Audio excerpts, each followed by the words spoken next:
Good morning, all. We're going to start in a few minutes.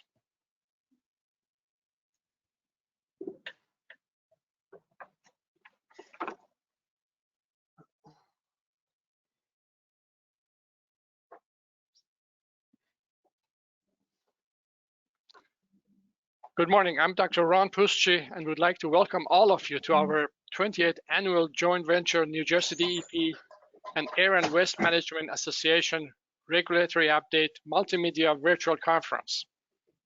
Hope you're all doing well during this pandemic with masking, social distancing, testing, and vaccinations. I work for New Jersey DEP Site Remediation Program. My background is BSMS and PhD in chemical engineering with over 35 years of experience in the environmental field.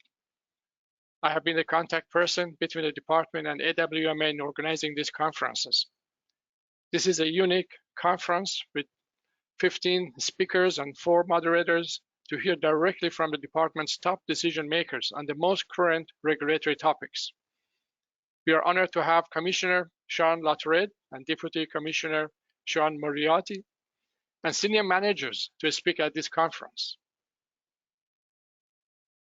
This is the second year we are having this conference online.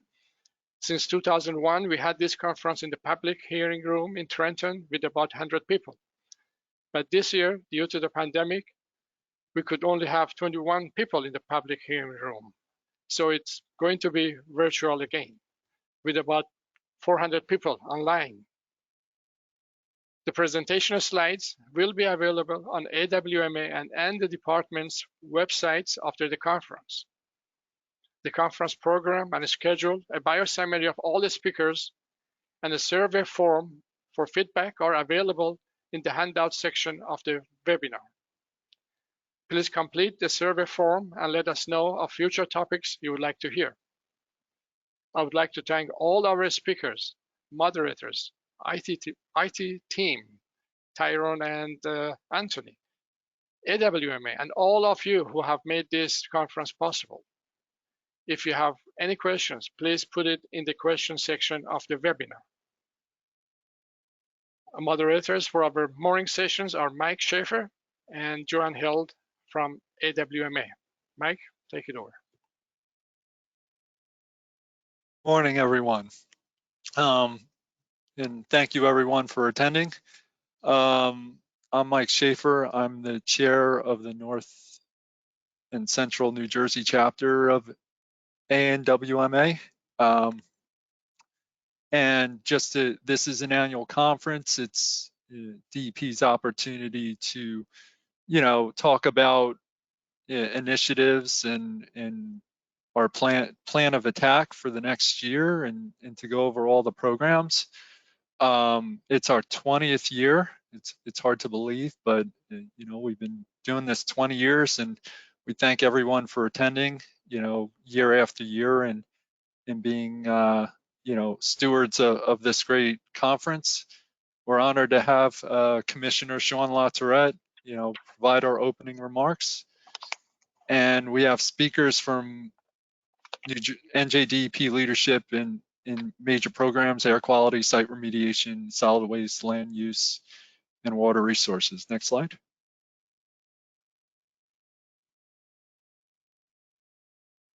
So I'm Mike Schaefer and Joanne Held, and we'll be your morning moderators for the conference.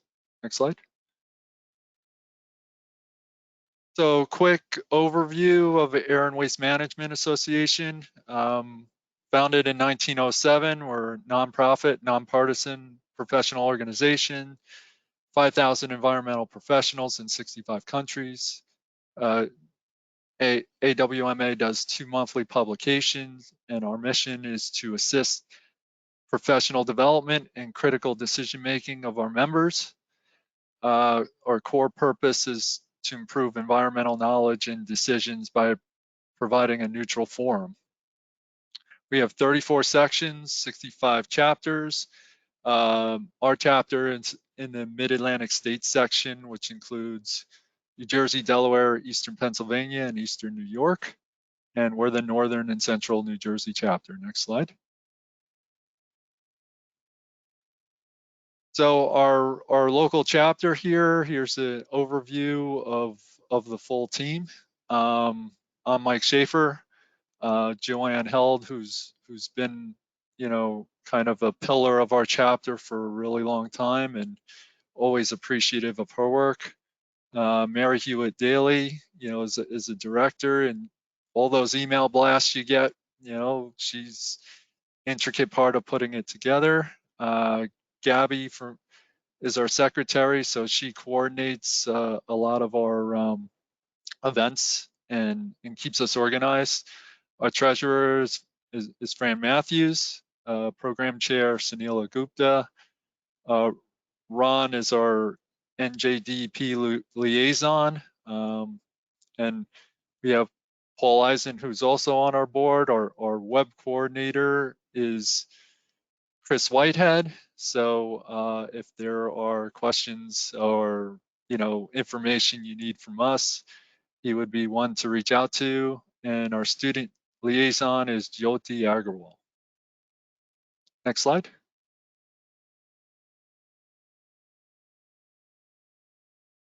So here's an overview of our agenda. We've got a pretty packed program for you, and hopefully we can get through all of it on time. We will do our best, and that handout is provided in the handout section. You can download. All right, so next slide.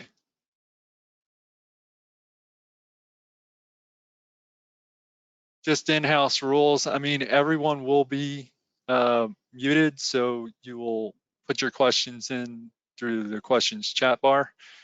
And at least in the morning, Joanne and myself will be here to monitor the questions and make sure we facilitate. Any questions that aren't answered will be followed up at a later date.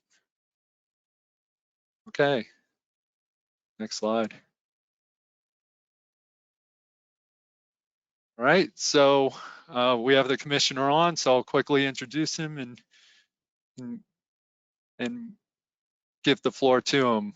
So Sean LaTourette became New Jersey's Commissioner of Environmental Protection in June 2021. Commissioner LaTourette is responsible for formulating statewide environmental policy while directing programs that protect public health and ensure the quality of New Jersey's air, land, water, and natural and historic resources. Welcome, Mr. Commissioner. Good morning, and thank you all for having me. I look forward to the time that we can all join together at DEP. I hope you'll forgive my loud dog in the background. I hope to make it to Trenton this morning myself, but it appears my calendar has other plans. But I was hoping to share a number of things with the participants today about the work that we're undertaking at DEP and what's ahead. And so I figured I'd break that down into a couple of key areas so you know what to expect from us in the coming months and years. I have to tell you, it's a pretty big plane, and you'll get to hear later this morning from a number of our assistant commissioners, including Assistant Commissioner Mark Peterson for site remediation and waste management, who has a tremendous amount going on, and I'll try to hit some of those highlights. You'll also hear from Paul Baldoff, our Assistant Commissioner for Air Quality, Energy, and Sustainability. Similarly, a lot going on in his world. You'll get to hear from my first Deputy Commissioner, Sean Moriarty, and a couple of directors from our Compliance and Enforcement Program, and many, many others throughout the day. So we appreciate your time and your attention and the fact that you're spending your Friday morning with us. Forgive my hoarseness. I've been speaking a lot in the course of this week. about a number of different priorities, and I'll share some of those with you this morning. So to help guide our work in the coming years and to engage with all of our stakeholders, yourselves included, DEP will be undertaking a strategic plan, a long-term multi-year strategic plan that we intend to make public, solicit feedback and comment upon, and you can expect to see that from us in the early part of the first quarter. I'm hoping for us to hit January, and so please be on the lookout for that. It'll break down according to a number of our key priority areas, including our site remediation and waste management areas. I'll get into that a little bit, as well as our work on air quality and climate mitigation. It'll get into our work on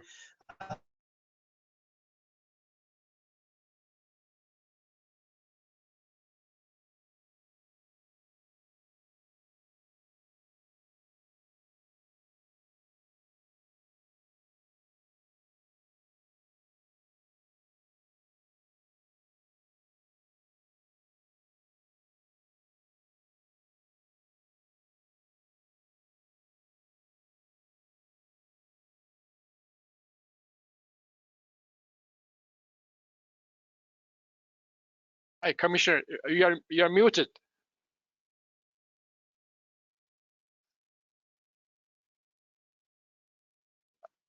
Excuse me, Commissioner, you're muted. You're muted. Please unmute.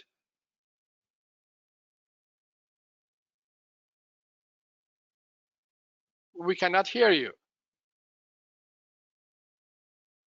Hi, Ron. Let's. I'm going to try to toggle mute and unmute. Okay, Commissioner, can you please try again? Commissioner? Am I muted now? Or No, can you hear me now? We hear you now. We hear you now. My apologies. Technology. Oh, no problem. Did you not hear me the entire time, or did it just time out a few moments ago? A few moments ago.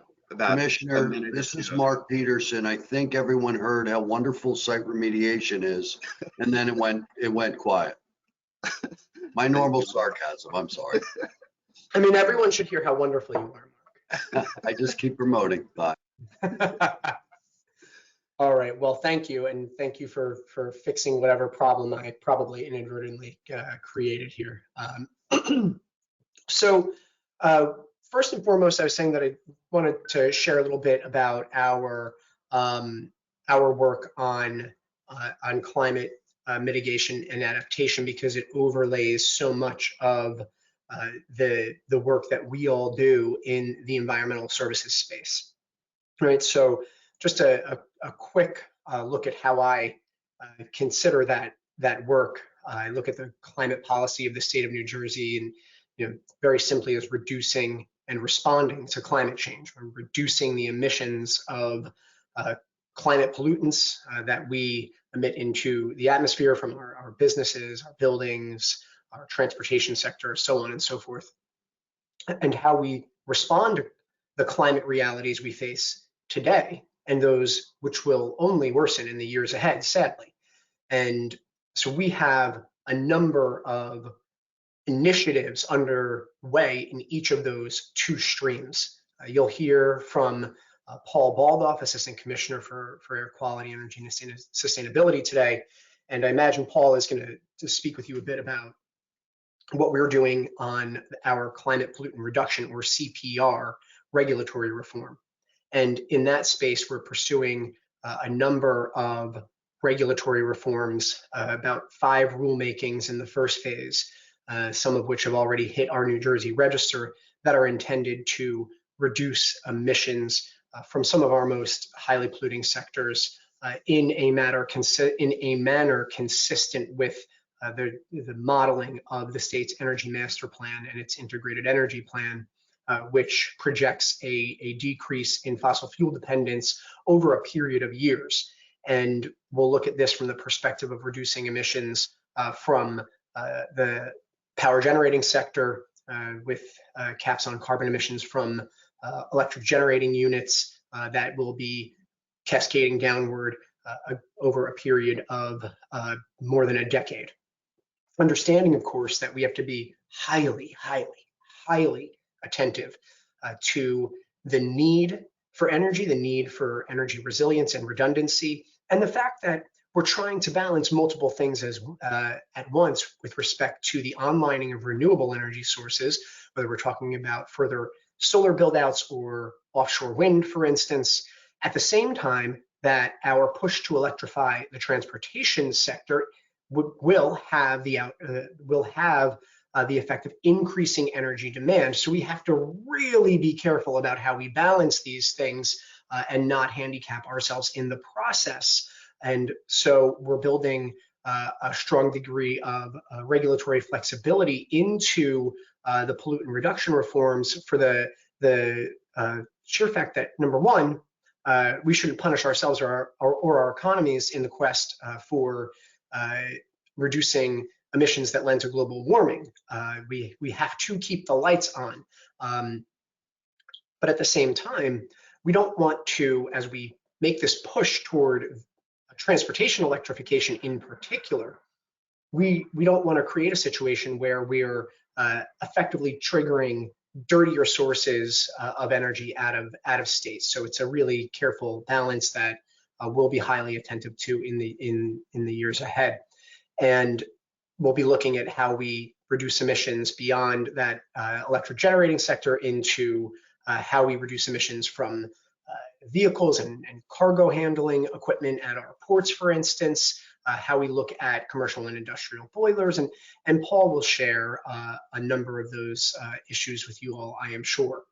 And on the other side, when we're looking at responding to climate change, responding to the realities that New Jersey faces, my intent is that we take a perspective that is based in risk. And I know folks here will understand that it underlies the work that you have historically done in this space. What we're trying to do is provide a measure of environmental improvement, protection of public health and safety based on the risk of the thing, right? The risk of that externality, whether it's a hazardous site impact, whether it is a flood risk, so on and so forth.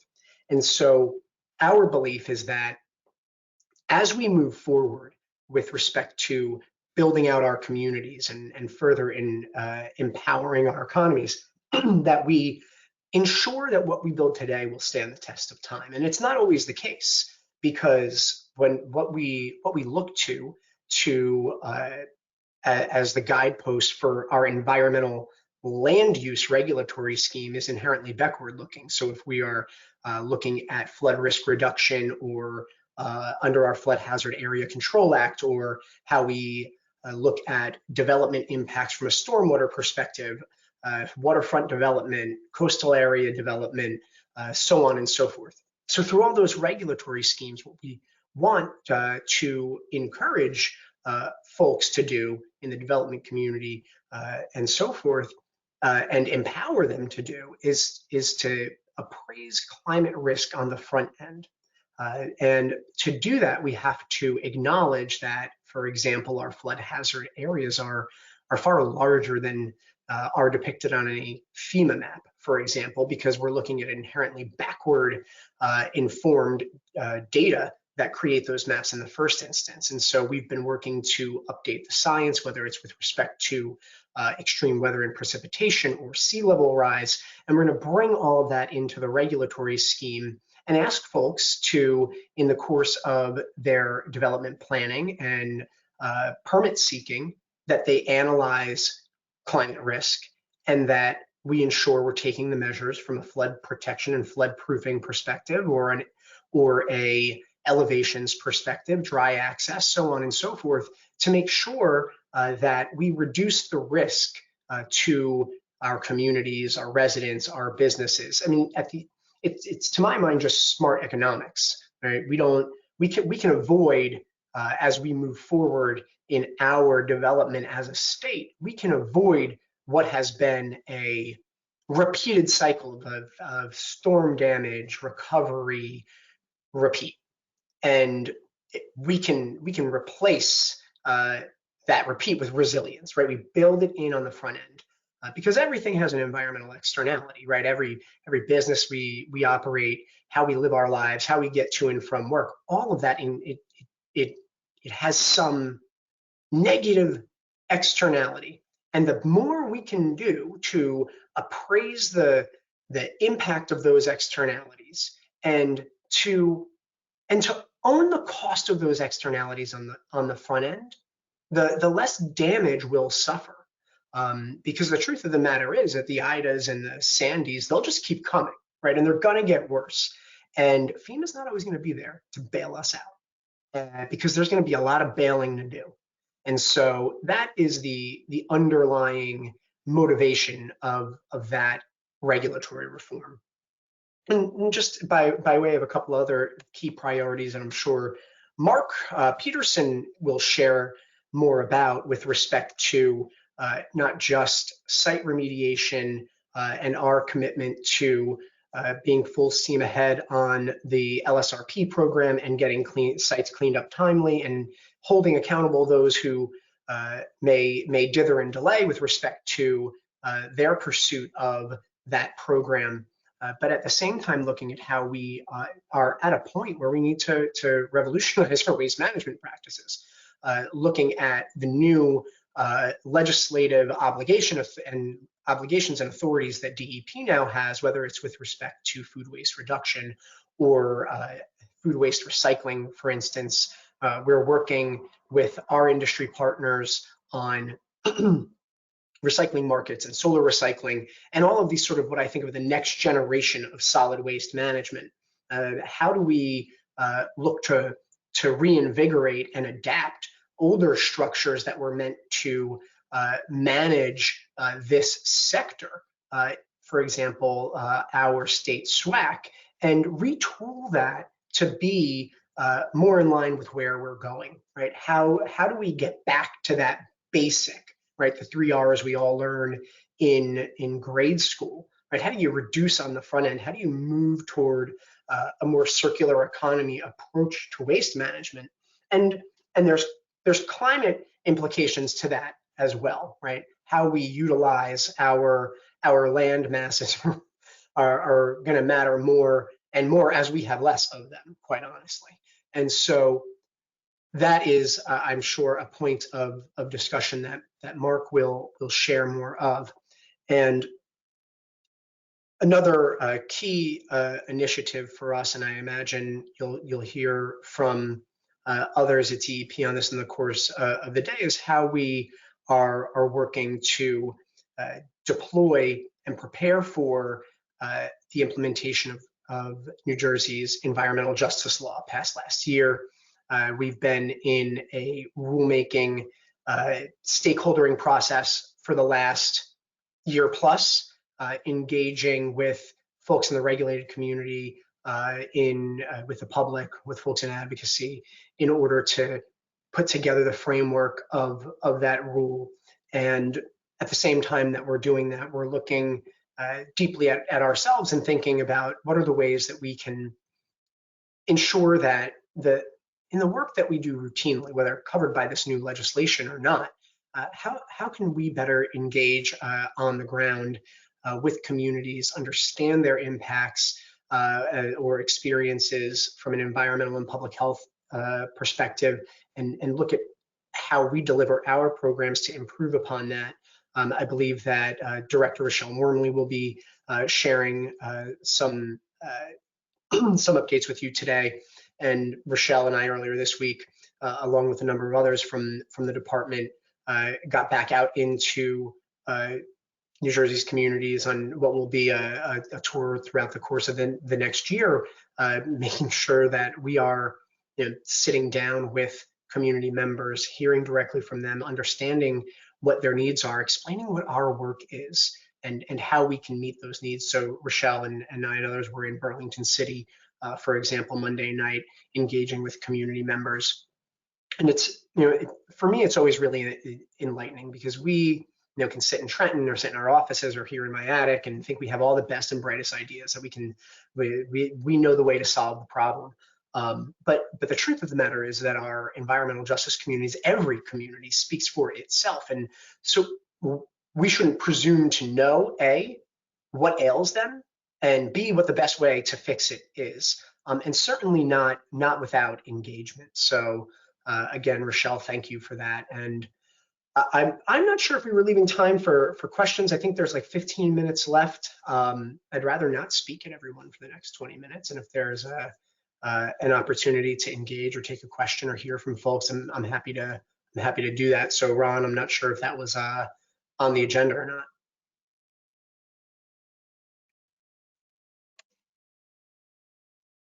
Yeah. I don't see any questions.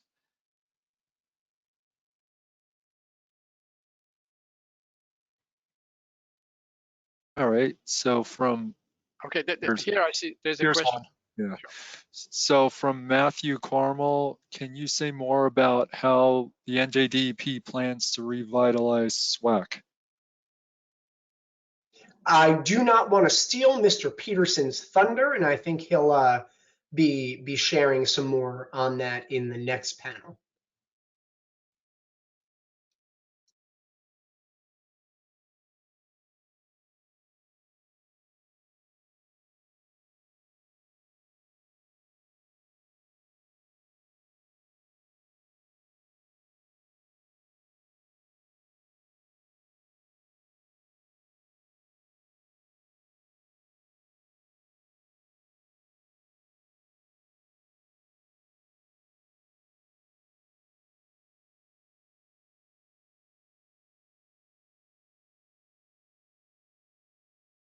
And just a reminder to folks, if you do have questions, so please put them in the questions panel on the side of your screen.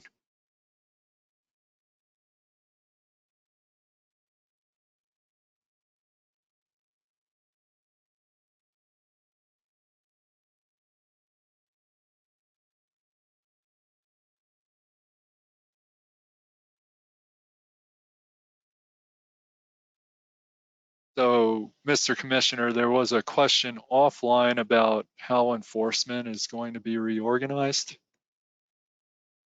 You talked to that. Yes, we are. Yeah, sure. We are in the process of implementing a reorganization.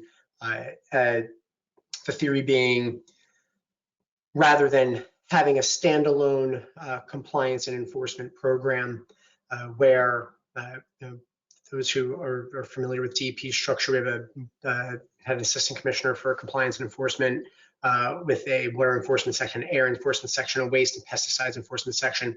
And the theory, to my mind, has been to integrate the enforcement personnel with the base media program personnel to ensure alignment of the enforcement priorities with the affirmative media priorities of those assistant commissioner areas, so that everyone is always singing from the same songbook, and to collapse where we can layers of management to promote efficiency, and then have across DEP a organizing force that is more lean from an administration of enforcement, from the perspective of administration of enforcement policy. So we are creating what's called the Office of Enforcement Policy that will be headed by DEP's first Chief Enforcement Officer that will be in charge of developing the policy and ensuring a policy alignment across areas, all media areas, including those that were not part of the old compliance and enforcement program. So for example, site remediation enforcement has always been separate and distinct in its own thing. And we want to ensure that we have a network policy across that is working towards shared consistency, shared enforcement initiatives, so on and so forth. Okay, now we got questions coming in. So Ellen Sadat asks, how do you envision the process for sources to engage with the public as related to environmental justice issues? But can you say that again? For sources too? It says for sources, I think facilities. Okay. So when we think about New Jersey's environmental justice law, right, the environmental justice law covers 8 types of facilities. And so for these 8 types of facilities, including those with Title V permits, those recycling and solid waste facilities, sewage processing facilities, so on and so forth. These 8 types of facilities are required at the time they're seeking permits, seeking renewals, expansions, to perform what's called an environmental justice impact statement and to engage directly with the community in the host community, hold public hearing in those communities where the facility would be operating or expanding, etc. And we'd be analyzing the potential for the occurrence of disproportionate environmental or public health impacts by means of the operation or expansion of a facility. And what our expectation of engagement would be is for DEP to aid those facilities in identifying the community members, community groups, and organizations with whom they could work with facility owners, operators to really deeply engage with the community.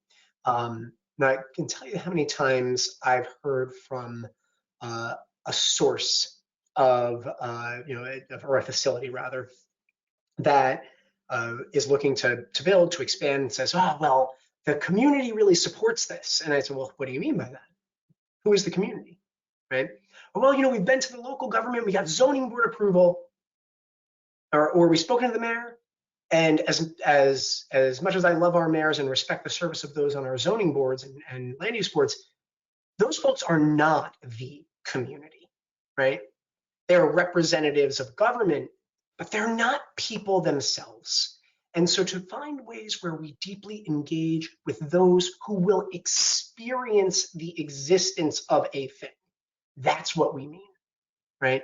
Because our elected leaders don't necessarily speak for the community. We need to hear directly from people.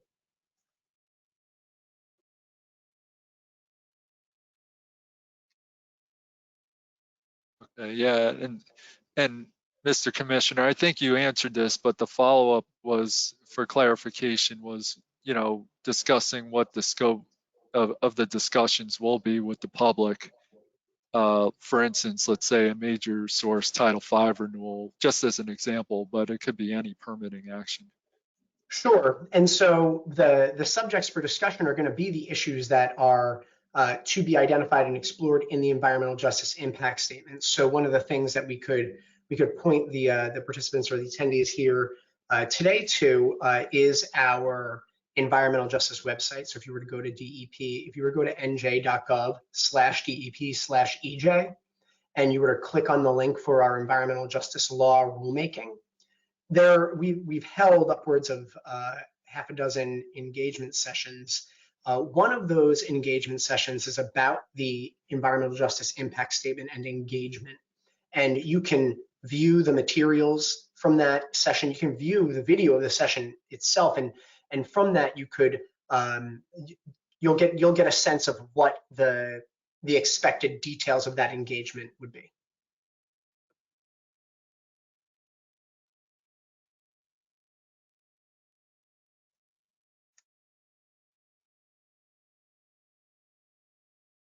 Okay, so we have a question from Malik Davies. Are there any GHG reduction regulations being made for smaller New Jersey industries? So I'm trying to think of how to answer that. For smaller industries, I mean, it's a source issue, not necessarily an industry sector issue. So for example, reductions for small commercial and industrial boilers. I imagine Paul Baldoff will speak to that this morning. That may be an answer to the question, although I'm not sure what is meant by smaller industries. So in addition to that, we've looked to propose the advanced clean trucks rule, right? We've looked to work on the fleet reporting rule. There's also an emissions GHG emission monitoring and reporting rule as well. So the answer to the question is yes, but it does depend on what your source is.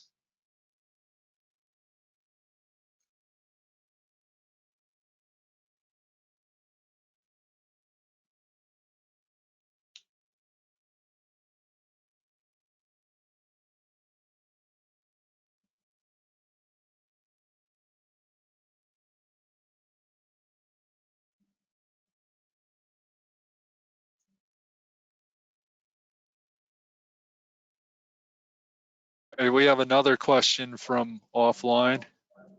What are the plans to move solid waste management up to US EPA's waste hierarchy?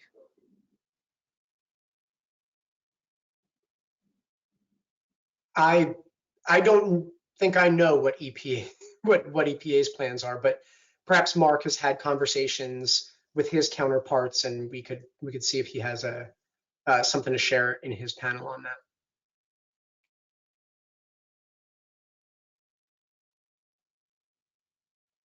Okay, we have a question from Jonathan Gordon. With New Jersey having so many extreme urban heat islands, what role do you see DEP playing in getting more street trees on our hottest blocks? Yeah, so this has been a point of conversation for us. There's a couple of different things that we're looking at. Number one is how we can better leverage and expand our urban and community forestry program, and how we can bring the proceeds of RGGI into that endeavor, and also looking at it from the perspective of a broader natural and working land strategy. So next week we'll be releasing our scoping document for our natural and working land strategy, which will examine the whole intent of it is growing out of our Global Warming Response Act report, our 80 by 50 report, where we examine some of the opportunities to further expand upon our carbon pools to reach our sequestration goals. In order to do that, we need a coordinated approach with respect to forestry and agriculture, so on and so forth. And that certainly includes tree cover and canopy in urban areas. And we're also looking at that from the perspective of our environmental justice law, right? So when we talk about examining a permitting issue under our environmental justice rule, some of the public health and environmental stressors we'll look at will be correspondent to urban heat island issues, because that is a baseline condition and experience of the EJ community itself. So if there is a issue of inadequate tree cover, looking at how we have the paucity of green space in a community, how built out and paved a community is that generates the heat island effect. That's a baseline condition we'll look at, and a potential stressor to the community from an EJ perspective. And then so when we think about how can we deliver environmental benefits to those communities in the process of or in the pursuit of our EJ goals under that law, what can we do, not just from a perspective of investment in community urban forestry, but from a perspective of good stewardship and corporate social responsibility to help with that as well.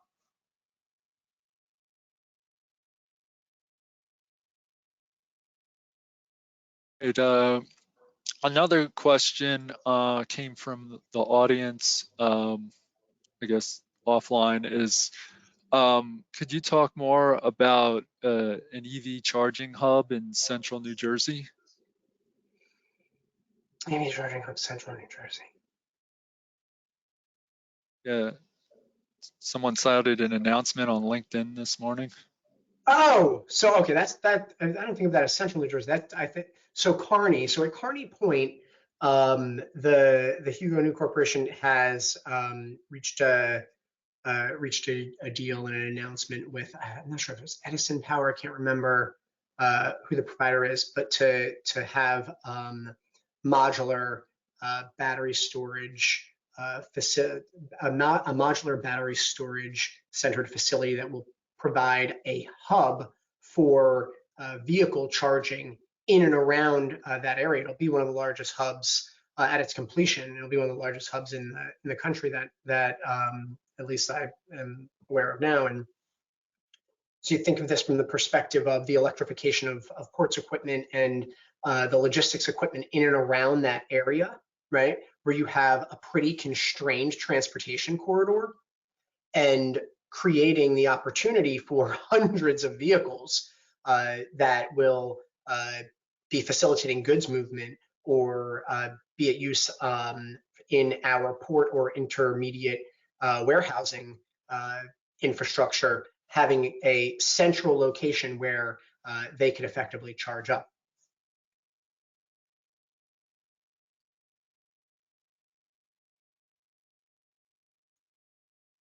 Okay, we have 1 or 2 more minutes. Does folks have any last minute questions for the commissioner?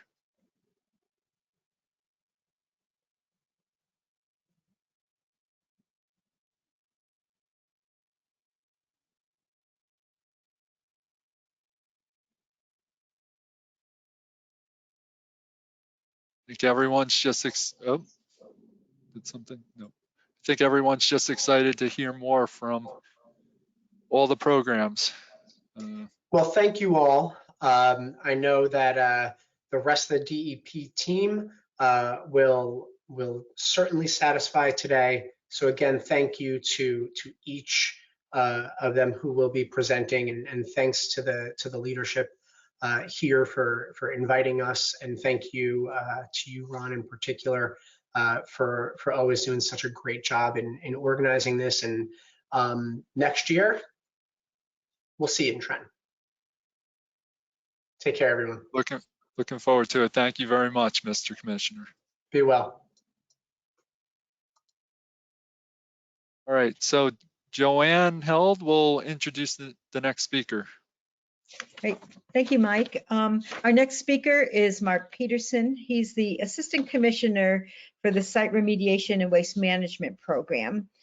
As Assistant Commissioner, his primary responsibilities are to oversee the remediation of contaminated sites in New Jersey and to ensure that solid and hazardous wastes are managed in accordance with all applicable laws and regulations. It's a pretty big pile of things he's supposed to be taking care of.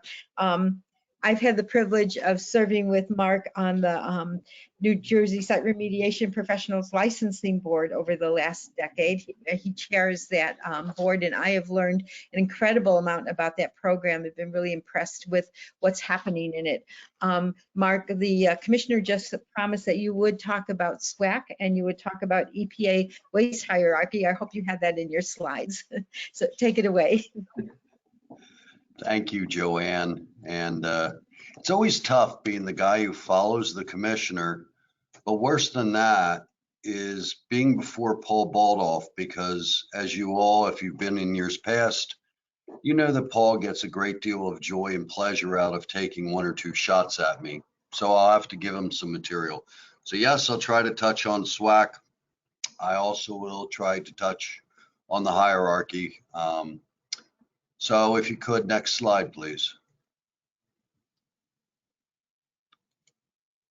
So today I'd like to speak about some of the site remediation and waste management initiatives coming down the pike and some recent changes in our program. As the commissioner touched on, there's been some structural changes within our department, but ultimately these initiatives and changes, again, our goals are to achieve and advance the priorities of the department, Commissioner LaTourette, and especially as it relates to site remediation, waste management, and revitalizing our communities and protecting our public's health. Next slide, please. So as mentioned by the commissioner regarding some realignments, the former C&E program, as he mentioned, has been broken up and realigned to the various media programs. Also, he had touched on the establishment of the Chief Enforcement Officer and the Office of Enforcement Policy, both of those to help guide all of us to ensure coordination efforts and collaboration now that we've been split apart, but to ensure we're speaking from one voice. I believe that group also will be aligned under Deputy Commissioner Moriarty.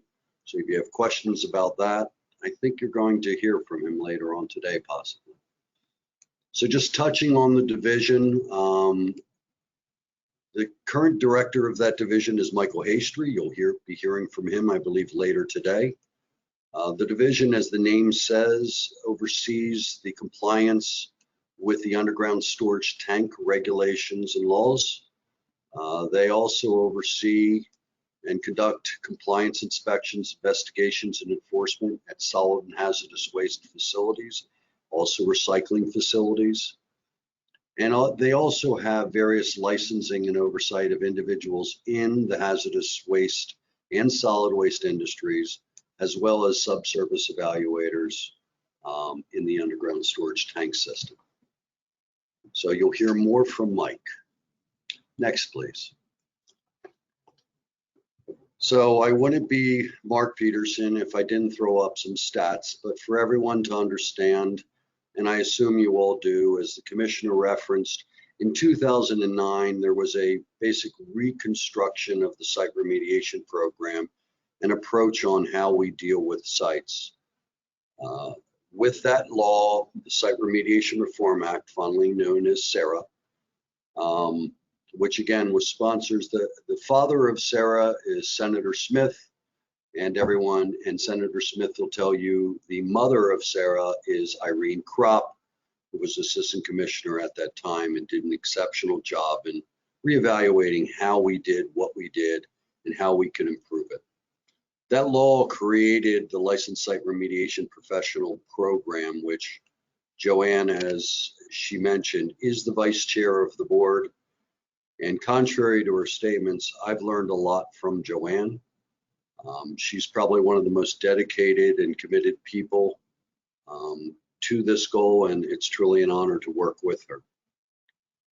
The law, which was put in 2009, came into full effect in 2012.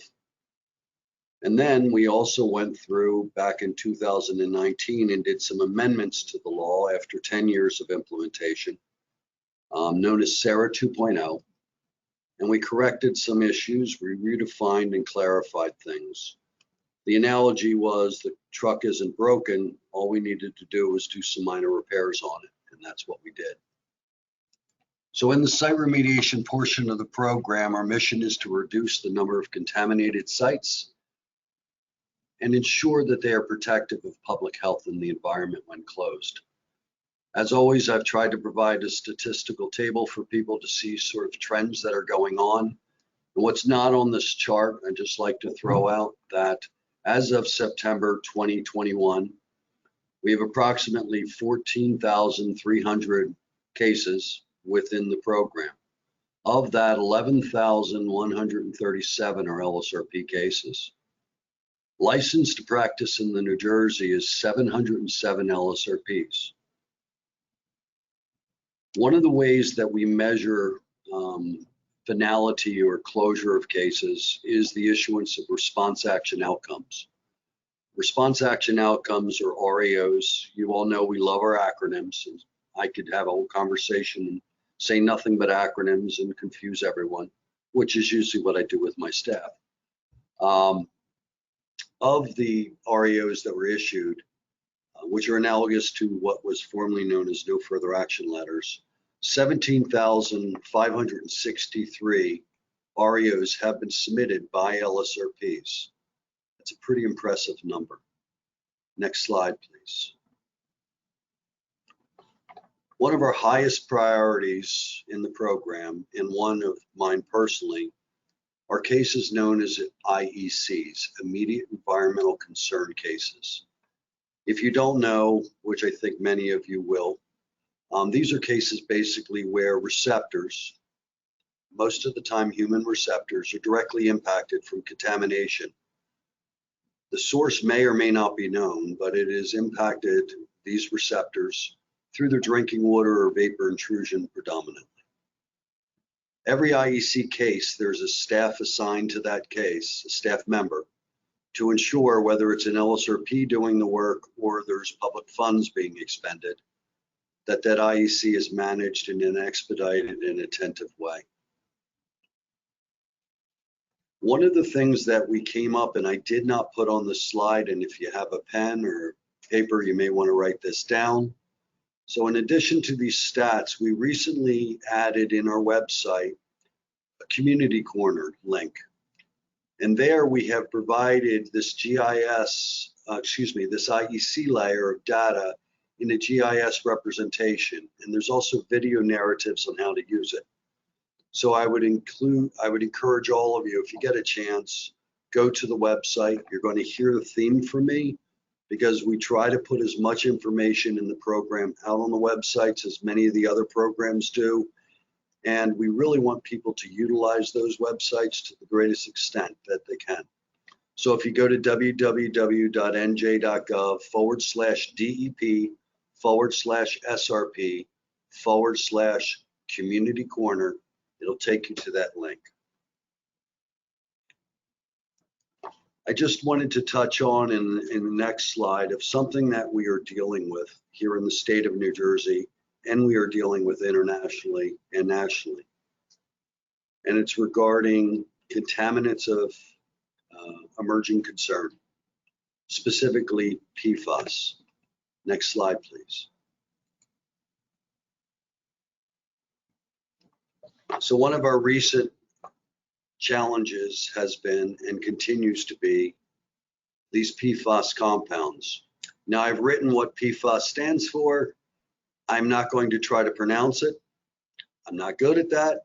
I know it is PFAS. I also know they're commonly called as forever compounds because of their persistence in the environment and their availability in the environment.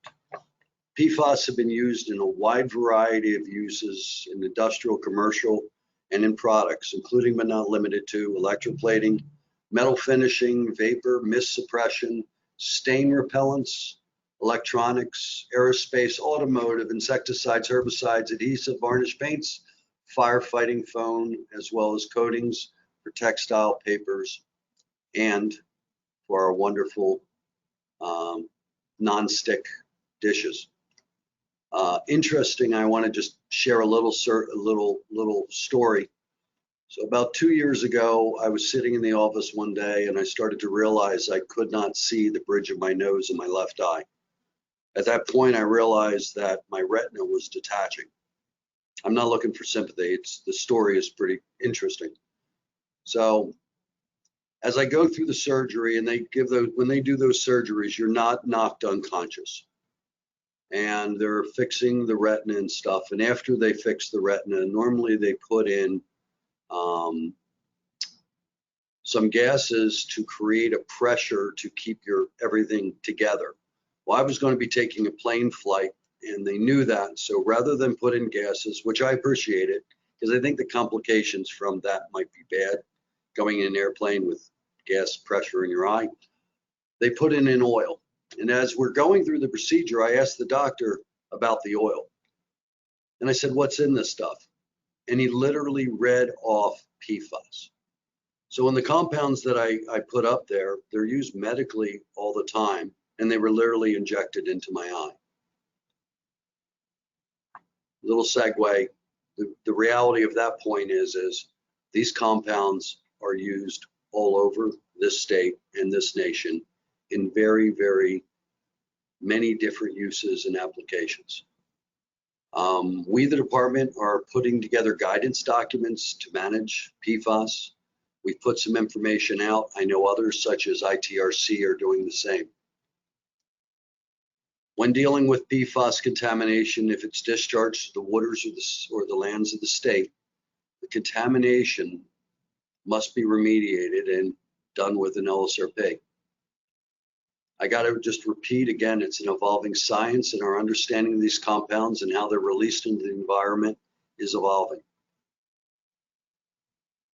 It's something that's going to be affecting all of our media programs, because These compounds know no limit. So with that, I'd like to move on next to my solid and hazardous waste program. Next slide, please. So as the commissioner touched on, with the changing times in New Jersey, we need to reimagine our solid waste and recycling programs. Our policies need to focus on methods to reduce waste, including food waste, develop and support recycling markets, and align with broader initiatives such as climate change and environmental justice impacts.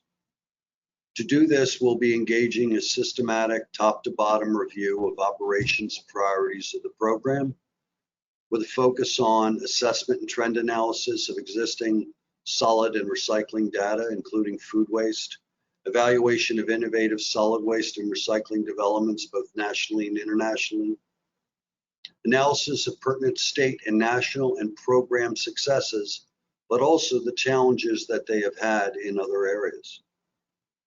Development of a new reduce, reuse, and recycle concept, including zero waste, as the commissioner touched on, and methods to reduce the landfilling of these materials. Develop the concepts of circular economy considerations and sustainability. And most importantly, as the commissioner touched on, work with our stakeholders to bring their wealth of knowledge to the forefront, to help inform us, educate us, and guide our decision-making and recommendations. One of the ways that we're going to be doing this also, speaking to the question on Swac, as you all know, the Solid Waste Advisory Committee had been established many, many years ago and had been amended in its members over time. It's legislatively defined. The solid waste, the Swac, basically stopped meeting when the attendance got where a quorum couldn't happen, nor did we have I believe at the time, predates me, a chairperson there. So we're looking at the Solid Waste Advisory Council and going to make some recommendations to bring it current, not just to represent what was already on that, but also bring in some of the other industries that we need to address moving forward. The goal of the Swac has always been looking forward and to provide advice and advisory to the legislature, governor's office, and commissioner. So we're looking to do that, and we'll be doing that in the upcoming year. Touching on the main fundamentals of reduce, reuse, and recycle. As you recall, last year I told you about Recycle Coach. I'm putting another plug in it. If you haven't brought the app up on your phone, do it. It's free. It doesn't cost you anything. Municipalities are encouraged to give additional details and counties on recycling. The information is really valuable, and I think it would be benefit anyone to have it. As you can see, I also threw out the Recycled Right New Jersey campaign, which was designed to address problematic recycling, an example of situations where people were putting unacceptable items in their recycling bins. We all call it wishful or aspirational recycling. If you all listened to me last year, you remember I believe I brought up, I think it was last year, the challenges I was having with my own family, telling them, for the love of goodness, I'm the assistant commissioner of the program. Can you stop putting plastic bags in the recycling bin? I've gotten past that, but I'm still not perfect with my family, but I'm working on it. So I think it's incumbent upon all of us to try to eliminate the amount of contamination in our recycling streams. We have information on that website that can assist in those thought processes. And I would encourage all of you to go to that website. In addition, in the recycling component, if you take that website and remove the last portion and just end at recycling, there's a wealth of information there regarding recycling. And as I mentioned earlier, food waste recycling, which is an important issue, is there also. Next slide. So I threw out these stats in the past, but they're so staggering, I still need to repeat them. Americans throw out equivalent of $218 billion worth of food each year. Reducing wasted food by 15% could feed 25 million Americans. Large volumes of uneaten food are deposited in landfills, and as the commissioner said, it's contributing to 16% of the US methane emissions from landfills. On an average, a person generates 3.5 pounds of food waste per week, of which 68% of it is potentially edible. I'm just reminding everyone we all can do things to reduce the amount of wasted food. I'm not going to go through all of those, but I would encourage you to go to the website and look at what can be done in our own lives, because each of us have a chance to make a difference. And by the way, you also may save some money. So moving on to another hot topic, next slide. As you all must have heard, the single-use plastic law was signed in November 4th, 2020. Some brief components of the law is it limits the provisions of single-use plastic straws except upon request. That was effective November 4th of this year.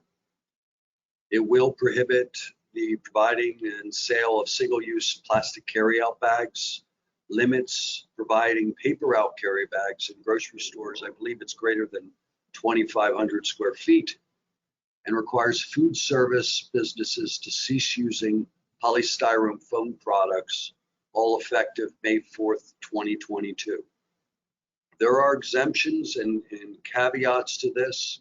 There's a website above which was created by the Business Action Center.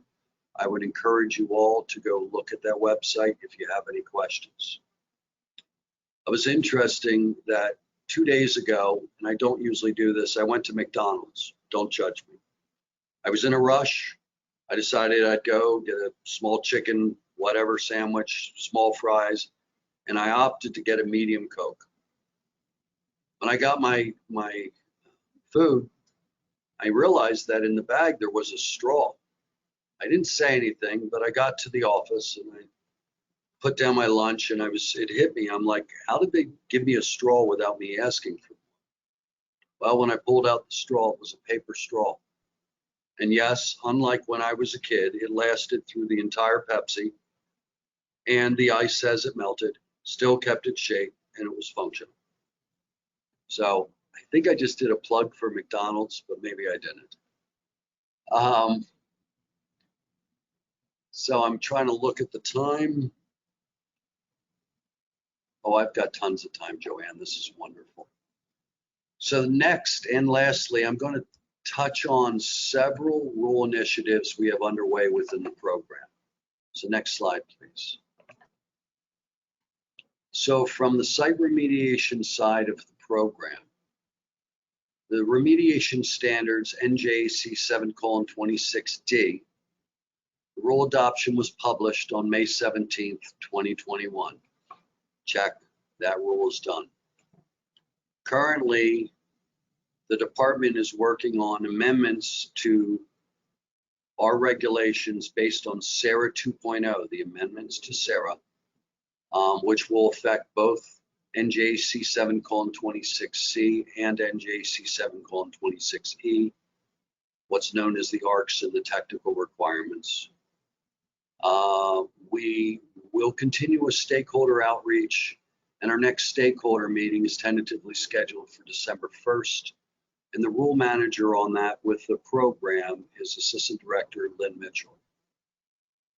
In concert with that, the board is also going through updating our rule text based on SARA 2.0 and some other experiences that we feel need to be amended into the rules. And the rule manager for the board is our very own Joanne Held. Another thing that Joanne has stepped up to do. Thank you, Joanne. We're hoping to have both of those rules coordinated and appear in the register at the same time. But again, that's our goal. Whether we'll accomplish it, I do not know. Next slide.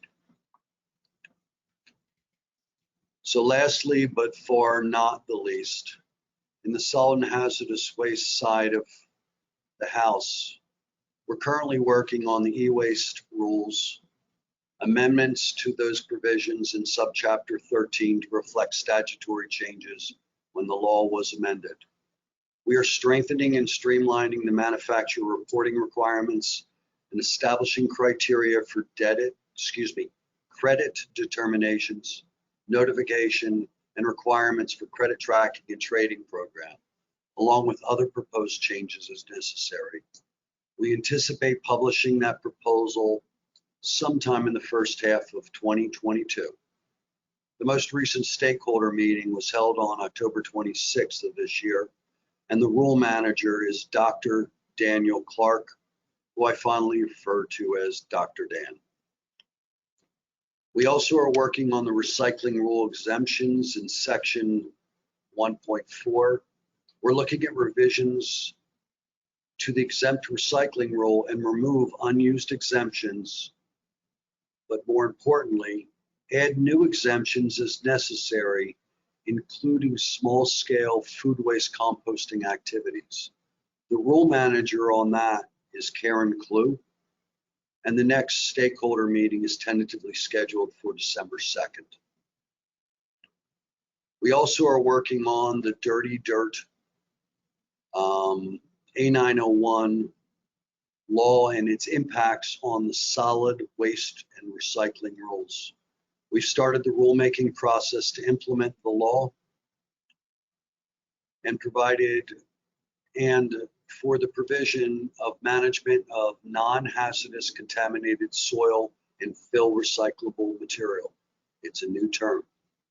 We're going to be addressing that in our rulemaking.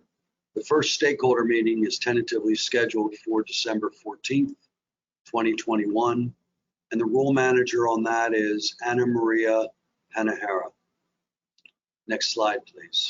We're coming down just a few more, guys. So new rulemaking related to recycling. We're working on new rules for food waste recycling and food waste to energy production. The food waste recycling law was PL 2020, Chapter 24, requires establishments that generate projected volume of 52 tons of food waste per year or more and are within a 25 road miles of an authorized food waste recycling facility to source, separate, and recycle the food waste. Obviously, the goals are to reduce the amount of food waste deposited in our landfills, resource recovery facilities, and instead convert the food waste into usable energy and compost. In addition, the law also requires that we assist in the reduction of food waste generation, which we already have been commencing, but we'll be addressing that if needed in our rules. The first stakeholder meeting is tentatively scheduled for December 9th, 2021, and the rule manager on that is Dana Lawson. We also have the single-use plastic law. We're working on new rules to implement the requirements of the single-use law. We are working closely with New Jersey Clean Communities for public education and with the Business Action Center for business education. As you remember earlier, I put a link to a website which takes you to the Business Action Center education. We were not charged with this obligation at the department, but we also are a resource for both of those groups in which to communicate to the outside. Our first stakeholder meeting is tentatively scheduled also for December 9th, and the role manager on that is Aaron Jensen. As the commissioner touched, and I had spoken the last time we had met regarding the EJ law, and that we all are working collaboratively with the group, which is led by the Office of Environmental Justice and the Office of Legal and Legislative Affairs with Assistant Commissioner, excuse me, Deputy Commissioner, sorry for the demotion, Sean, Moriarty.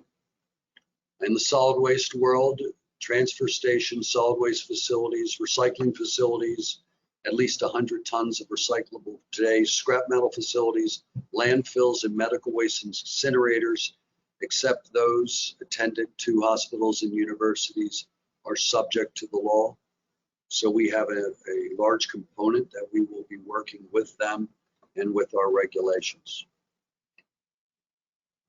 Next slide, please. So I'm sorry I talk so much. As you can see, we have a lot going on within the program. And we're also looking forward to some future challenges. I think one of the things that we all need to realize is a lot of our programs are losing some of our senior staff due to the year's end. It's just how things work. But with that, we're very sad to see them leave. But we also are looking at that as an opportunity that we can have some new looks, new face, new blood, and we can make a difference for the future. Out of all the gratitude I want to give, I really want to mention and thank all of our stakeholders in the regulated community, which they have supported us and worked with us through this past 19 months.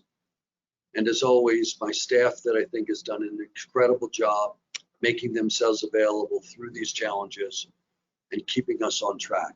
With that, thank you all. Be well, be safe. Thank you, Mark. This is, you covered a lot, and I want to, including mentioning several times that there are a lot of stakeholder and rulemaking kind of hearings coming up.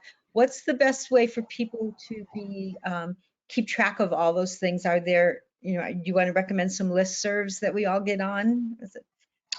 What I can do is, if it's all right, I thought of this while I was going through the presentation because there's so many and different role managers.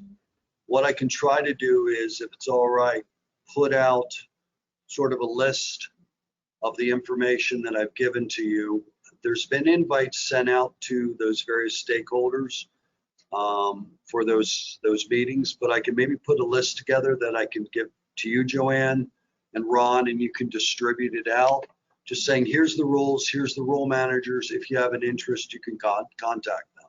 That would be great. Well, we can send it to the attendees, and also we might be able to post it on our website. Right. And by the way, I'll give them your personal number, Joanne, so they can call you at home just like I do every once in a while. I'm kidding. I won't do that, Joanne. Everybody does it. This is a very busy phone. You're a very busy person. So we have a couple of questions so far related to food waste and a couple related to the bag ban. So I'm going to start with food waste. So two pieces. One is, relate from Jonathan Gordon about whether or not, and I think you might have alluded to this, if the DEP will have a campaign on food waste, for example, pointing out that food waste is part of the problem with growing food costs. And so that's the food waste reduction part. And the second part is related to Public Law 2020, which requires, composting or other management of the food waste if a facility is 25 miles away, within 25 miles. And are there any composting facilities in the state yet? And how fast can we get those up and running?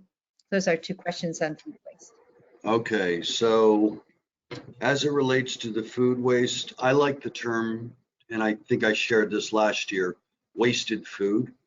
Mm-hmm. Food waste sounds like this thing out there. To me, wasted food is personal. So yes, we are doing a lot of outreach, and we will continue doing it, working also with our AQUIS group on trying to provide information on wasted food reduction.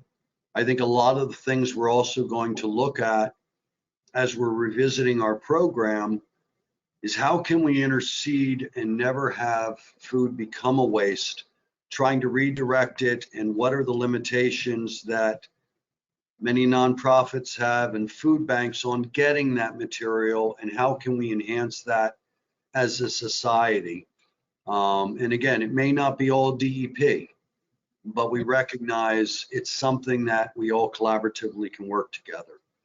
As it relates to, there are 2 permitted composting facilities. One is located in Linden, I forget the specific name, and one is located here in Trenton. It was formerly known as Trenton Biogas. I believe it's over by Duck Island.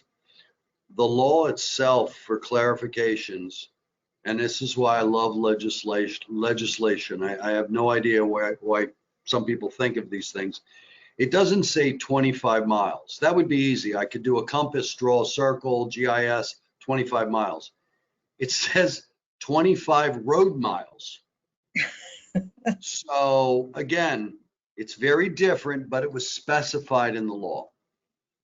So we've already put out some notices. We have to do some rulemaking. These facilities, I know the Trenton facility is up and running and it still has capacity. We've provided notice out to individuals in the industries. I think one of the challenges that we have, if you recall, the law said if you generate more than an estimated 52 tons per year. We don't track who generates food waste. So we've used some EPA modelings to try to identify a sub-universe. But I think through our rulemaking, a lot of this is going to be refined and the universe will be more defined and captured and directed accordingly. So I think I answered both those questions. If not, I tried to evade them with every ounce of my being. Can I ask a follow-up question, which happens to me a lot? This question comes up for me a lot. I'm on my local green team, and that is whether or not small composting facilities might be small enough that they don't need a permit. Like, you know, somebody comes around, takes your kitchen waste and puts it on their farm. So one of the things we're trying to do in those exemptions under the solid waste recycling rules is to exempt small scale composting. And there's different concepts that are doing. We're looking, again, it started out as community composting, and then it started saying, well, you know, there's the way the rules are currently written. If I have a school district with 4 different locations, if one location does only composting for that facility, they are not subject to the rules. But if they accept food waste from their other 3 schools, they then are subject. So we're looking to see how can we expand that, but also how can we ensure that we're not making impacts to a community or problems down the road. Again, composting is not limited just to solid waste. When certain rules kick in, you also have water and air that comes in. So it's something we're working and leading with, but it requires a lot of collaboration with both of our other programs. Great, thank you. I'm going to move on to the single-use plastics and other bag ban, because one of the questions we have is why are the paper bags included in what everybody's calling the plastic bag ban? That's from Michelle Tobler. All right, Michelle, I would direct you, I'm being a little evasive here on purpose. I would direct you to the legislative background document. It specifically states the basis why they've included paper bags, single-use paper bags at certain facilities. I think a lot of it came to the cost of generation and the impact of generating paper bags was substantial and had an indirect increase in impact on the environment, as seen by the legislature. So I would love to be able to say I can give you an answer. I would have to defer you really to the legislature if I could. Sorry, Michelle. Thank you. And I'm going to just steal 30 seconds from the next speaker because I've been asking too many questions. But a question came from Julia Galeda about whether or not the plastic bag ban and long-term effects of plastic bag use would be studied. That in California, did a study and found that when there's the plastic bag ban, there's an increase in the purchase of store-bought bags for trash bags. Is that something that you'll be looking at? No one's brought it to my attention, but I got it. Okay, great. Again, a simple thing, practical life application is how I do a lot of things. Currently, the plastic bags that I get at the supermarket, we have 5 cats. We use those bags for litter. Mhm. Well, guess what? If there aren't any more of them, I had the discussion with my wife, well, we're going to be buying trash bags. Yep.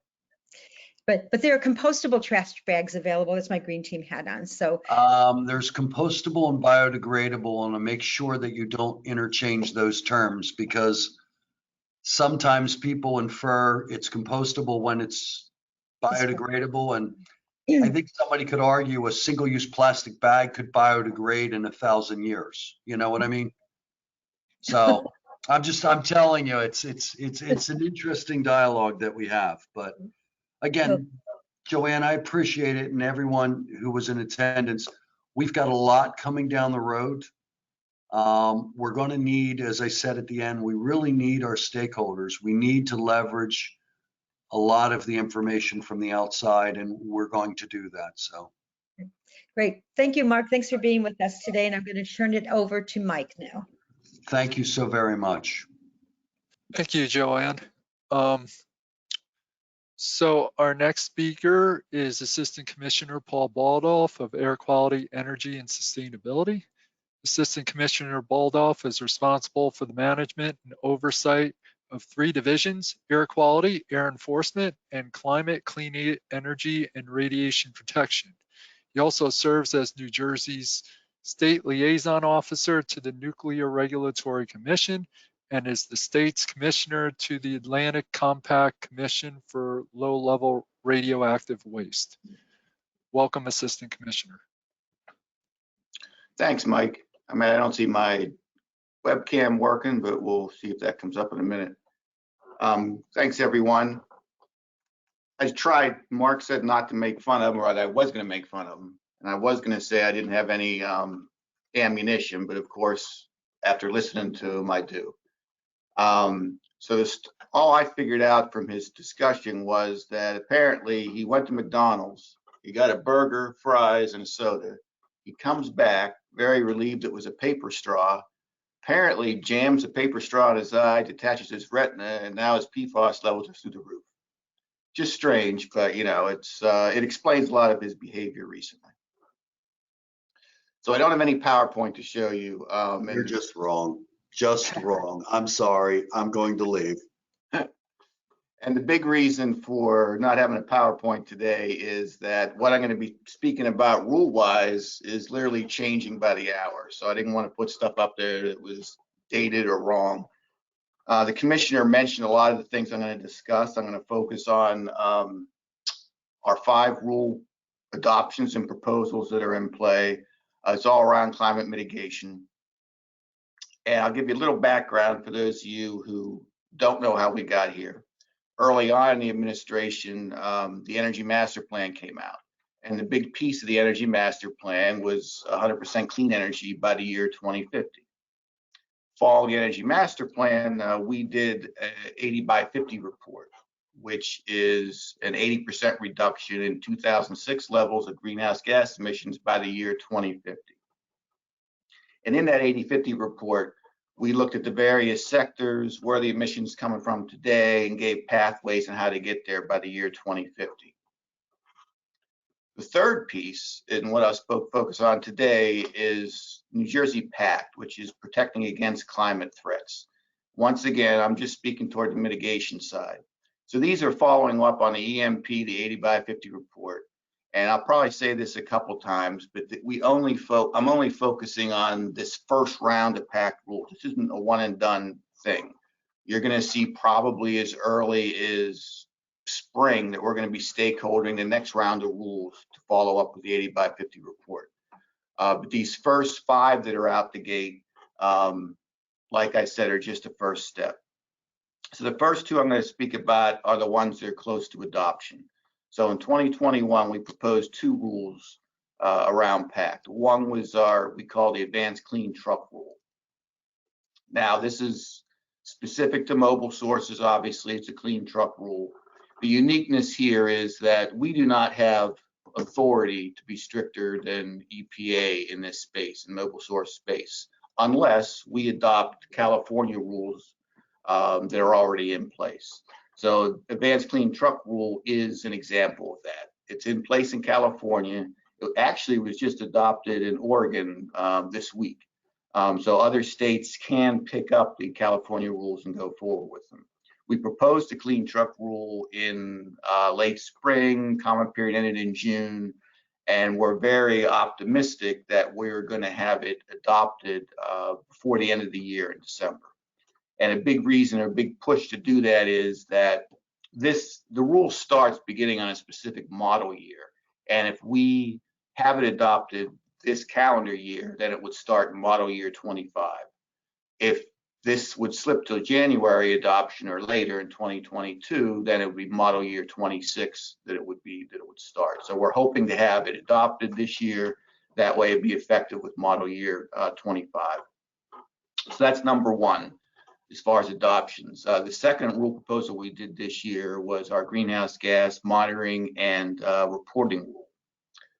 We have been, as a department, reporting greenhouse gases as early as 2006, and probably even prior to that in some way, shape, or form.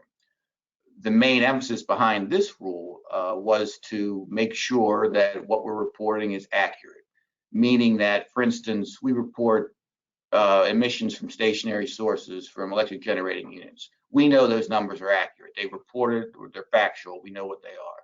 But a lot of things in the emission inventory, we've had to estimate for different reasons, and we do it different ways. For instance, some of the transportation numbers come from fuel sales. Well, obviously, fuel sales, just because you sold the fuel here doesn't mean it's actually consumed here. Some things like hydrofluorocarbons are based on population densities and things like that. Methane, we had different ways of calculating how those emissions occurred. So what basically we're trying to do is clean up the inventory so we get to the point when the rule's in place that we're very confident what our numbers are. So when we say that we have 20 million tons more to go or 15 million tons more to go to reach our goals, we know those numbers are accurate. So that rule was on a very similar schedule. It was proposed spring of 2021, maybe a little later. Comment period ended in the summer. We hope to have that adopted very soon. May not make the December register, but in worst case, it'd be a January register that would go out. So those two rules are very close to being out the door, and we're happy about that.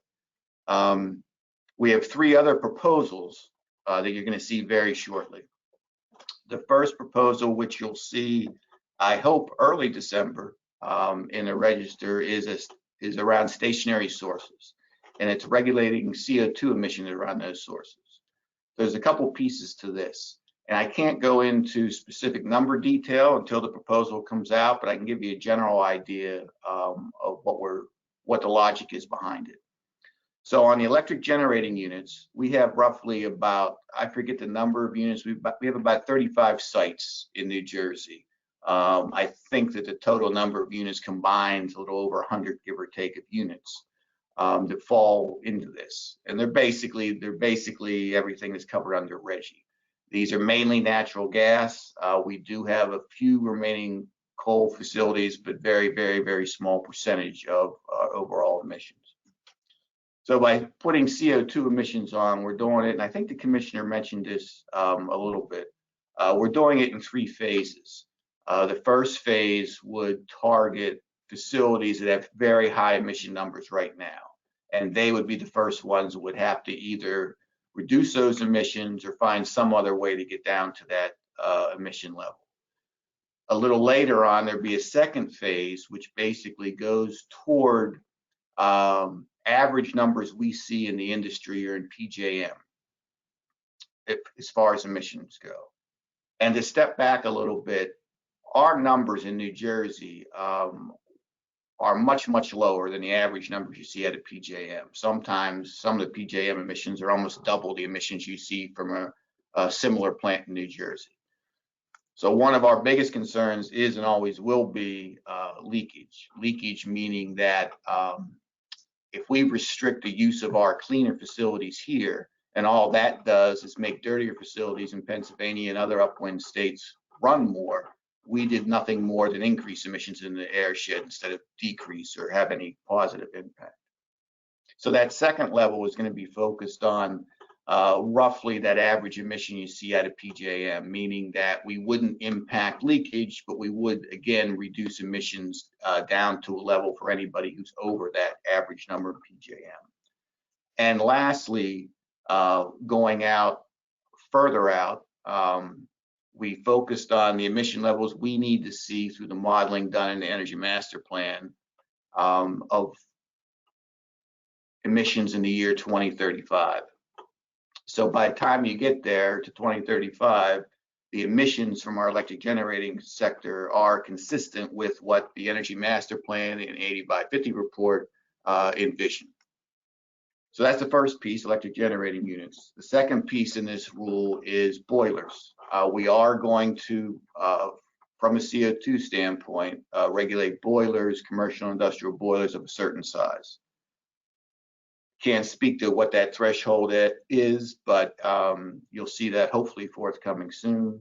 And lastly, there's a ban on a couple fuel oils that are not heavily used in New Jersey, but there's not a need for them. They have alternatives that are much cleaner. So that's stationary source, and like I said, that proposal, we're hopeful that that'll be a December proposal. The next piece is a cargo handling equipment rule. Once again, this is California based. We were hoping December that it might a proposal. It might fall to January. As you can imagine, most of these emissions are at the ports in North Jersey. However, we do have southern ports, so they will be impacted by this. And this just focuses on the equipment and the emissions coming from that equipment going forward. It's not an electrification requirement, it's a cleaner diesel requirement, but it will impact the ports. We have worked closely with the Port Authority, and if you've seen some of the information they've released lately, they are doing similar work through tariffs to regulate cargo handling on the port site. So this will complement what they're doing, and going forward, it'll be a big addition to the areas that live around the ports and cleaning up those emissions. And lastly, we have a Knox Omnibus rule. Once again, California specific, except we do have a piece there as New Jersey alone around medium duty vehicle inspections. Currently, we do not inspect medium duty vehicles. We know, DEP knows from experience and doing spot checks that these vehicles are tampered with at a fairly significant rate. By tampering, I mean they take out, either defeat or remove the air pollution control equipment from the vehicle. And this, we're hoping the inspection piece will put a little more certainty and ensure that these vehicles are meeting the emission requirements just like any other light duty vehicle on the road. Timing on the Knox, I think that's going to be early in 2022. I don't have any more information there, but that's the last of the 5 pieces. Now, that the second part that's coming up, that I hope to have some public stakeholdering in the spring, would be those next steps. Some of them might follow up right on the 5 rules I just mentioned. Some might be completely different thoughts. We're really just looking at ways that we can go out there, follow what's in the 80 by 50 report, but also do it smartly and do it in ways that we can get the biggest reduction in greenhouse gas emissions that we can. I mean, at the end of the day, we have a lot of challenges here, obviously. If you look at the 80 by 50 report, there's a long, long way to go. The costs are significant, and it's really a cultural change to be able to get to where we need to be in terms of, well, one example, besides transportation, the next big piece is heating, residential and commercial heating, from natural gas to electricity. That switch is huge. It's expensive, it'll take a lot of time. So pieces like that, you can't, it's really hard to underestimate the work we have ahead of us to get to where we need to be. I'd be remiss if I didn't mention the announcement, I think it was last week, I might have my weeks backwards, but the governor signed an executive order with a policy goal of 50% reduction in greenhouse gas emissions by the year 2030. Now, our modeling that we've done shows it will probably be in the range of 40% reduction by 2030, but will not reach that 50% number until about 2034. So we, collectively, we have big challenges to figure out how we're going to speed that up those 4 years. It's an extra, I think it's around 16 million tons of greenhouse gases we have to find a way to reduce 4 years quicker than we had planned in the modeling. The challenge there is that, and I think I know the commissioner mentioned this, the challenge there is that we don't have that many options on the table. The options have to be either from quicker renewable energy in place or big energy efficiency gains. At the end of the day, speeding up electrification, if that electrification is only coming from fossil fuel, does us no good and actually increases emissions. So the idea that that's not a tool in our toolbox unless you have wind or solar feeding or providing that electricity for electrification. So it's a challenge. The governor has put us on that path, and we're going to figure out a way to get there. But there's no easy answers right now. So we have to put our thinking caps on and figure out ways to be able to speed that up, like I said, by about 4 years. So that was 50 by 30. I'm going to spend a few minutes to speak about RGGI and some of the many positives come out of the program since we've gotten back in. If everybody remembers RGGI, the Regional Greenhouse Gas Initiative, we were original members back in the day, and we dropped out a few years after our initial joining. This administration, one of our first directives, or I think it might have been even the first executive order, put us on track to get back into RGGI. We're back in RGGI. We're finishing year 2. The proceeds from RGGI are higher than we expected because the allowance prices have been much higher than they have been historically. We're looking probably, we have one more auction this year, I think it's December 1st. But roughly in the 2 years, we're looking at about $200 million in proceeds. Now that $200 million statute-wise is split up between the department, EDA, and BPU. Different percentages, different focus on the dollars. And we have a 3-year strategic plan that we did it's regulatory based, that focuses on this first 3-year period, that focuses on those dollars going to electrification and transportation sector. The 3 agencies have different ways and different focuses, but that's where we are. Also, with those dollars, they're focused toward overburdened communities. So a lot of the announcements you've seen from us around RGGI funds are about either electrification or vehicles. Electric vehicles. So it's either the infrastructure or the vehicle themselves. For instance, last week's announcement was around, now I forget the number, it might have been 15 or so electric buses, I forget the exact number, school buses. We pay the incremental cost between a new diesel bus and electric bus. So let's say for argument, it's a $300,000 difference. We would pay that $300,000 difference through the program. So we have a huge demand, which we're very happy with. We'd like to have more money to put out there, but we have hundreds of millions of dollars on a waiting list for these projects. So the demand's certainly there. We're looking for ways every day to find different funding sources. We used Volkswagen dollars previously, other federal funds previously, but the RGGI dollars are great. And we're very happy with the success we've had with it.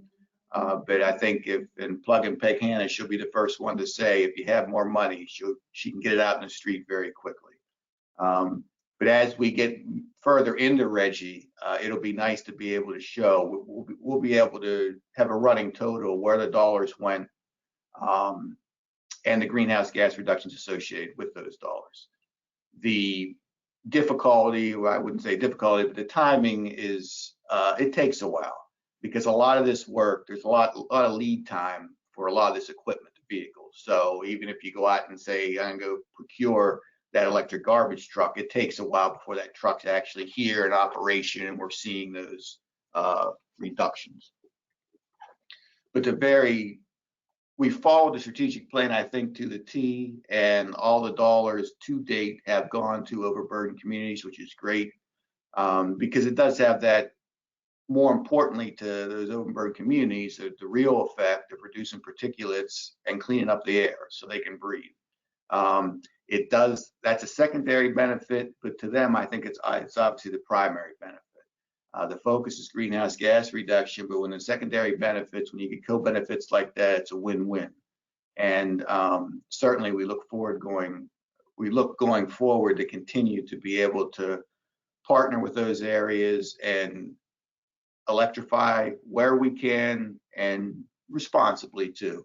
Like I said before, renewables are a huge piece of this. So we are focused on wind staying on schedule to be able to get to the point where when we truly do electrify everything and significantly increase it, all that power is coming from renewables. If you look at the Energy Master Plan, we're roughly doubling our energy demand going forward by the year 2050. That has to come from somewhere. And we do not want it to come from upwind states. One side note, if you're not aware, Pennsylvania is fairly close to joining RGGI, as potentially as early as January 2022. This is going to make a significant difference down the road for our air emissions, obviously, but also our electric generating units. They no longer will have to compete with very cheap prices from much dirtier facilities in Pennsylvania. Everybody will be in a level playing field. And so we're looking forward to that. Like I said, the rules are there. It's scheduled to take effect January 1 in Pennsylvania. So we're looking forward, speaking from a RGGI standpoint also, we're looking forward to working with Pennsylvania, getting their program up to speed. Virginia just joined. This is Virginia's first year in RGGI. So we're looking forward to increasing RGGI. At the end of the day, the more states that are participating, the easier it is, the better it is. So we're looking forward to Pennsylvania joining. And I think, Mike, I'm out of everything, so we got about 5 minutes left. So if you want to, anybody has any questions or anything that I may or may not be able to answer, I'd be happy to field them.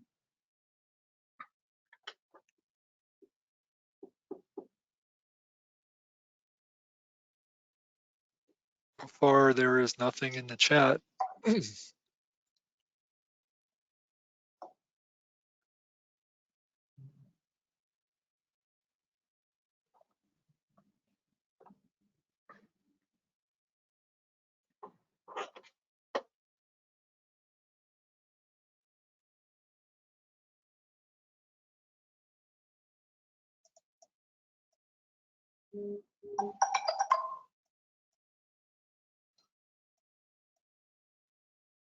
Looks like there aren't any questions. Did such a good job. I doubt that, but I'll take it.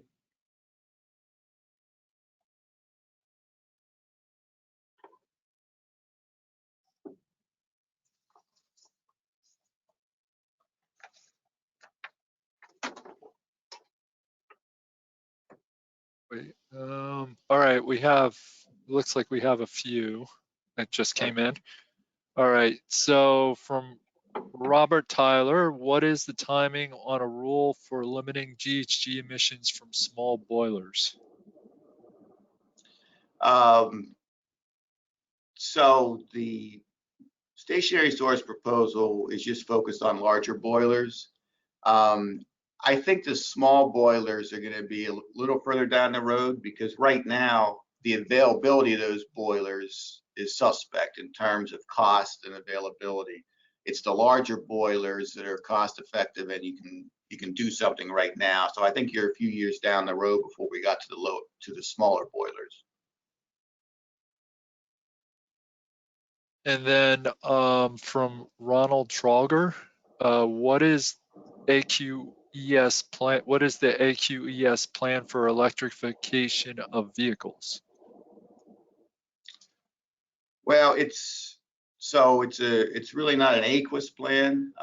It's an entire administration plan with all the relevant agencies looped in, so DEP, BPU, DOT, and you're focusing on a roadmap to get infrastructure out there. So obviously, it's much easier for people to have that confidence that they'll be able to charge. It'll be close to where they need to be, and there's no being stranded isn't a concern. So it's an overall administration focus. The best way to spend the money first on infrastructure and then on things like Reggie dollars where you're getting equipment out there. But it certainly isn't DP centric, but we're trying to make sure that all the government agencies are all on the same page and complementing each other versus competing.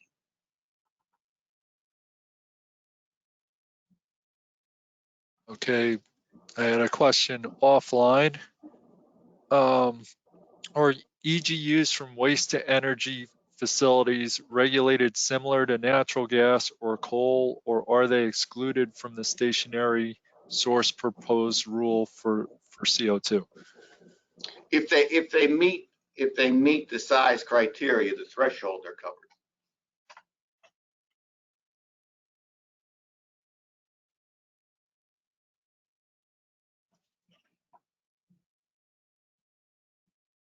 Right. Any last questions for the Assistant Commissioner? Oh, I got one more.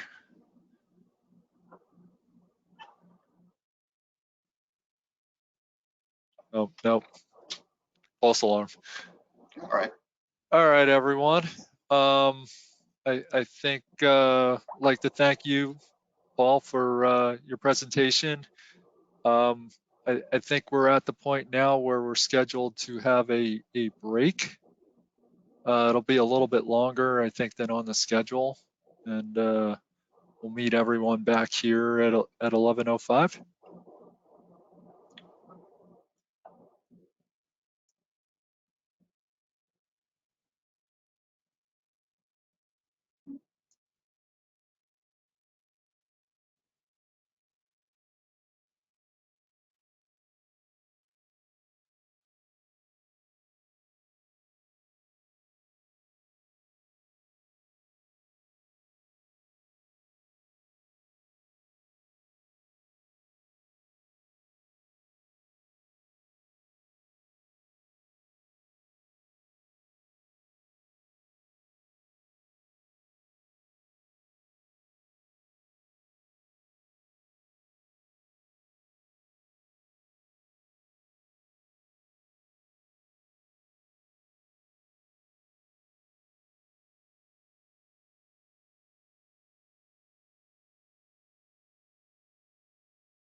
Hello, everybody. And while we're getting ourselves back into conference mode, I just wanted to take a minute to urge people to consider joining Air and Waste Management Association. I've been a member since I was in graduate school, so it's been a while since I joined, and I have always found it really, really useful organization to be a part of.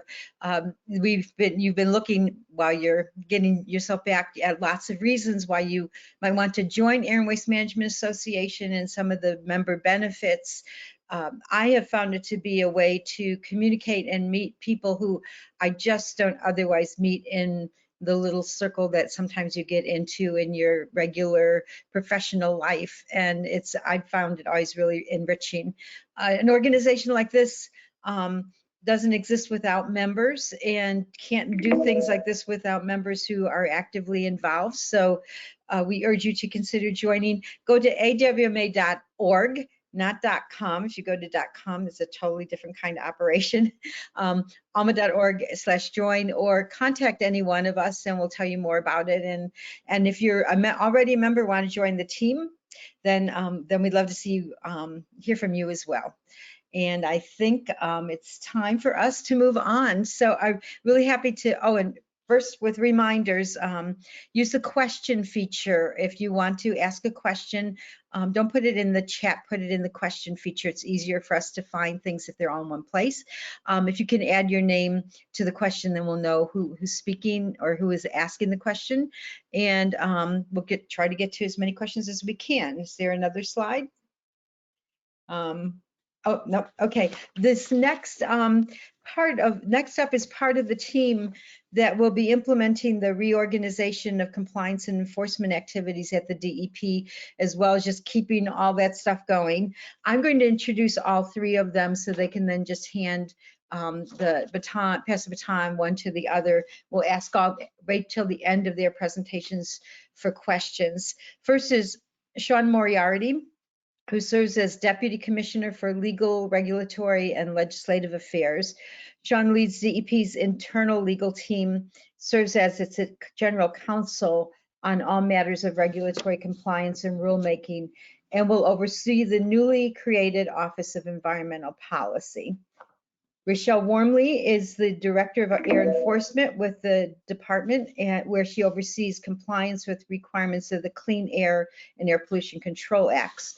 Her career spans over 31 years in the air pollution program, including time as the manager of air compliance in the Southern Office, work in the Division of Air Quality Permitting Program, and in the Bureau of Technical Services. And finally, Mike Hastry is the Director of Waste and Underground Storage Tank Compliance and Enforcement. Mike oversees the aspects of solid waste, hazardous waste, regulatory, medical waste, underground storage tank programs. They all have a full plate.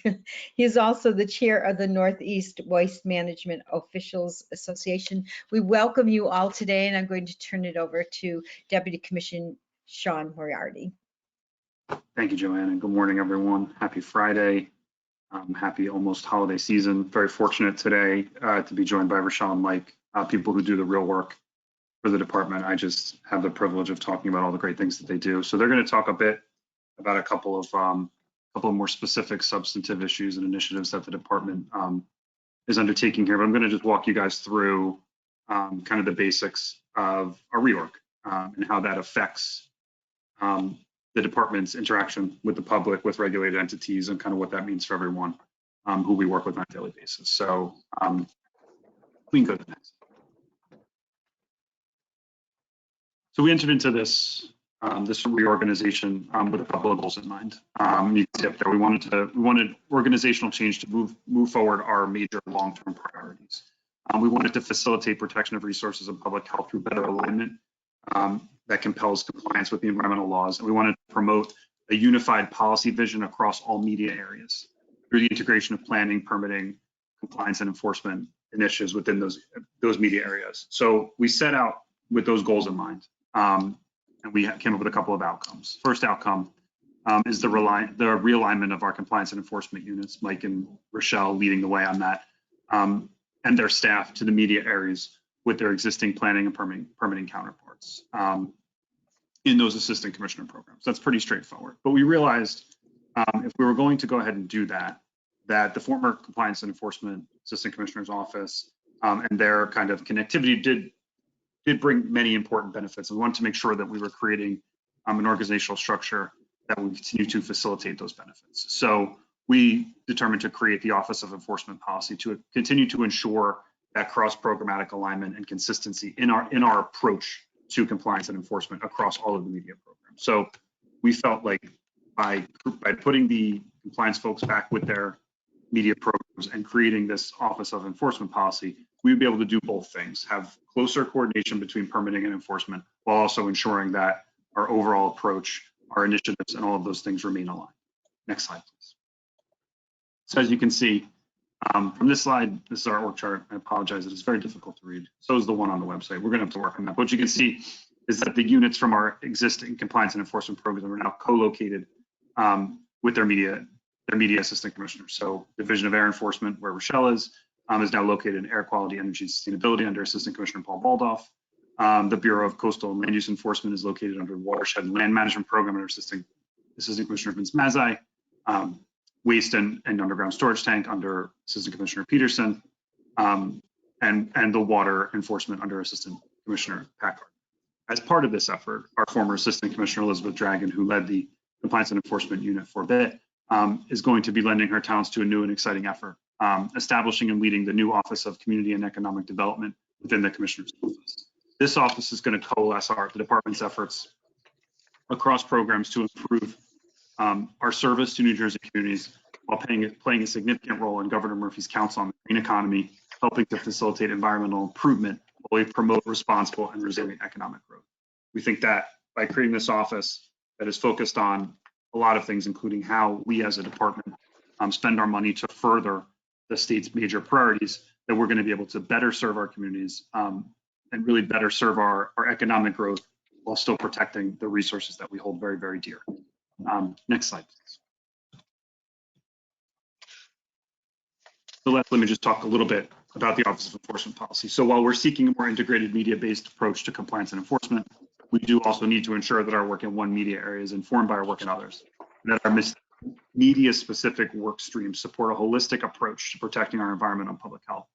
So to ensure the development and coordination of that policy across those programs, we did create the Office of Enforcement Policy. And that's going to be led by a newly created position called the Chief Enforcement Officer.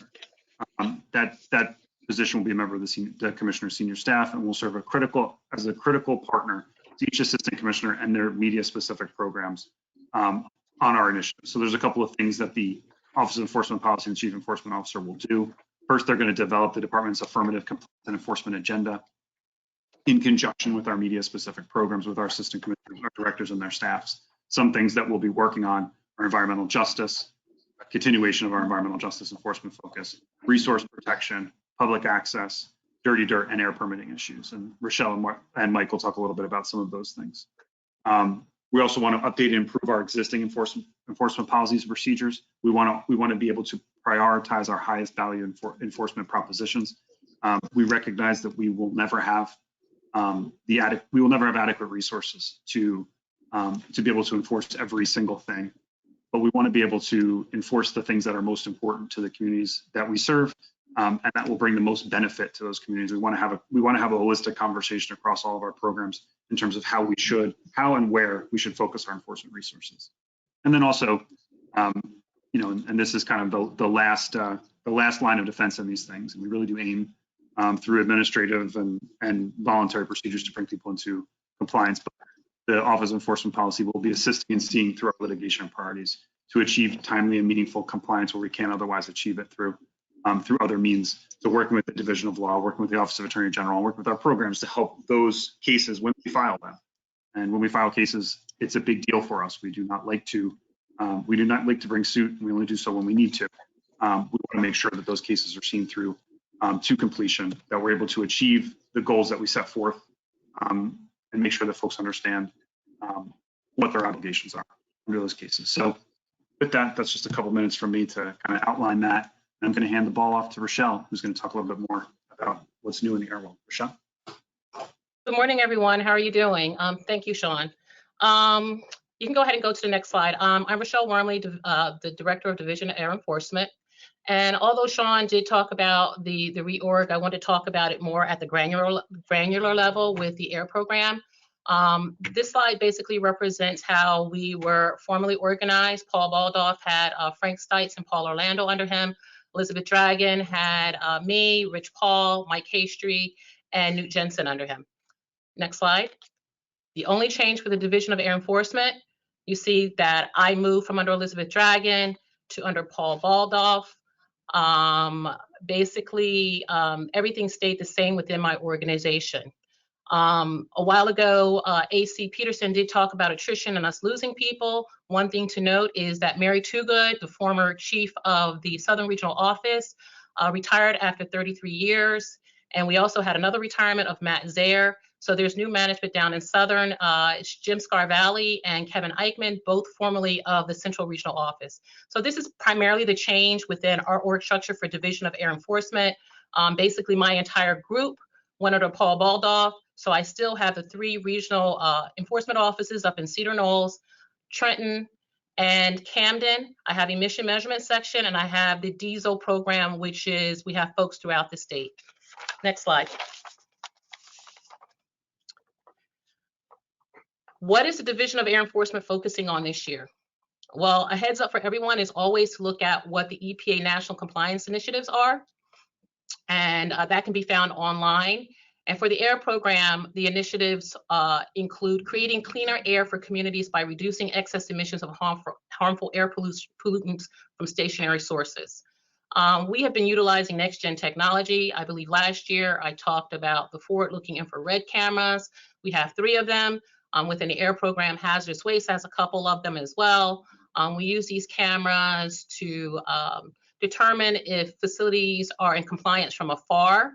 If we think there is a unpermitted stack, we use this tool to see if emissions are actually coming from a stack. If someone's saying that their tanks are empty, we can actually see if there's a heat trace to see that the tank is actually empty. And we've also been working with EPA with the geospatial measurement tool as well. Basically what the GMAP tool is, it's a van equipped with multiple monitors. They can detect toluene, xylene, benzene. We have worked with them basically annually for the past 3 years to identify some sources that possibly need additional inspections. So we've been addressing this particular initiative with the help of EPA. We're great partners. We collaborate with them quarterly to see what's hot, what they're finding that are issues under their management, and we work together to see what we can do as a team to address some of the issues.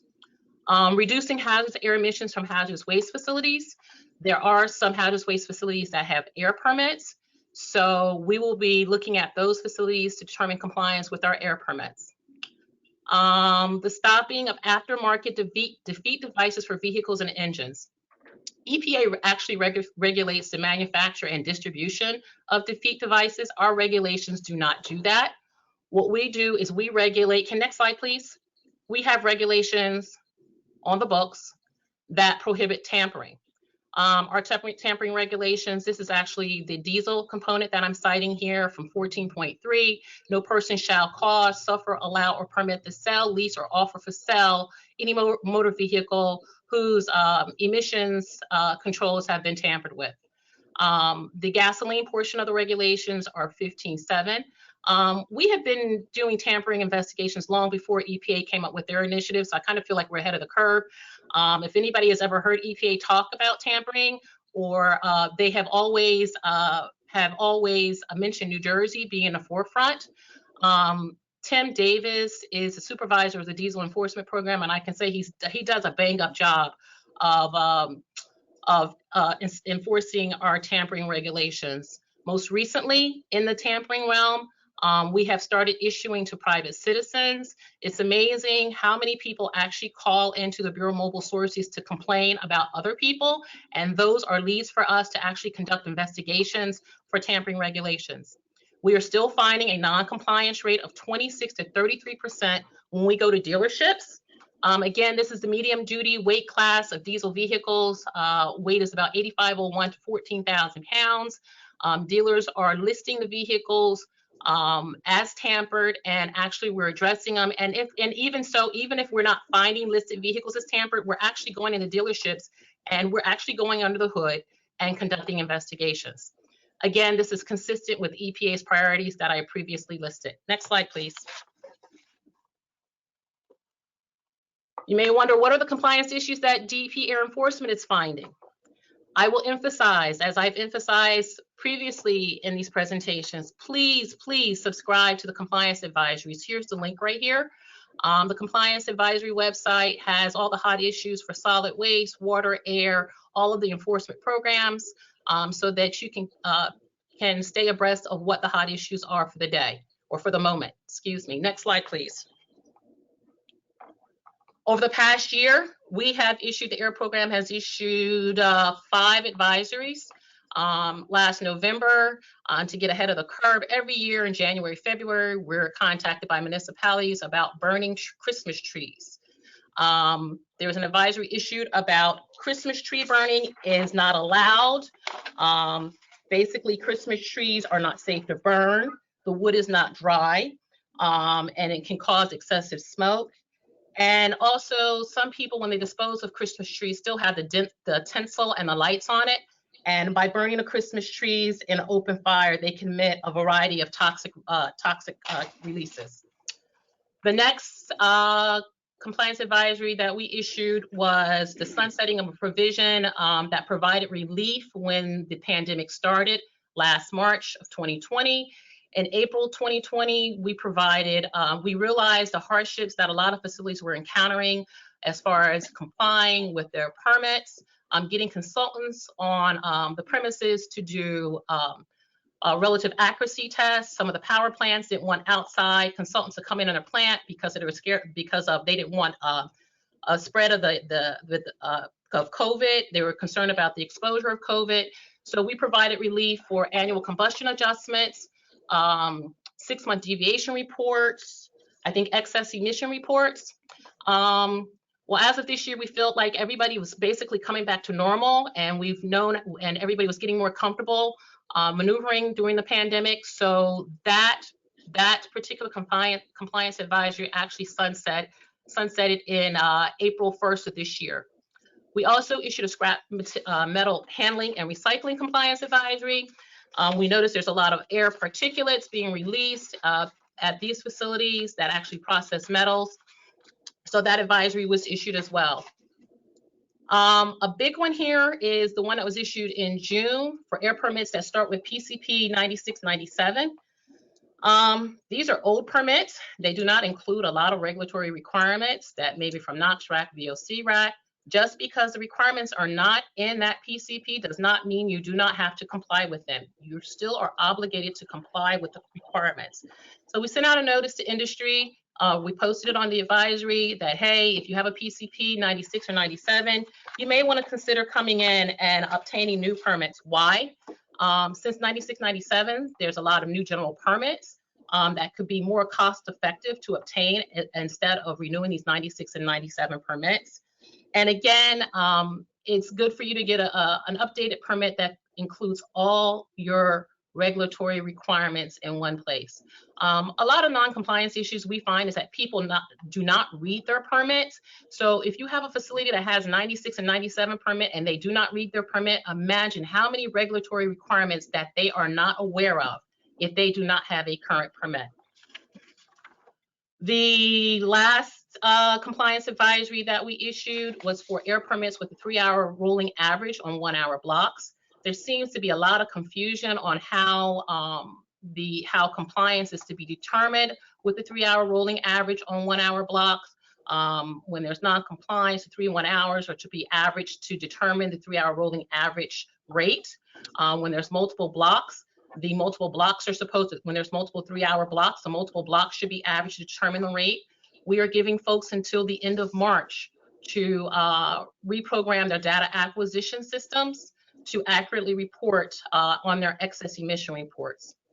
Although not on here, we have one that's outstanding that we're waiting approval for, and that's for compliance with expired Title V permits. We realize that some permits have maybe expired and still undergoing the review process. We just wanted to, in this advisory that we're expecting, we're just advising everyone that even though your permit is expired, you're still required to comply with the requirements of the permit. Next slide, please. Basically, this is just the air enforcement contact information for all my offices, the Northern Regional Office with the county, central, southern emission measurement section, and diesel enforcement program. Next slide, please.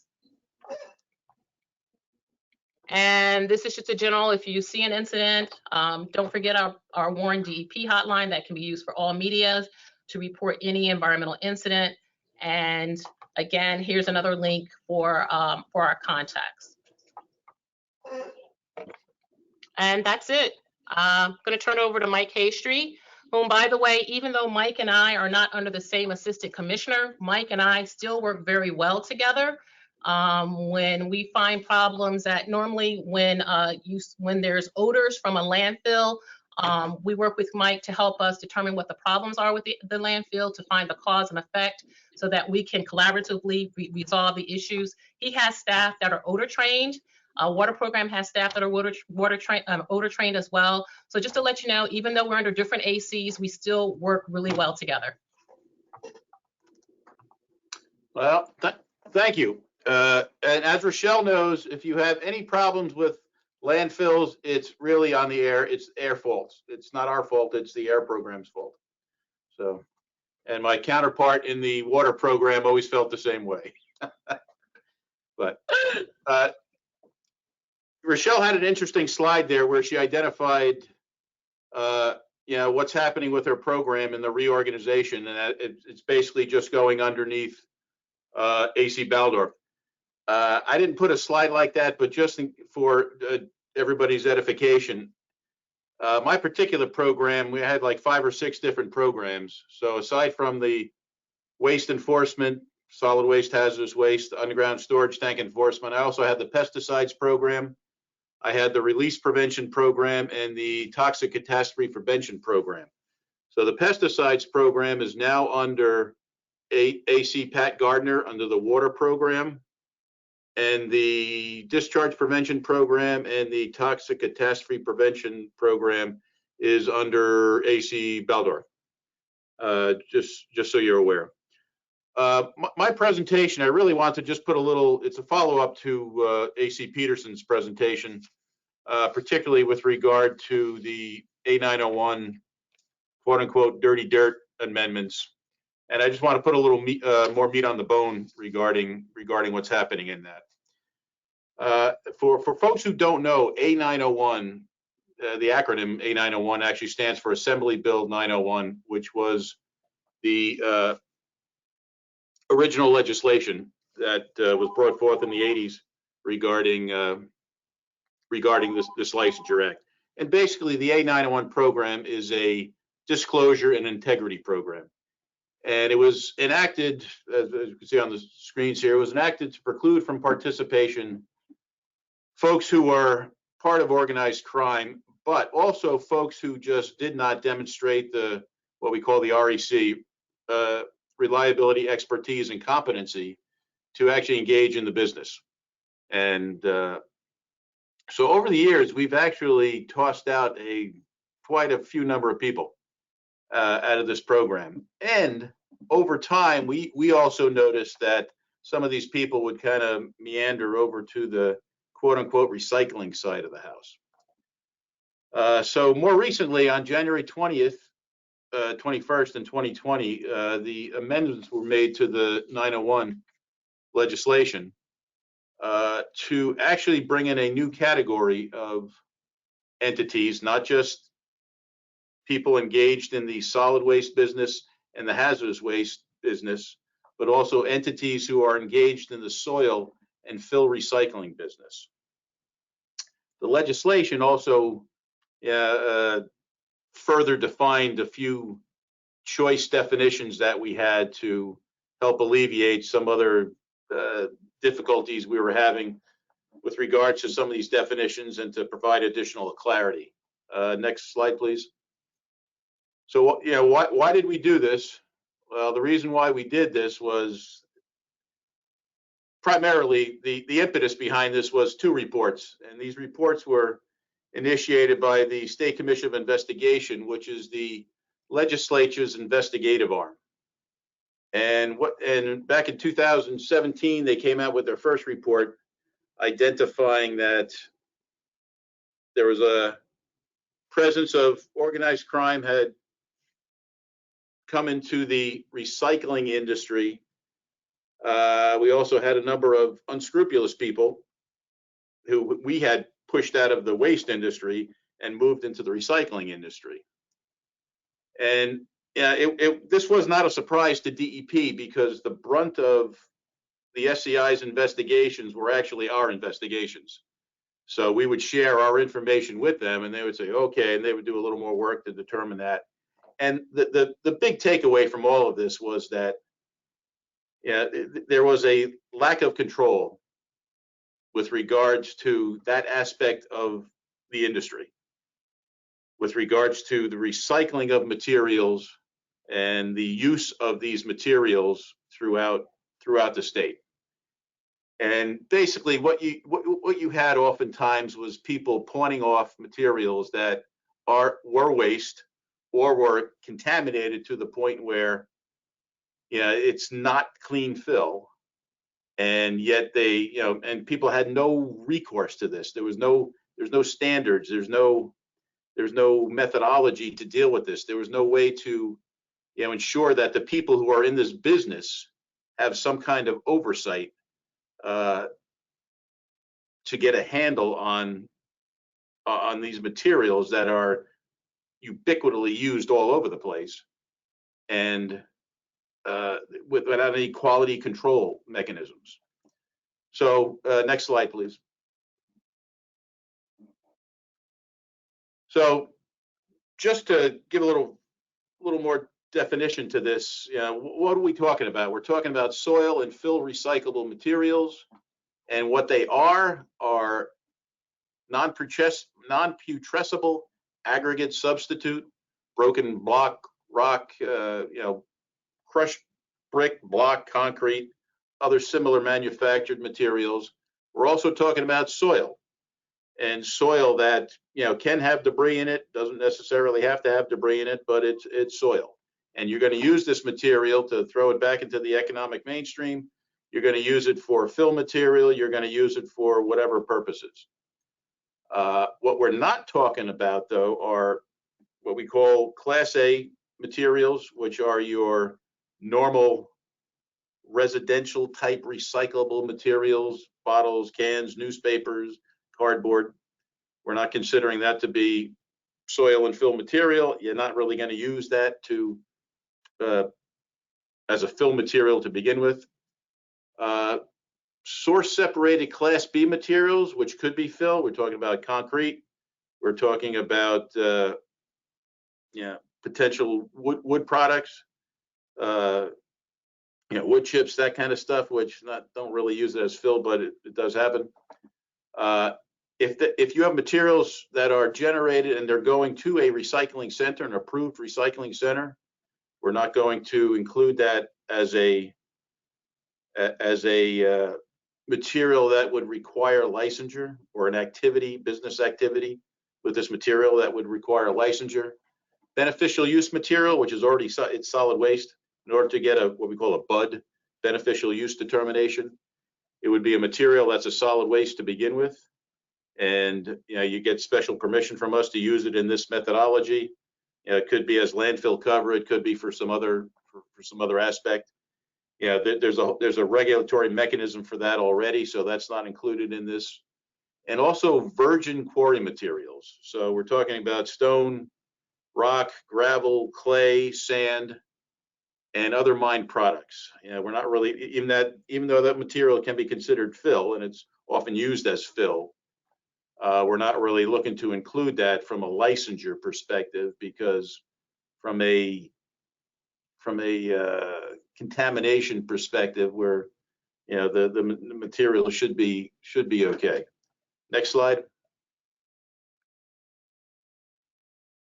So as Mark had mentioned, we're doing rulemaking. We're doing rulemaking on a lot of rules, but particularly to the these A901 amendments and this dirty dirt rule. We've just started the stakeholder outreach, and just to give you a little flavor for what we're looking at, and this is not written in stone. It's just some things we're considering to make this legislation work better for all of us. And one thing we're looking at, potential having a little, kind of a low volume cutout, and particularly for people who use soil, but that's not their main business. And really, we're looking at the small contractors. And all these folks that also have another regulatory mechanism on them. They have a DCA, the Department of Community Affairs, home improvement contractor licenses. So, we're looking at plumbers, we're looking at, pool installers, we're looking at landscapers, we're looking at folks who may have to use soil from a particular, during the normal course of their activities, but it's small volumes. We're not talking about, moving massive amounts of soil for, some kind of redevelopment project. So we're considering that. We're possibly looking at soil manufacturing facilities or soil processing facilities. Some of these activities already exist at the Class B facilities. And we may be able, we're thinking of possibly cutting that out of requiring licensure, provided they would ultimately get a Class B approval, so they would have a regulatory scheme on top of them to begin with, which would kind of offset the necessity for the license. And we're also considering clean, contaminated, undisturbed virgin soil, in a similar vein to what we're looking at, quarry products. So if we have a true green lot, what we call a green lot, which there's never been development there, it's it's just trees. They're going to work on it. They need to take the soil, that soil. And if that's the only business that you do, and you're not transporting other materials, that could be a potential exemption for licensure. So, and again, nothing's written in stone. We're going to have the stakeholder meetings. Next slide, please. So if you want, and we're going to have several, what we usually do for these types of rules, because they're somewhat involved, we'll have like different aspects of stakeholdering. One aspect we might have just dealing with like transporters of the material. The next aspect may be facilities, processors. So we'll probably have various flavors of stakeholdering for this particular rule. So if you want to join the rule, if you want to join the stakeholders, be part of it. On this slide here, we have the web page for who to contact. We also have the soil and fill DEP. We also have information, and on the next slide too. We also have information. Next slide, please.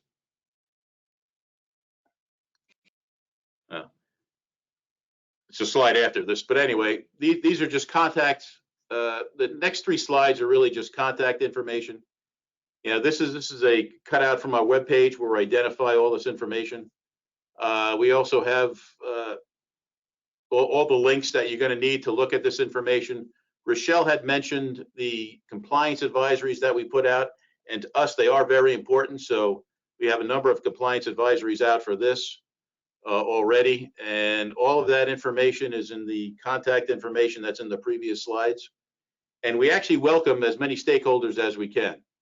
This is a very overarching legislation dealing with this material, and we want to make sure that we get it right. So more stakeholders we have to provide their understanding and their aspects and their experiences in dealing with soils and fill materials, the better product that we're going to have at the end when we finish our rulemaking. I think I'm right on time here. Perfect. Thank you, Mike and Rochelle and Sean, for your presentations.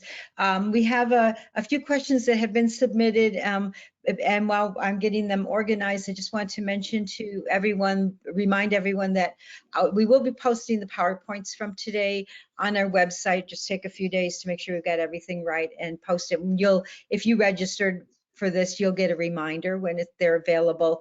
Also, in the handout section, there is a survey, and we would be really, really happy if you could fill out that survey and submit it to us.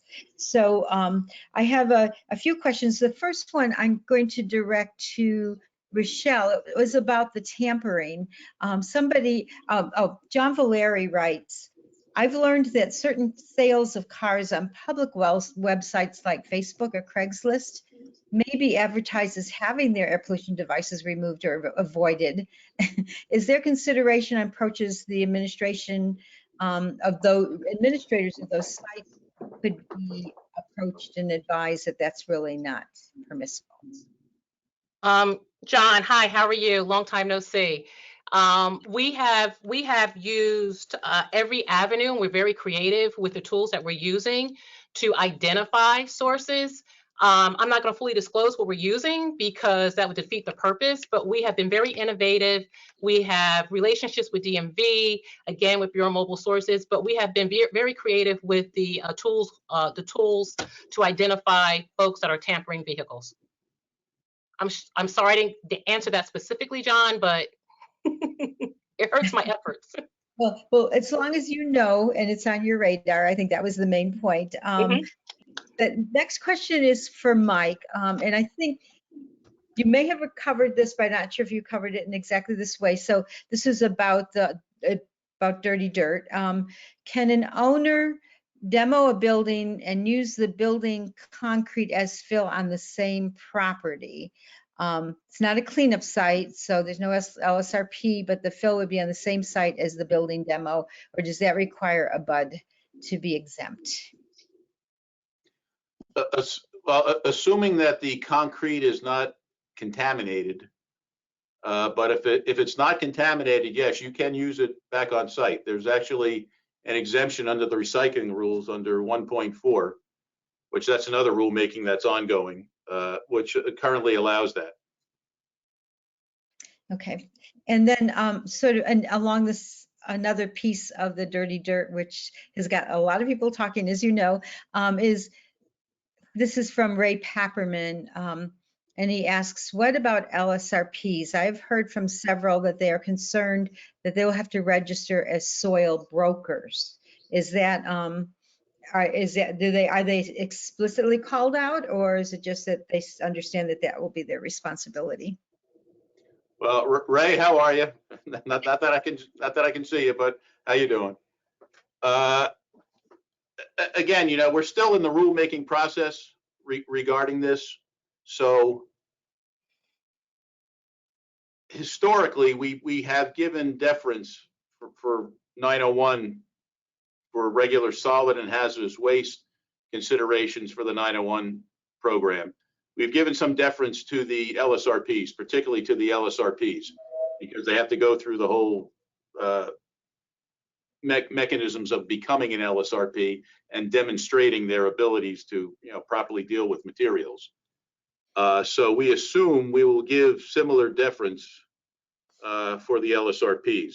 Yeah, we're still working on some nuances regarding volumes of materials and that might pertain to LSRPs and may pertain to other, not LSRPs, but environmental consultants.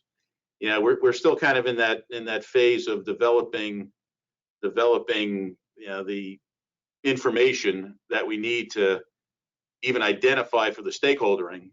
This is what we're thinking of, and to lay it out for everybody. What do we think? But in broad strokes, yeah, if you're an LSRP, chances are you won't need to be licensed if you're dealing with materials that are generated from your retained site, basically.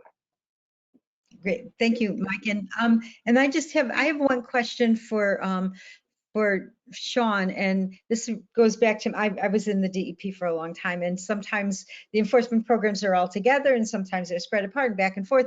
And one of the good things about them being together at one time was when the department implemented these enforcement sweeps, where you go into a community and all the different media were covered. Would that be something that fits nicely into the new program? That's exactly it, Joanne. That's why we wanted to ensure we created the Office of Enforcement Policy, so we wouldn't lose that type of approach. So I think we're going to, as we develop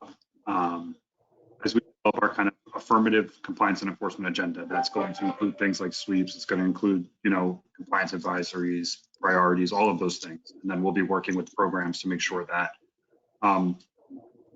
anytime we take an action, it's taken as broadly as possible and covers as many of the affected programs as it can, because we recognize that, like Mike said, if you have a landfill issue, sometimes it's an air issue, right? We got a lot of these things cross-program. We have to make sure that we continue to have those conversations, and the office is there to facilitate exactly. Thank you. And we're out of time for questions. A couple of other things are coming in related to Dirty Dirt. You're not surprised, Mike. And we'll work with you, Mike, to get some answers, and we'll send people those answers. Just one last thing. Mike said a lot of important things. The most important thing he said is that we are stakeholdering Dirty Dirt. Come and talk to us. Tell us your concerns as part of the stakeholdering. We'll answer as many questions as we can. Mike will give you answers on this webinar for questions. But the only way the rules are going to be the way that they need to be, that we're going to be informed, is if folks come out and talk to us. Come talk to Mike in that setting. We have that information. Great. Thank you so much. This has been really informative panel, I think. And now we have to move on to the next one. Mike, you're up.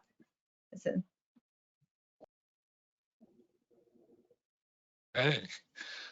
So our next speaker is Director Gary Buchanan, Division of Science and Research. Dr. Buchanan is the director of NJDEP's Division of Science and Research, where he oversees multidisciplinary research and science-based technical support for the department's programs. He is also responsible for the coordination and administration of the NJDEP Science Advisory Board, which provides the NJDEP Commissioner with independent peer review and advice on scientific and technical issues relevant to the department's mission. Welcome, Dr. Buchanan. Good morning. Can you hear me? Yes, we can. Great, thank you. Thank you, Michael. Yes, Gary Buchanan, the Director for the Division of Science and Research at DEP. I'm here to give our annual update on current and recent research. Next slide.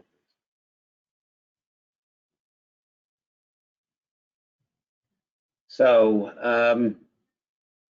this is our goals. Just a little bit of background. We provide the department with expertise and information to basically support, the technical program and policy needs. As just mentioned, we're the liaisons to the Science Advisory Board and the 4 standing committees, which I'll talk about in a few minutes. We perform research to meet the information problem-solving needs of the department. And especially, we're kind of the sentinels. We look out for emerging issues such as contaminants of emerging concern that will require the department's attention and response.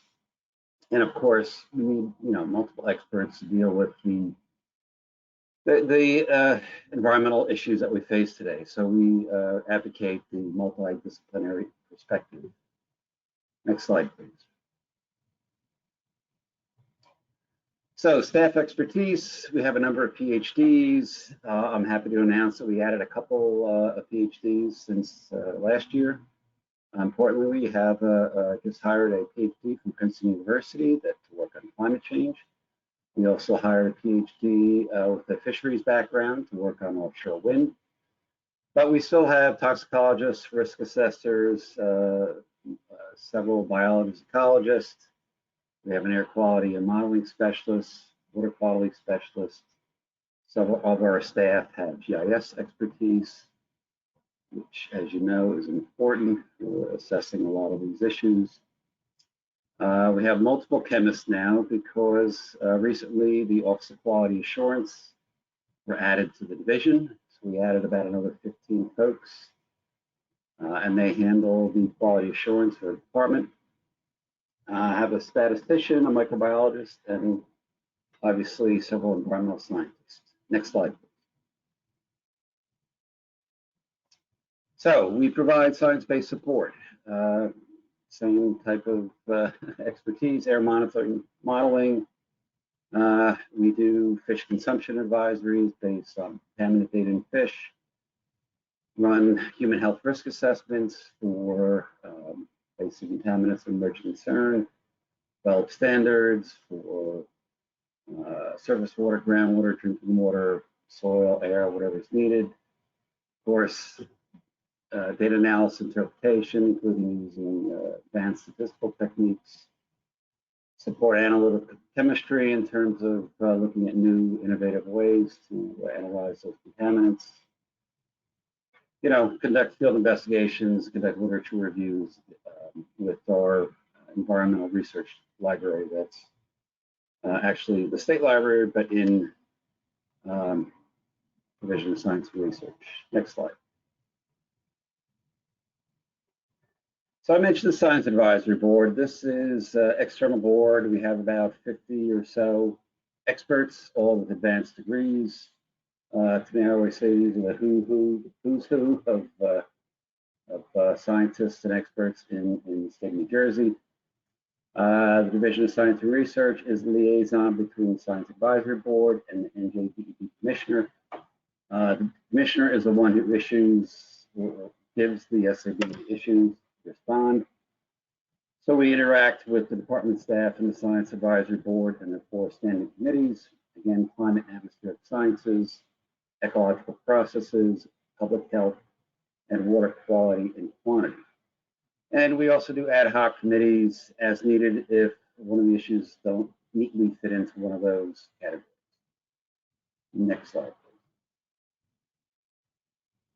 So what has the Science Advisory Board done in the past year? Well, they put out several reports for the department. They reviewed mitigation approaches for vernal pools. You know, vernal pools are very valuable, so we don't lose them. And what's the best way? Well, we got recommendations on what's the best way to mitigate their loss. Also looking for input on the best ways to survey and map submerged aquatic vegetation and habitat. So the SAB did a very nice job listing the various methods and making recommendations on which ones we should use.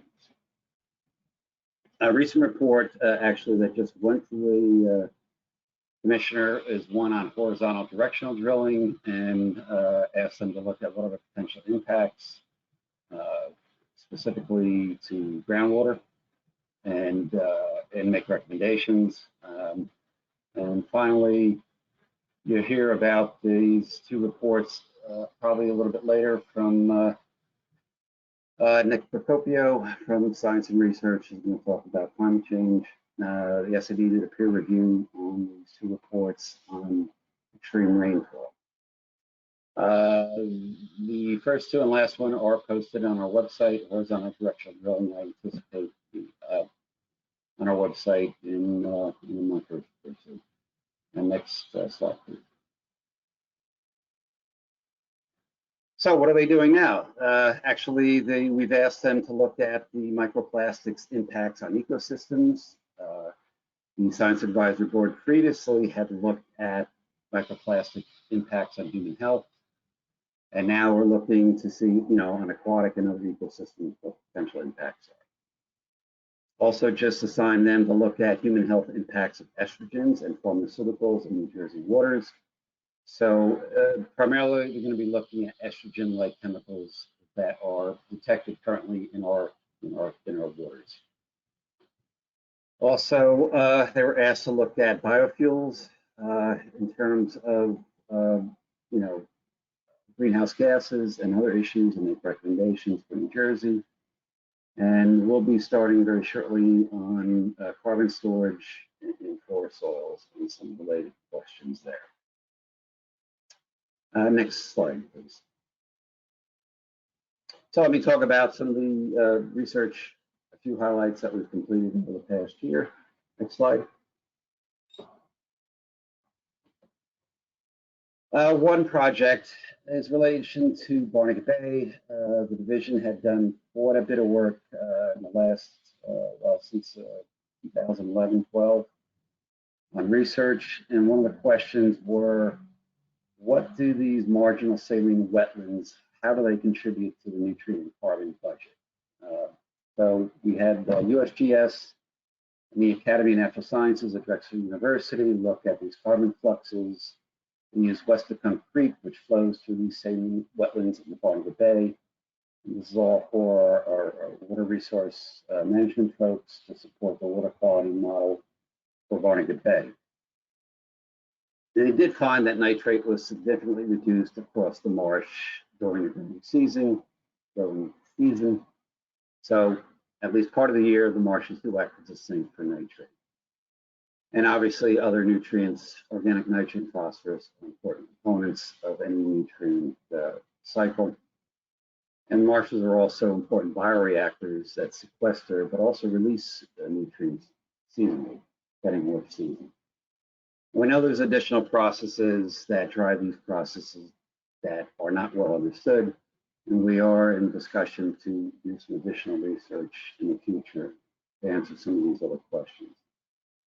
Next slide, please.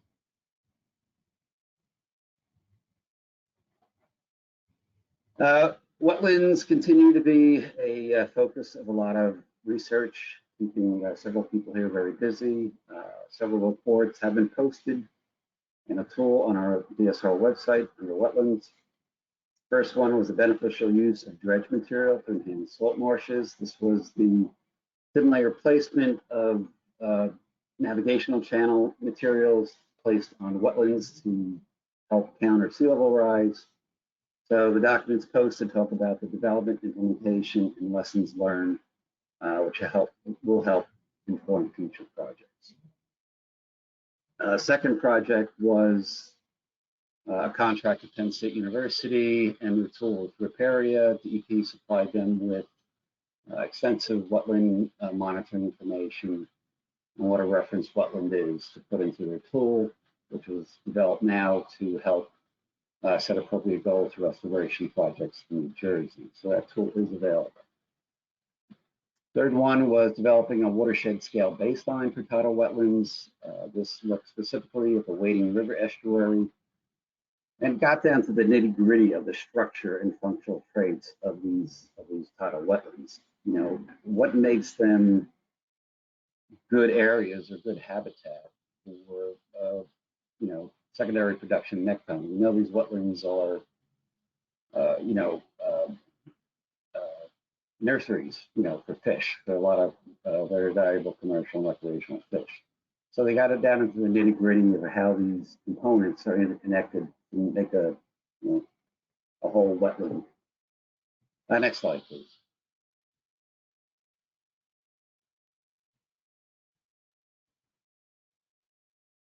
Another big topic, which I'm sure folks have heard about, are harmful algal blooms, cyanotoxins. New Jersey got hit a couple years ago with a pretty severe outbreak.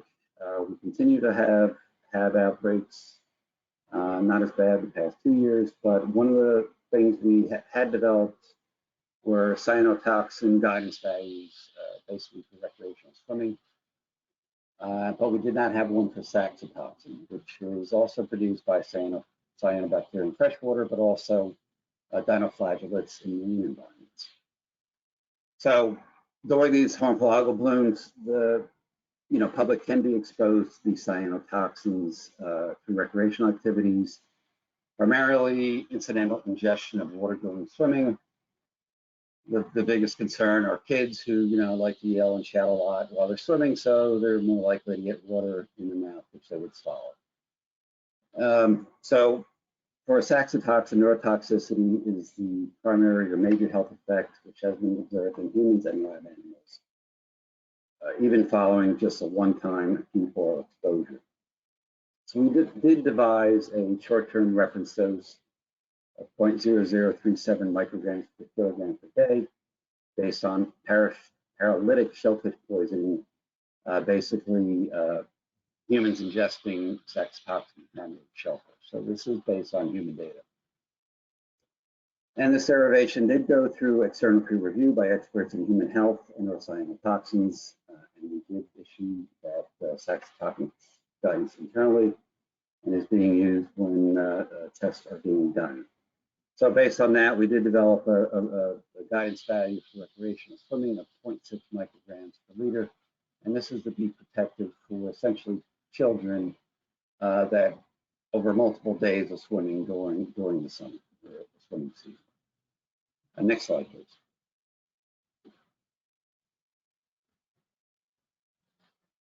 So the division continues to support the Drinking Water Quality Institute, and the institute was asked to recommend an MCL for 1,4-dioxane back in 2018. 1,4-dioxane is it's kind of a nasty chemical. It causes tumors in multiple organs in laboratory animals, and is classified as a likely carcinogen by EPA. So they developed a health-based MCL of 0.33 micrograms per liter, which was based on EPA's IRIS system and the cancer slope factor, based on liver tumors in female mice at a 1 million cancer risk level. So this is cancer-based. DEP has a groundwater quality standard of 0.4 micrograms per liter, which is rounded from 0.23 to 0.4 based on our regulations that require it to be one significant figure, and that's also based on EPA slope factor. The Institute determined that the achievement of the health-based MCL is not limited by analytical or treatment removal considerations. So those are the three aspects the Institute looks at: the health basis, detection, and treatment. So the Institute about a year ago put out a draft document. The Institute looked at the public comments and consider those before finalizing the documents, and they voted unanimously in August to make a recommendation to the Commissioner for MCL of 0.33 micrograms per liter. Next slide, please.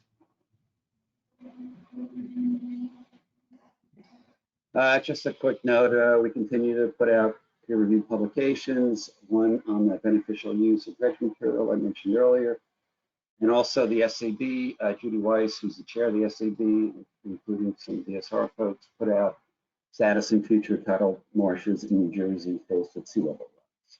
We also have a couple projects in press or submitted, one on the private well testing Pact outreach efforts, and one also on PFAS and predicting groundwater vulnerability in Nevada. So, next slide, please.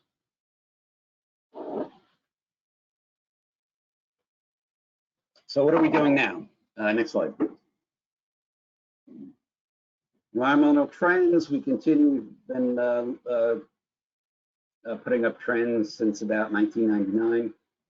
This is an EPA-funded effort that's required under our agreement with them. 39 chapters on the status of key environmental parameters, everything from air quality, climate, energy, water quality, natural resources. I encourage you to check out our website and look at these. Each chapter talks about the status, but also includes references, DEP contacts, and sources of additional information.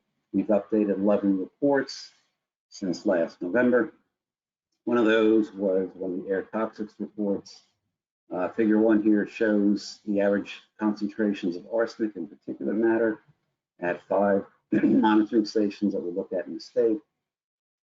3 of them do show a significant trend line, and all of them you can see are in a negative direction or decreasing concentration, which is excellent news, and 2 of them even are below our health benchmark, which is a very low number.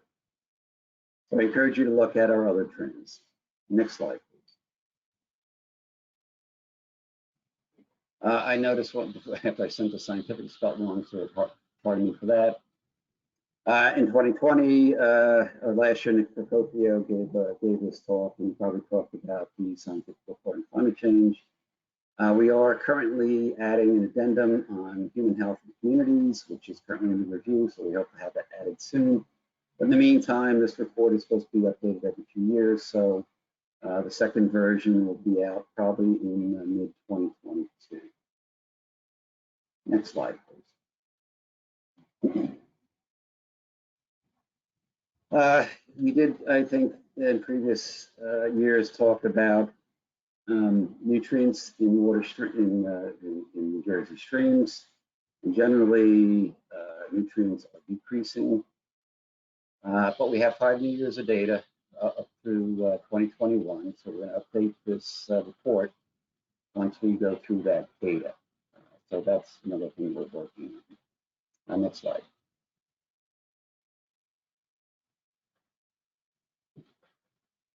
New Jersey private well testing. This is under the Private Well Testing Act. We will be adding PFO and PFAS and PFNA to our database on December 1st. These PFAS are required to be tested for whenever there's a real estate transaction with a private well, as well as if it's a rental unit with a private well. And about 13% of residents, about 400,000 private wells in New Jersey, so it's not a small number. And they're required to be tested for bacteria, nitrates, 29 VOCs, lead, pH, arsenic, gross alpha, iron, manganese, as well as now PFAS. Mercury and uranium are also required in certain counties. So the map on your right here, this is broken down into 2 by 2 mile grids. We cannot, we're prohibited by law from giving up individual well data, because that's considered private. And if you look at the map on our website, you can click on any box and see which of these parameters are exceeded, or what percentage of the wells in that area are exceeded.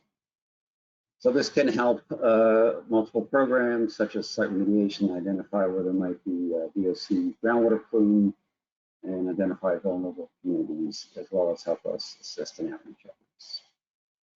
Next, please.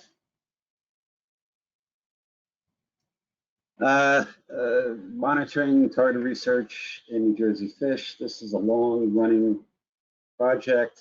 We started in the late 1970s, I believe, collecting fish to look at contaminants.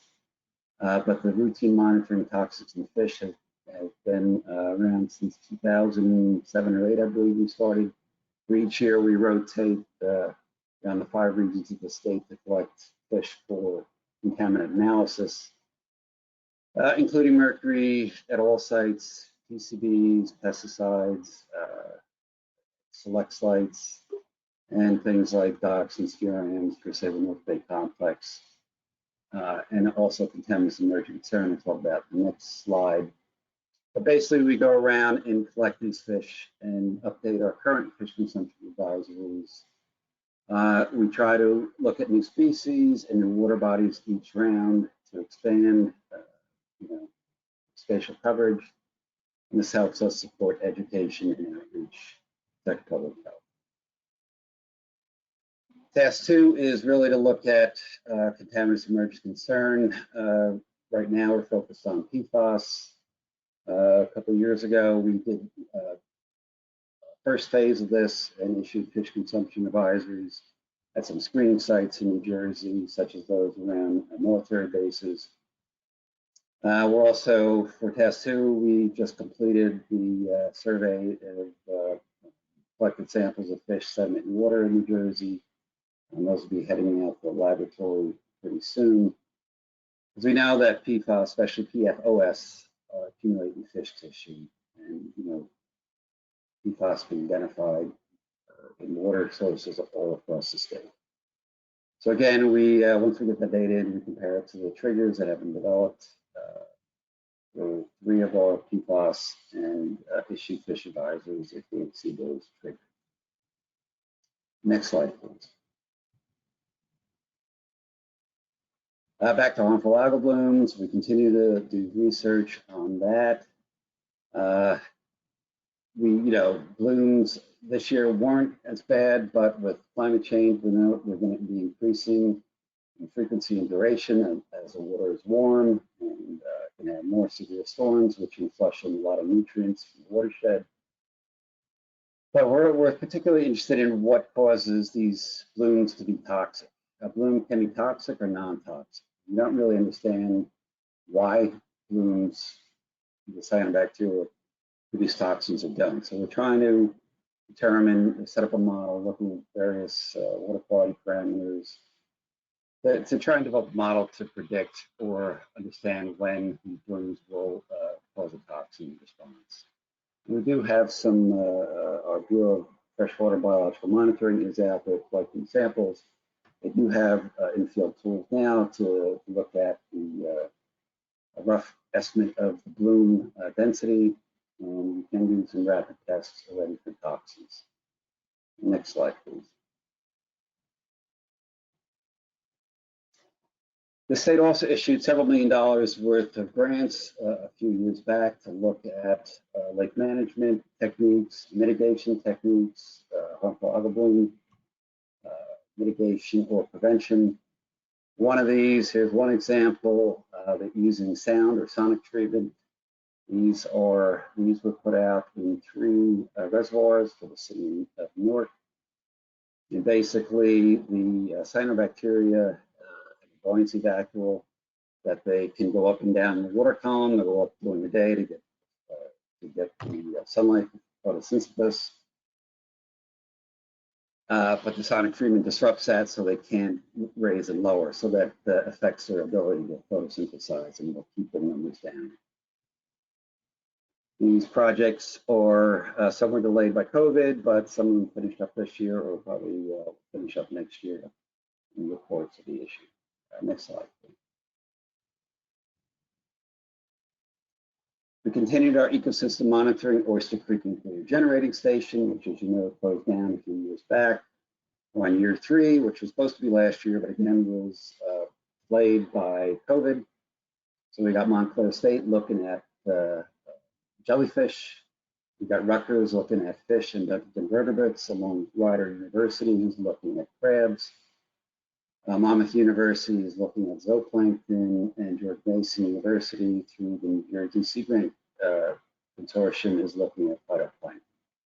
And the graph on the right, you can see the plant at the bottom, which is, currently being disassembled. But the red in the middle of Barnegat Bay there, that was the thermal fingerprint, if you will, when the plant was actually operating. So it took, it did have an effect. I mean, this is going to be, I believe, the first study to look in depth at post-closure of how a ecosystem responds to losing this thermal and impact from all the basically billions of gallons of water that they suck through their plant each day. Next slide, please. We continue to look at clinging jellyfish. We talked about this past year as an invasive species from Western Pacific. We have an interactive map on our website. If you go swimming next summer, I encourage you to look at this. Next slide, please. We continue to do ongoing monitoring. I know Montclair State also is out there, but we've been looking at the Titicaca River, which is in the upper right part of the slide. North Wildwood, down on the lower right-hand corner, where the star is, there's a small, basically tidal pool, which has some large populations. And also in Barnegat Bay, off Island Beach State Park, including Tyson Shoal, which is a popular area, as well as Shrewsbury River. Next slide, please. In order to understand, next slide, please.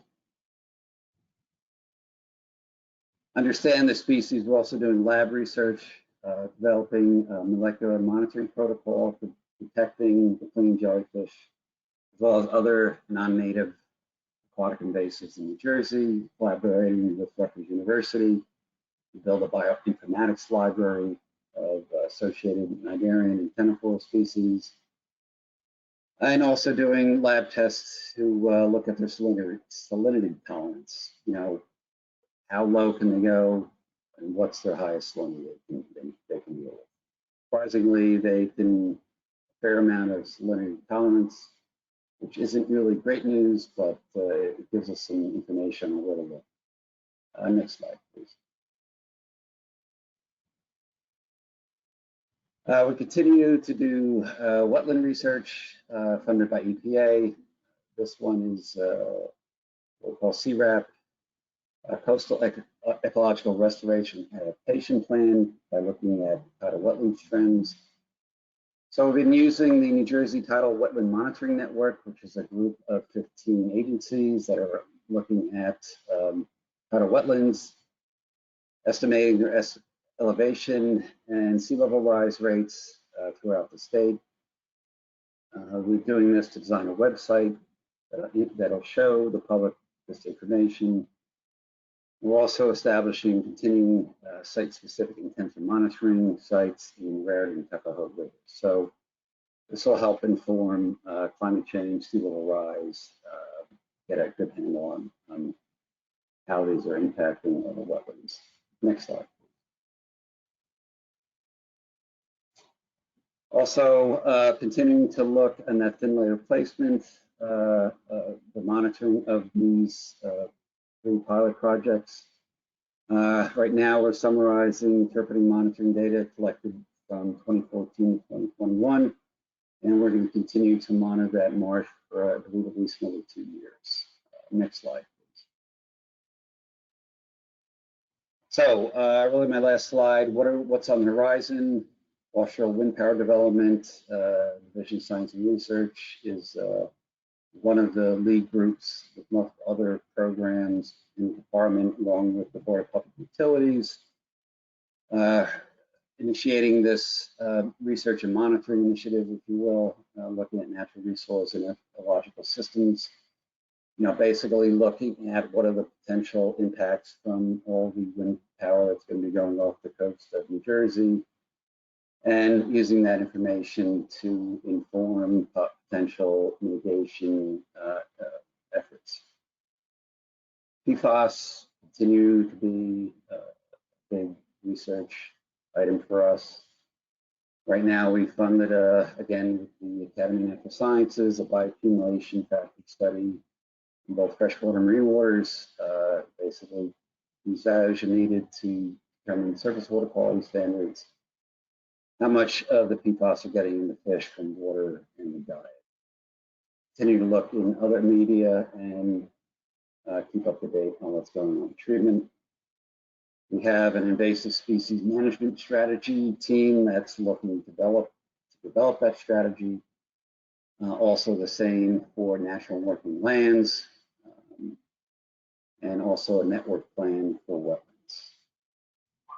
wetlands. Next slide, please. With that, I thank you. I acknowledge the many DSR scientists who did all this work, other DEP programs, the principal investigators and universities. Contact information is here. Again, encourage you to look at our reports on the DSR website.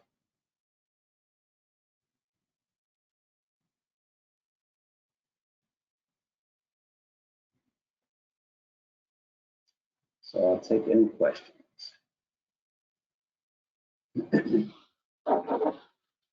So far, there are no questions on the chat. We'll wait, you know, one or two more minutes, folks.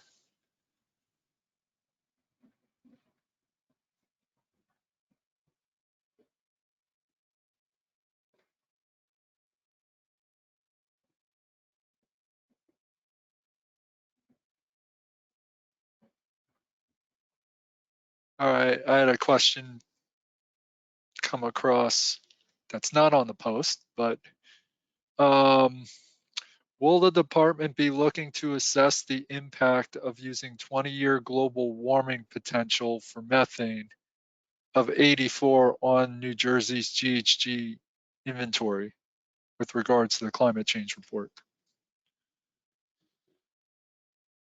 Well, the climate change report is basically on the science, updating what we know about the science and specific to New Jersey. That's probably a better question for Paul Baldwin's program.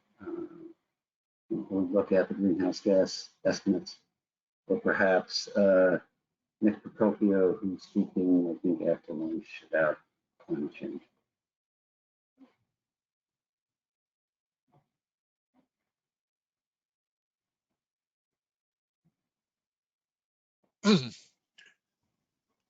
And anyone else hear me? I think we're going to head for lunch, and we'll be back at 1 o'clock. And we want to thank everyone, and thank you, Dr. Buchanan, for your participation today. My pleasure. Have a great day.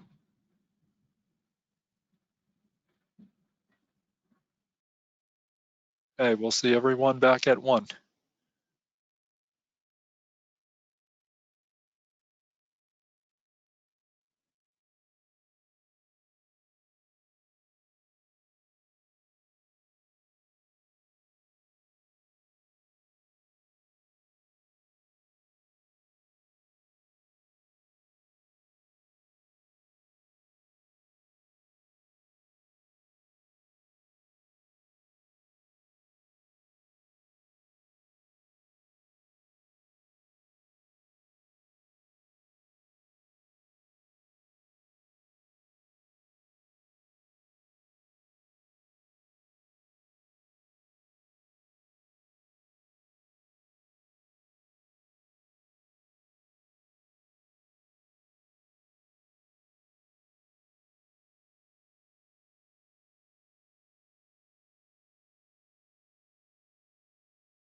Well, good afternoon. Welcome back to the afternoon session of the conference.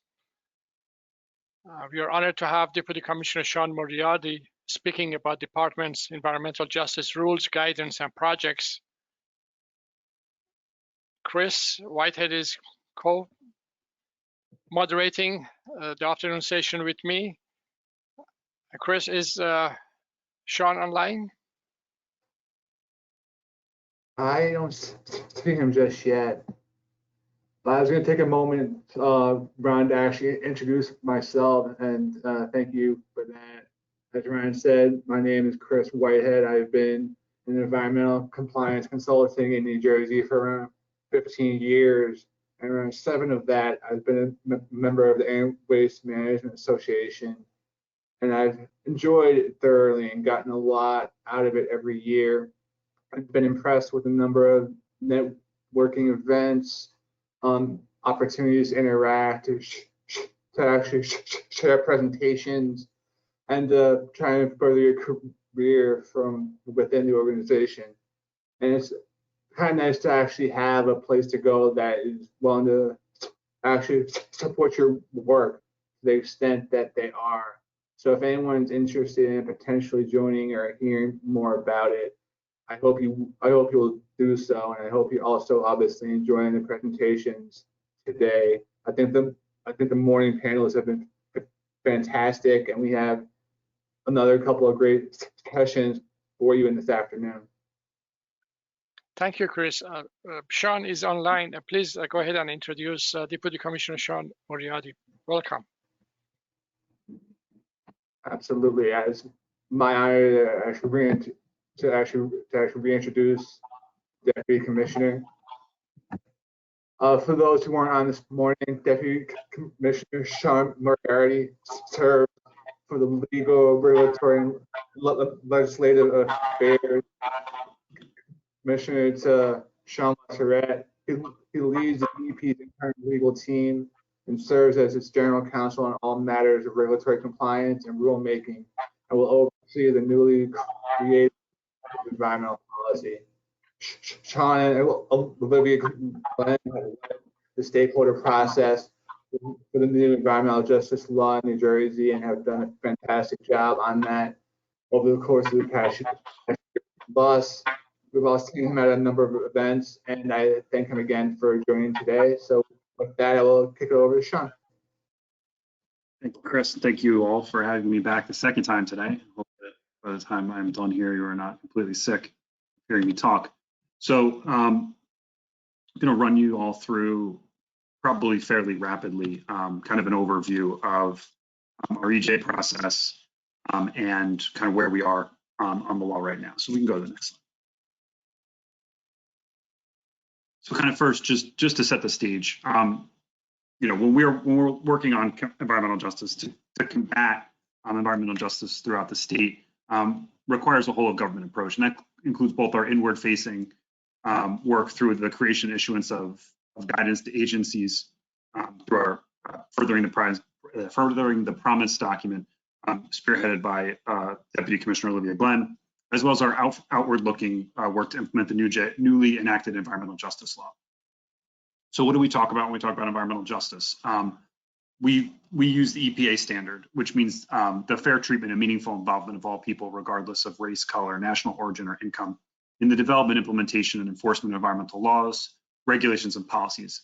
And this goal can only be achieved when everyone enjoys the same degrees of protection from environmental and health hazards and equal access to the decision-making processes in the places where they live, work, and learn. What this ultimately recognizes is that disproportionate environmental burdens are often endured by poor communities and communities of color throughout the state. Next slide, please. So as Chris indicated, we went through a fairly extensive stakeholder process for environmental justice regulations, kind of what we consider to be the gold standard of departmental stakeholdering, and certainly warranted and necessary given the novelty of the issues at play here. And that what we learned there, the conversations we have, are going to inform the implementation of the first of its nation environmental justice law. And I will say quite candidly, The ideas that we had at the beginning of that process are quite different than the ideas we have now. We think that things have drastically improved as a result of the feedback that we received from all of our stakeholders. Next slide, please. So what the environmental justice law recognizes is that because environmental standards are often formulated based on the effect pollution has upon general populations spread over wide geographic areas, those laws fair to fully consider the impacts that certain pollution generating facilities have on their local communities. And ultimately, this failure creates pockets of high pollution across New Jersey, where many of those facilities have become concentrated in predominantly minority or low income communities that might lack the financial or political power to shape their local landscape and avoid disproportionate adverse impacts on their public health and environment. So ultimately, the backdrop with which we will be implementing the bill. Next slide, please. So in order to understand the law, it's important to understand its intent. We can do that by looking at the declarations, which are summarized here. You can see that the declarations speak to that disproportionate environmental and public health burden that results from the concentration of these communities, from a legacy of siting sources in overburdened communities as defined by the legislature. We'll get into talking about what all of that means as we go forward to that. Next slide, please. This is just talking about how that disproportionate share of ultimately the burdens and the consequences of our economic growth have been borne by certain communities, and that it is time, in the view of the legislature, to take steps to correct those historic injustices, and in some instances, limit the future placement and expansion of such facilities in overburdened communities. So that's the charge, that's the premise under which we are moving forward with our rulemaking. Next slide, please. So now that we understand that premise, let's talk about how we would work to implement it. At its most basic, the law requires us to consider whether a specific facility seeking a specific type of permit will contribute to environmental or public health stressors in an overburdened community, considering whether and how those stressors might have disproportionately impacted that community when compared to the overburdened community's neighbors. And we'll define all of that as we go through. So first, the first step is in defining those things is to determine where the law actually applies. And for that, we use a three-pronged test of applicability. The first prong of that test is whether the facility seeking a permit from us is one of the 8 types of facilities listed in the bill. It's important to note here that the bill only applies to those 8 specific facilities, and those include major sources of air pollution, resource recovery facilities, sludge processing, sewer treatment plants, generally solid waste facilities, including landfills, scrap metal facilities, and medical waste incinerators. Our approach for the rulemaking is to largely define those facilities as they're defined in the underlying environmental regulations. Where necessary, we might modify a regulatory cross-reference or need to create a new definition because one does not exist. But our goal here is to try to create a paradigm through the environmental justice regulations that is consistent with the paradigm that we've already created under environmental laws. So folks will have a general understanding of the types of facilities and how we're going to approach them because they would already likely be regulated in some capacity by the department. Next slide, please. So step 2, the second, is to determine whether that facility, one of the 8 that we just talked about, is seeking a permit as defined by the law. That includes a fairly broad category of permits from the department. It includes solid waste and recycling permits, development permits, including wetlands, CAFRA, flood hazard, water supply and water pollution permits, as well as air pollution permits and pesticides. It's important to note here that the bill specifically excludes authorizations or approvals necessary to perform remediation or minor modifications to major source air permits that do not increase emissions. Again, our approach here is to define those permits and the associated thresholds as they're defined under the existing regulations. Next slide, please. The third prong is determine whether that facility, as we've defined, seeking a permit, as we've defined, is located or proposed to be located in an overburdened community. And where we have to do some work under the regulations to define facilities and permits in more detail, the legislature has done the work for us to define what an overburdened community means. And you have it up here on the screen.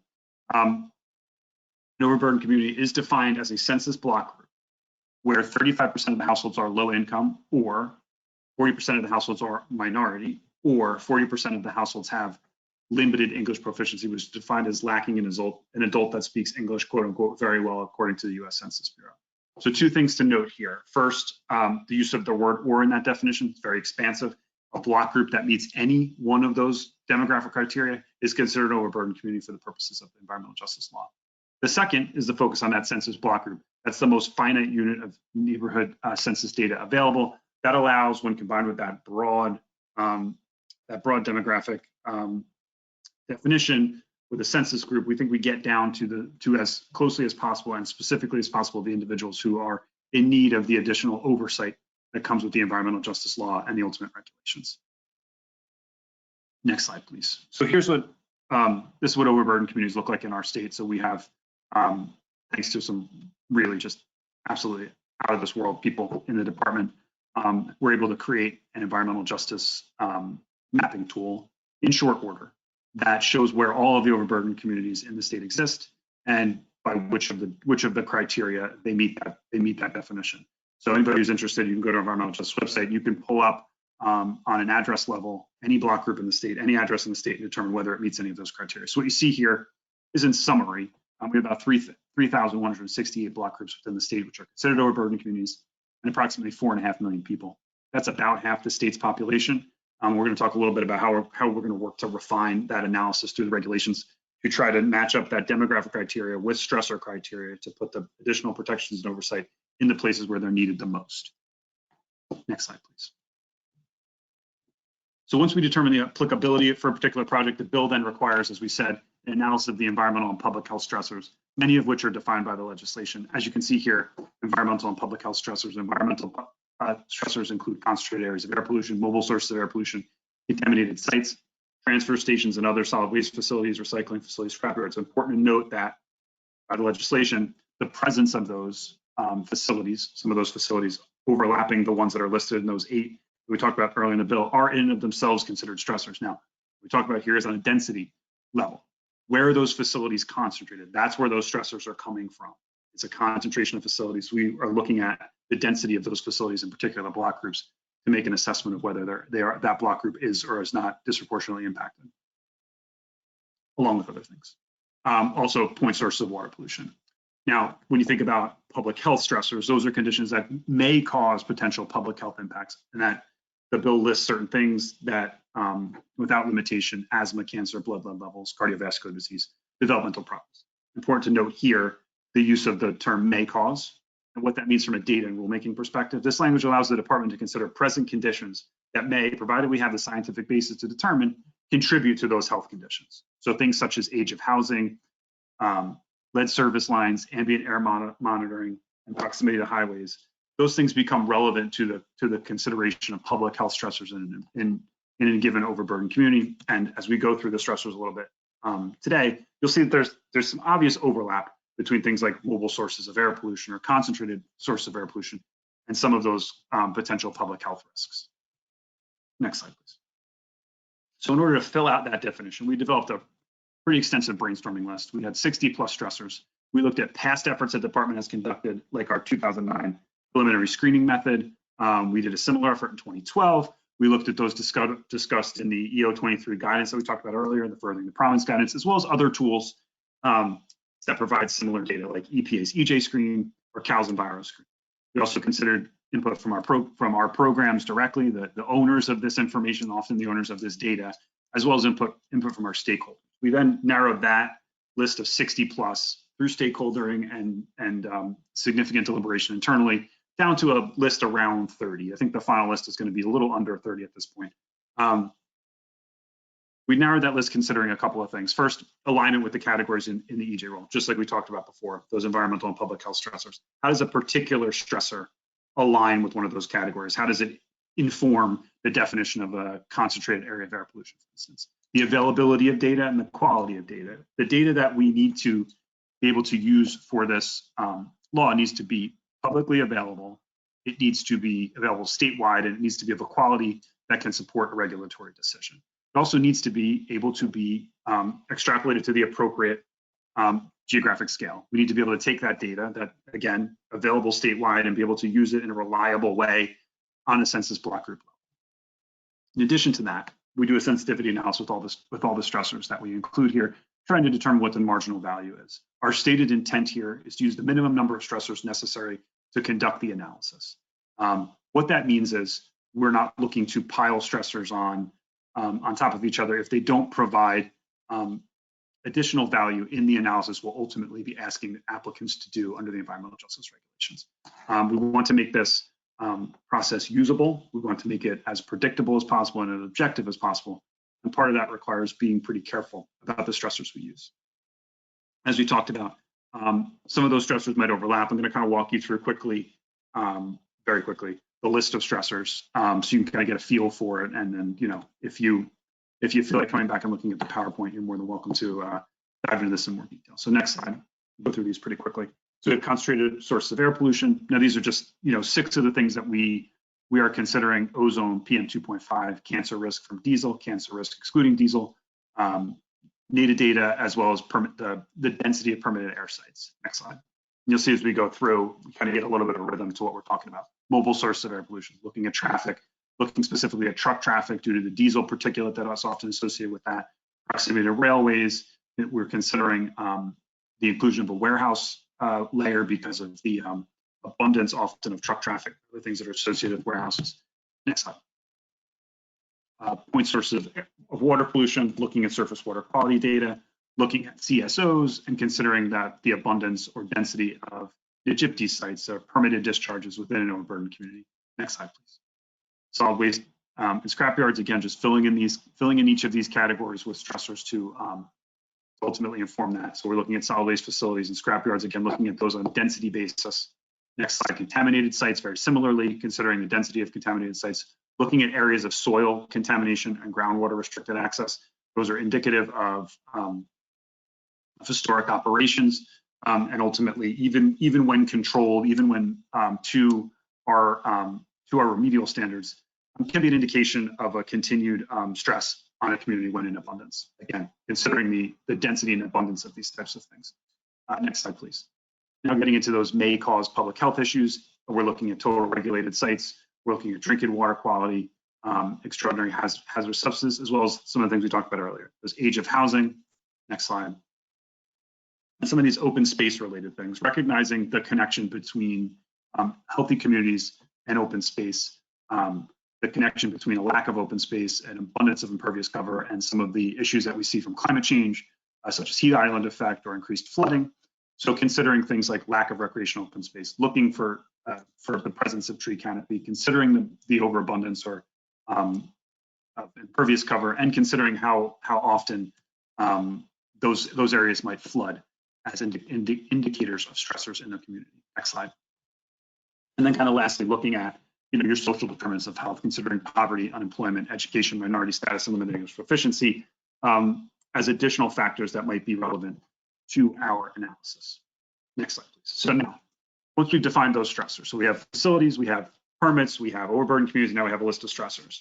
The law requires the department to determine whether those stressors are quote unquote higher than those borne by other communities within the state, county, or other geographic unit of analysis as determined by the department. What you see here in green is our suggested approach, but we did look at multiple different options in how we would define that geographic point of comparison. Again, in the earlier parlance, who the neighbors of the overburdened community are. We looked at state. We looked at state excluding those non-burden areas. We looked at the county excluding the non-burden areas, and we looked at a hybrid of approaches, which is ultimately most like what US EPA does, where we would take the lower of state or county excluding those non-overburden areas. Now, when we consider what is quote unquote higher than, we're defining that pretty simply and pretty straightforwardly, at least in our minds. We're using the 50th percentile to indicate which of those overburdened communities are higher than. For reference, EPA uses 80th percentile. We are using the 50th percentile, or proposing to use the 50th percentile. So how does that actually work, and what does it ultimately look like? Let's go ahead, 2 slides, please. So here you see ultimately what this looks like when you take the lowest of state or county, excluding or including the OBC. So adopting that hybrid approach, what it ultimately does is it includes OBCs that are both in more or relatively less stressed counties. When we were doing the analysis with only county or state, areas in, say, Hudson County, where there are largely industrialized areas and a lot of facilities, if you're only using one of those two those two metrics, you're going to not have protection in certain areas. Conversely, using the other of those, so if you use the county method, areas in the south end up falling out when you're using those criteria alone. So recognizing the lack of statewide consistency when doing a state or county comparison, we are most likely to move forward with this hybrid approach. We think it's the fairest and most equitable approach. I think it recognizes a strong correlation between our statutory demographic criteria and the environmental and public health stressors, and the need to ensure equity for individuals living in both comparatively more and less stressed counties. We also think it's appropriate, similarly or consistently, to remove the overburdened communities from that analysis. We want to create as level a playing field as possible. The legislature has been careful to define who it believes lives in overburdened communities, so we're going to be comparing overburdened communities to not overburdened communities as part of this analysis. Next step, please. Next slide. So how are we going to do this? Yeah, there we go. Most of the work, other way. Okay, sorry. No, you're good. I think one forward to the EJIS slide. There we go, thank you. So the statute provides that an applicant must prepare an environmental justice impact statement that assesses the potential environmental and public health stressors associated with proposed new or expanded facility or with an existing major source application, including any adverse environmental or public health stressors that cannot be avoided if the permit is granted, and the environmental or public health stressors already borne by the overburdened community. So again, kind of goes back to what we talked about before. You're looking at what are these stressor levels in the community? What stressors will this particular facility potentially contribute to, and can that facility avoid those? And how does that play out in the different context of a new permit, a renewal of a major source or Title V permit, or an expansion? And we'll talk a little bit about how each of those permutations plays out. Next slide, please. So this is kind of a very brief and fairly high level outline of how we intend to use this process. What we're using to try to create a level of connection between the stressor levels in a community and the demographic criteria is to use what we're calling a combined stressor total. So what you do for the combined stressor total, and that ultimately acts as somewhat of a screen, you determine if each stressor in the overburdened community is higher than the most productive geographic point of comparison we talked about before, lower of county or state non-OBC. Again, higher being the 50th percentile. You then sum the number of stressors that's higher than the geographic point of comparison for the OBC. That sum is the combined stressor total, or CST. So for example, if 18 of the 31 stressors, again, using that number we had before, are higher than the geographic point of comparison, then the combined stressor total for the OBC is 18. You then determine whether that combined stressor total is higher than the geographic point of comparison. So again, doing that same kind of analysis, using the lower of county or state, and looking at the combined stressor totals for non-OBCs in the state. If the OBC's combined stressor total is higher than that, then you go a certain way, and if it's lower, you go a different way. So if the OBC CST is 18 and its geographic point of comparison is 15, then the OBC, because that CST, the geographic point of comparison CST is lower, is subject to adverse cumulative environmental or public health stressors that are higher than geographic point of comparison. And that will determine the next couple of steps here. Next slide, please. So once we have the CST, if that CST is lower than geographic point of comparison, so let's say it was the geographic point of comparison is 15 and the CST for the particular urban block group is 14, then the applicant prepares an EJIS, conducts a public comment period, holds a hearing in the overburdened community, and is to assess whether the facility would contribute in a way that would create stressor levels that are now higher than the appropriate geographic point of comparison. So in a way that would change that 14 to a 15 or 16. If through that process it's demonstrated that it won't, that the facility is not going to change the CST for an overburdened community to make it subject to adverse cumulative impacts, then it avoids a disproportionate impact, and the applicant is authorized to move forward with the environmental permitting without additional conditions, done with the process. If yes, the applicant must complete what we're calling supplemental materials. It's a more involved EJIS process. Where the CST is higher, the EJIS plus supplemental materials is prepared. That will include additional environmental assessment to give the department a broader, more complete sense of the environmental conditions in a community, public hearing, public comment, and the facility would need to assess its contributions that are to stressor levels that are already higher than the geographic point of comparison and ensure that the facility will not create new stressor levels that are higher than geographic point of comparison. And then we'll talk a little bit about how that would play out. So next slide, we'll go through this quickly. This is your supplemental materials. Looking at some broader things, environmental assessments. We were considering a public health assessment, looking at alternatives analysis, as well as an identification of environmental justice issues in the community. Next slide, please. So once we've gone through that, we have a decision to make. The department has to make a decision to deny or condition permits. Now, the law gives us different power with regard to new facilities versus existing facilities. For new facilities, where the disproportionate impact exists, where that CST is or will be made higher, the department shall, in the words of the legislature, deny a permit for a new facility, except where the department determines that the new facility will serve a compelling public interest in the community where it is located. In that situation, we can grant a permit that imposes conditions on the construction and operation of the facility to protect public health. However, where there's existing facility, where a Title V permit is being renewed or a facility is being expanded, the department is empowered to only apply conditions to the permit that would be protective of public health. So we have two different levels of authority depending on whether it's an existing or new facility. Next slide, please. So we obviously have to define that, considering new facilities to be a newly sited facility or a change in use of an existing facility, so a change from one type of facility to another.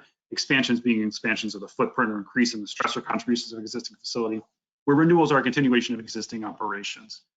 Note, again, statutory exemption, minor modifications to major source permits for activities or improvements that do not increase emissions. Those are considered those are not considered renewals. They're not subject to the law. So they would not be subject to any additional review. And we're considering whether, generally, projects that could be considered to be a change in operations in somewhat that will only reduce stressors, whether those should be exempt as well. Next slide, please. So that gets into our review. Again, different approaches for different types of facilities. So where you have a disproportionate impact, where your CST is higher or will be made higher, for a new facility, we're looking for a proposal of measures to avoid facility contributions to those stressors that are higher than. If you can't avoid, as the legislature has said, if you can't avoid, then that permit needs to be denied unless it satisfies compelling public interest, and we'll talk about in a second. And if it applies to compelling public interest, we'll apply conditions. Those conditions are likely to be similar to what you see on the screen here for expansions. For renewals, we'd be first looking again in all of these instances, avoidance. Can a facility avoid contributions to those stressors that are higher than geographic point of comparison? For renewal, because we do not have the authority to deny those permits, we would require facilities to avoid contributions, or excuse me, to minimize contributions where avoidance is not feasible. Expansions, similar to renewals, first looking at avoidance, then looking at minimization, and then considering where there are additional measures that could be proposed that would reduce other stressors in the community, whether of like kind, non-like kind, or those that might provide a net environmental benefit that would improve baseline environmental or public health stressors in an overburdened community. Next slide, please. This often begs the question is what compelling public interest means. It's something we spent a lot of time debating, a lot of time talking about with our stakeholders. Our potential direction here is to focus on specific types of facilities and public work type projects that serve a compelling public interest in the overburdened community, in the overburdened community, in the overburdened community. That is the key here.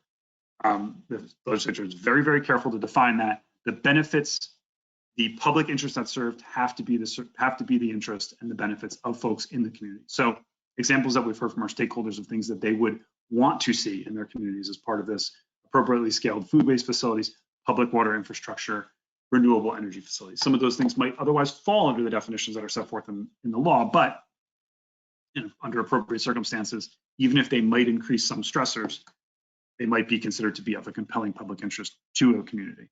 We're also considering what other facilities that meet essential health and safety needs of an overburdened community or specifically reduce stressors like CSO reductions, whether those should be specifically called out as being something that would be potentially eligible for a compelling public interest.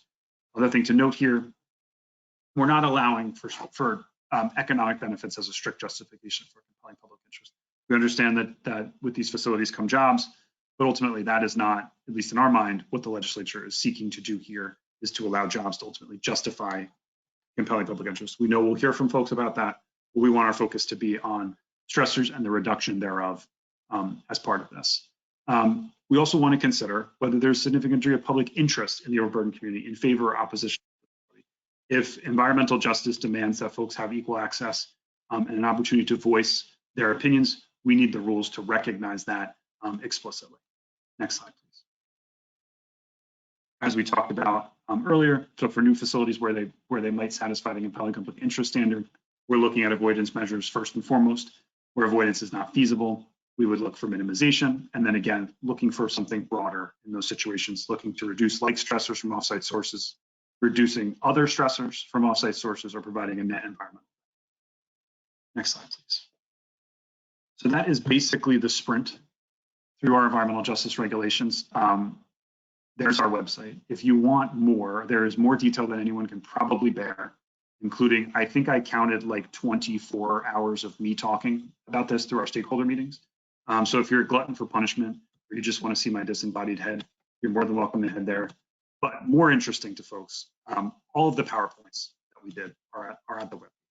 All of the PowerPoints, all the detail that you might need to really get into this are all presented there, as well as the mapping tool. And I want to put in one last plug for the mapping tool. At the end of this process, you will be able to take all of those stressors that we talked about, those 30 or so stressors. You'll be able to pull up the mapping tool, click on a block group with hoping like 2 clicks, be able to pull up a chart that shows you specifically what the stressor levels are in a particular community at a particular address and their geographic point of comparison. We aim to make this information as easily available to really jumpstart that analysis and to give folks the ability to make some first-line assessments of what the conditions in a community are before they go through what is often a costly and time-consuming process. We want to make sure that folks have as much of that information as possible, and that we're all kind of working off of the same thing when we're doing our review. So with that, thank you all again.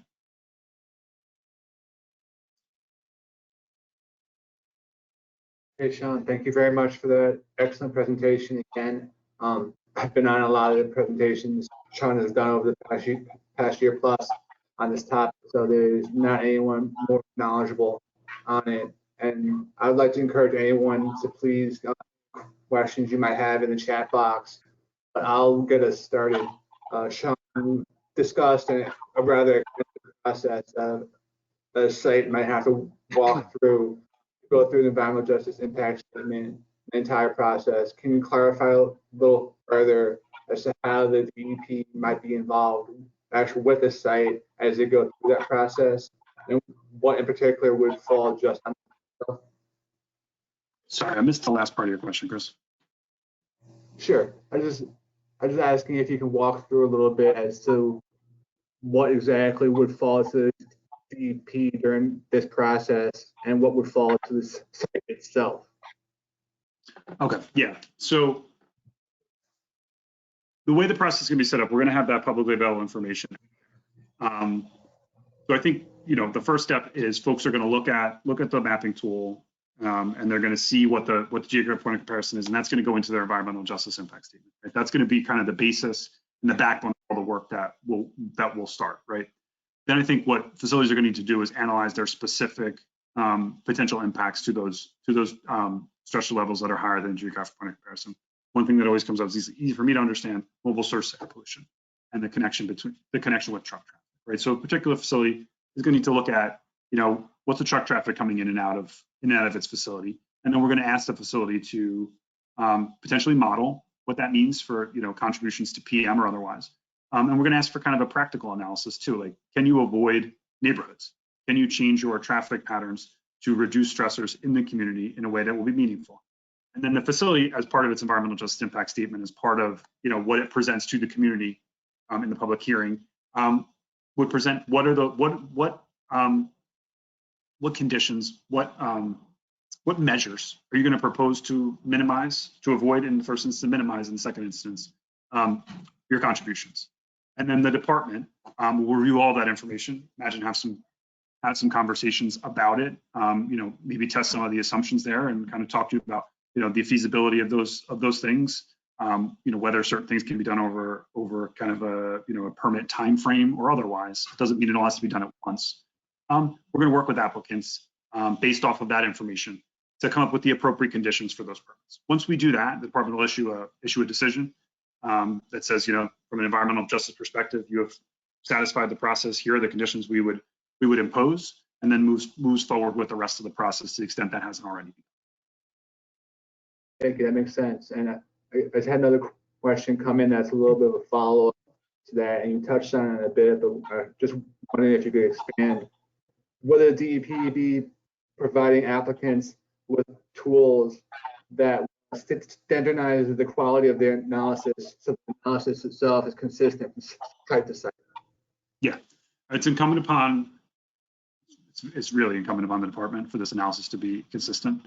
You know, if we start getting applications that are, you know, doing a bunch of things that are difficult for us to understand, difficult for us to kind of analyze, it's not going to be helpful for anybody. It's just going to make the process last longer. So through the publicly available website, through that mapping tool, like we said, we're going to have that baseline of information. We're also going to put out a pretty extensive guidance document with the rule that will outline kind of the underlying information and how we went through the analysis to derive the information that's on the publicly available website. Our hope is that folks will use that, and through that we'll aim to provide as much guidance as we can about what the department's expectations are in terms of what folks will do to provide us with information that's going to be responsive to the requirements of the regulation. So between the regulations, the mapping tool, and our guidance document, basis and background document, whatever you call it, I think the three of those things together will paint a pretty detailed picture for the regulated community in terms of how to go through this analysis and what to do. Again, we're aiming to, you know, objectively and publicly do as much of this work as we can, so that what a facility needs to do is analyze its specific impacts. And we'll provide as much guidance on that as possible. But if we can kind of have, you know, here's the environmental justice impact statement, here's the website, here's what everybody knows. Now you just go ahead and look at what your impacts to there are. I think we're able to kind of, you know, minimize the amount of work while maximizing the reliability of the information. Absolutely, that makes sense. There are a couple more questions coming in the chat box, and I'm going to combine two of them for the sake of time here. One person's asking, when will the guidance document for all this be coming out? And will that guidance document help actually have all the environmental stressors listed that are actually used in the mapping tool? Yeah, absolutely. So as far as sequence goes, the rule, we expect the rule to be out early next year. The rule will list specifically what the environmental and public health stressors the department is considering to be part of this analysis. That will be in the rule. We'll also have a beta version of the mapping tool as we continue to work on, you know, the data QA/QC behind the scenes before it's fully ready. So you'll be able to look at, you know, the rule and compare it to the mapping tool and pull up a block group, and you'll be able to see the block group and its combined stressor total and all of that analysis. The individual stressor layers, we're still working. After we propose the rule, we'll complete the guidance document. We're also going to put that out while the rule is pending, and we're going to open that up generally for, you know, informal feedback. Let us know if we've missed anything. Let us know something doesn't make sense. By the time the rule is finalized, by the time the rule is adopted, we will have that guidance document will have been subject to that informal feedback period. The mapping tool will be completed with all of the data layers on it, and the rule will be finalized. All of those things will be consistent. The stressors that we're using will be consistent between the three of them. But in the rule, everyone will understand at proposal what stressors we're considering as being relevant to the categories we talked about. Sure, that makes sense. We're coming up on time here a little bit. So I have a couple more questions in the chat box. I'm just going to try to rattle off real fast. Let's see. One person asked, is there any credit given to facilities that relocate within the state? That relocate within the state? Yeah, they actually asked, is there any credit given for facilities that relocate actually within the state itself? I mean, the analysis is very localized. So I don't think, you know, there's nothing specific called out in the rule that, you know, gives, you know, something that would be considered credit for in-state relocation. I mean, I think, you know, regardless, you know, if you were to move a pollution generating facility from one overburdened community to the next, doesn't really change anything from the point of analysis we have to kind of approach this from. So I don't think that's going to be part of this. Okay, then just one final question, and thank you much. Thank you again for doing this. The final one in the chat box is will current permit applications subject to criminal justice review be delayed until guidance out? And I guess that might touch a little bit on that administrative order that came out not too long ago. Yeah, no, I mean, we're going to, you know, we're going to apply the administrative order. We've issued FAQs on that. So we're going to continue to apply the administrative order. That's going to not depend on the guidance. The guidance will be specific to the regulations. So nothing will be delayed waiting for anything else. Fantastic. Well, again, thank you very much, Sean, for doing this today. And with that, I'm going to pass the baton over to Ron Bushi, who's going to introduce our next speaker. Excellent. Thank you, Chris. Thank you, Ron. Thank you, everyone. Thank you, Sean and Chris. Our next speaker is Dr. Nick Procopio, who will be speaking about the climate change updates. Nick is a bureau chief in the New Jersey DEP's Division of Science and Research. Nick has served as the department's scientific lead for climate change and sea level rise issues. Dr. Nick Procopio. Thanks, Ron. Thanks for that intro. Are we doing cameras on or are we doing off? Okay, you can turn your camera on if you like to. Yes. Sure. I'd like to be there with you. Okay. I'm not sure if it's coming on or not. It's coming. Well, let me just say thank you for the invitation to participate, and good afternoon to everybody. I appreciate a few minutes of your day. I'm happy to have this opportunity to review the facts and science associated with our changing climate. And so what I'll do is I'll focus on the current science and expected changes in New Jersey relative to climate change. But I'm going to start with a brief highlight from the latest global climate assessment that was issued recently by the Intergovernmental Panel on Climate Change. We hear them typically as the IPCC. And so next slide, please. And so just before we jump into IPCC, let me just sort of lay the framework of sort of historical change here. So the first graph that you saw with the blue lines, that shows our carbon dioxide concentration in the atmosphere over the last 800,000 years. And what you might still be able to see on the screen all the way over to the right is this huge spike where it jumps above that dashed line. That is just, you know, the most recent time period and far exceeds any of the historical, right, going, you know, CO2 concentrations in just about the last million years. And then what you're looking at, you know, in the forefront is what's referred to as the Keeling curve. And this Keeling curve shows us the last 80 years now of carbon dioxide concentration in the atmosphere. And what we can see, one is in red is the annual fluctuation in CO2 in the atmosphere from seasonal changes. But you know, more than anything, it's that black line that sits in the background that is constantly increasing through time. And that, you know, is our biggest concern when we think of the direct associations and impacts from climate change. So much of it is due to increased CO2 in the atmosphere. So next slide, please. And so that sets the stage for the most recent Intergovernmental Panel on Climate Change report, IPCC report, what they refer to as AR6, their sixth assessment report. So the IPCC was created in 1988 by the World Meteorological Organization and the UN with the objective to provide governments at all levels, all around the world, with scientific information that they can use to develop climate policies. And so the most recent version, AR6, was released on August 9th, and this report presents findings on the physical science basis of global climate change, global being the emphasis here, right? This is an international or intergovernmental body. And so that report focuses entirely on global conditions. And so this AR6, the most recent report, builds upon the 2013 IPCC report, or the AR5, the last report, but also three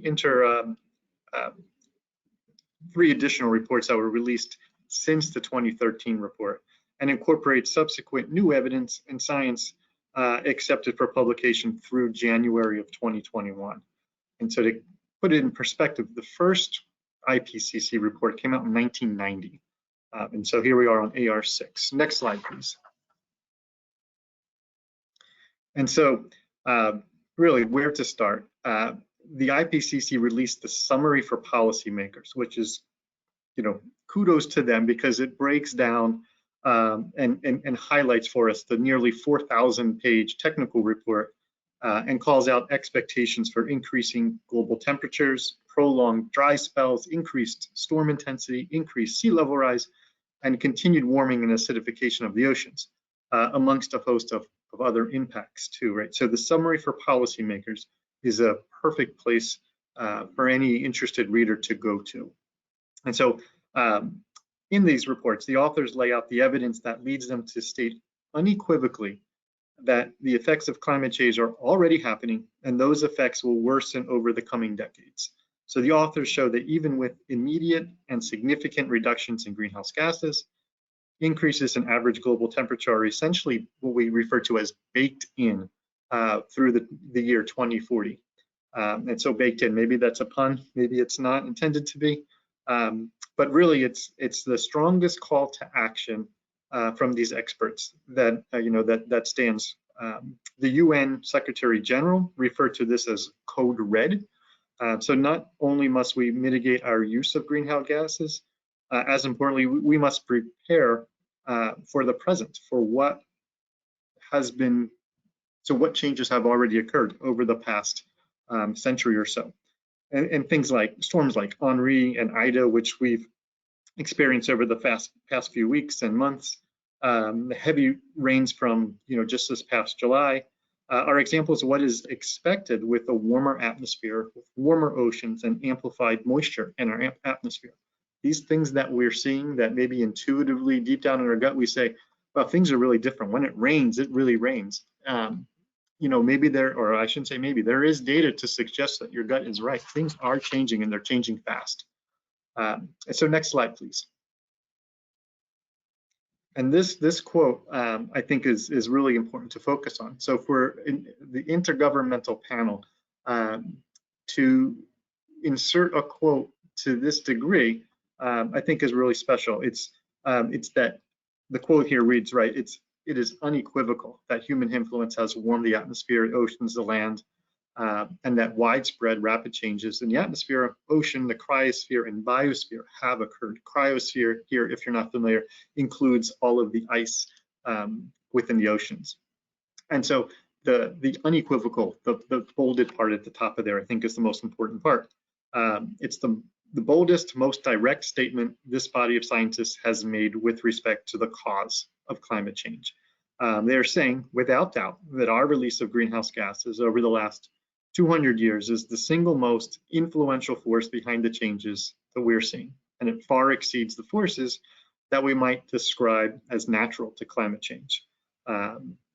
Things like volcanic activity, solar activity, or shifts in the Earth's orbit. Those factors drove climate change in the geologic past, but we are driving climate change today. Next slide, please. And so we can focus on some of the essential takeaways from this most recent IPCC report. So you see the quote, which we just discussed, but furthermore, climate science is getting better and more precise. That's certainly a nod in the right direction. So 30 years of additional data and understanding since the first IPCC report really helps. We've collected so much more observational data, which reduces uncertainty, and even the computer models that we're using have greatly improved. And so that improves our models, prediction, assessments, etc. And so this idea that we're locked into 20 years of worsening climate impacts no matter what the world does, right? So past damage sort of induces this change that we can't just walk our way out of, at least in the short term. And so we know that the globe has already warmed about 1.1 degrees C, it's about 2 degrees Fahrenheit, since the beginning of the Industrial Revolution. And this idea that we're baked in with at least a certain amount of warming through about 2040. So essentially what we're saying is, regardless of what we do immediately, temperatures will continue to rise at least until then. So only a very aggressive global commitment to greenhouse gas reductions, which has to start now, can bring us back under these warming targets set by the Climate Paris Agreement. The changes we're making now will be felt most, right, by our children and our grandchildren. Those impacts and effects that are going to be decades down the road. Next slide, please. And so some of the additional highlights that I'll call out from IPCC's latest report include changes to the climate, which are happening fast. So for example, carbon dioxide concentrations. I showed you that first graph of that huge spike in the most recent time period. We're seeing CO2 higher than any point in the last 2 million years. Sea ice is at its lowest levels in the past 1,000 years. The rate, that's important, the rate of sea level rise has roughly doubled just since 2006. Heat waves are hotter now than they were back in the 1950s. And even the ocean heat waves, believe it or not, we have heat waves out over the ocean. They've doubled in the last 40 years. And so greenhouse gas emissions have spurred changes that are irreversible for centuries to millennia, right? So maybe we'll be able to curtail some of the warming in the next few decades, but things like changes in sea level rise and ocean warming and ocean acidification are going to take millennia for them to reverse those trajectories that they're already on. They don't just stop if and reverse if we reduce our CO2 emissions. So some things are going to be with us in the very long run. It's not all bad news. There is some good news laid out in the most recent IPCC report, and it basically is that aggressive and rapid widespread emission cuts that begin now could limit the warming beyond 2050, at least the warming, right? Limit the warming. So in most optimistic scenarios, reaching a net zero greenhouse gas emission could even bring warming below the 1.5 degrees C in the second half of the century. And that 1.5 degrees centigrade threshold, that's that benchmark or the threshold that the Paris Climate Agreement, which the US has recommitted to, sets as the an important baseline. Next slide, please. And so I'll highlight a couple of tables and graphs here, but just real quick. But quick and easy, I hope, or at least intended reports, tables, I'm sorry, from the IPCC AR6 report show, given different future emission scenarios, what the likely temperatures will be in the near term and the long term. Sorry, the phone keeps ringing. So we can look at those and we can see maybe by the end of the century, under the most optimistic, that would be the SSP 1-1.9 scenario, we can see in the long run temperatures that stay below that 1.5 degree. Jeez. All right, next slide, please.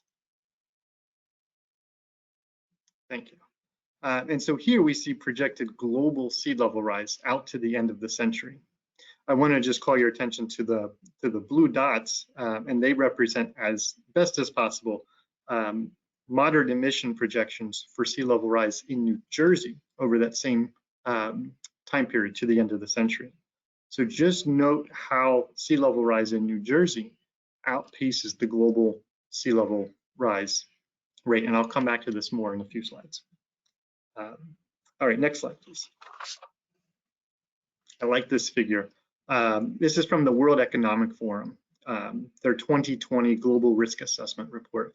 It shows us on the x-axis, the bottom axis, the likelihood of certain risks occurring, and then against impact that they would cause. And so the impact is measured from the bottom to the top on the left-hand side. So we have a likelihood of something occurring versus the impact that it would cause. So next slide, please. So just highlighting the upper right-hand side of that graph.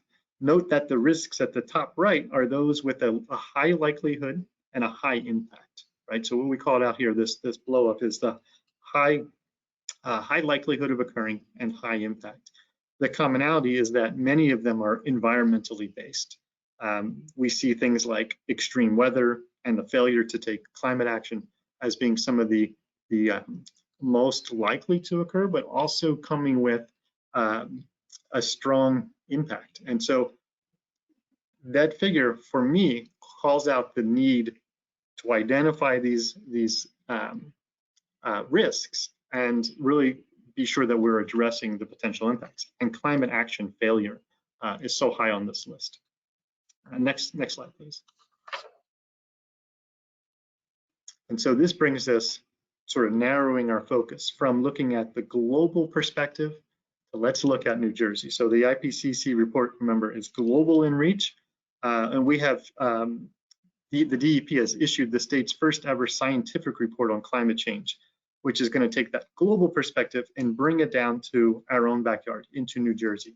And that report was released in June of 2020 as part of Governor Murphy's Executive Order 89, and that is posted on the department's climate change website. So I would encourage you to take a look at the information that we'll discuss in the next few slides is outlined in much more detail there. And I'll leave you, just let you peek at this diagram on the right, the stripes. That's a warming stripes figure that is illustrated by scientist Ed Hawkins. And the stripes use annual temperature all the way back to 1895. We're lucky to have such a long record in New Jersey to create this striped visual. And the red years are years that are above the long-term average, while the blue stripes are those years that are below the long-term average. And I'll ask you this before we move on to the next slide. What really stands out to you? Right? Red lines are above the long-term average, blue lines below long-term average. So I see a pattern. Next slide, please. So here we see the history of average annual temperatures for New Jersey dating all the way back to 1895. Got a great record, 125 consecutive years of temperature data that we can work from. So what we see is that while global temperatures have increased by about 1.5 to 2 degrees Fahrenheit, here temperatures in New Jersey have increased by about 3.5 degrees Fahrenheit over that same time period. We're seeing increased warming in our own local backyard, right, in New Jersey, faster and to a higher degree than we're seeing global temperatures increase. Next slide, please.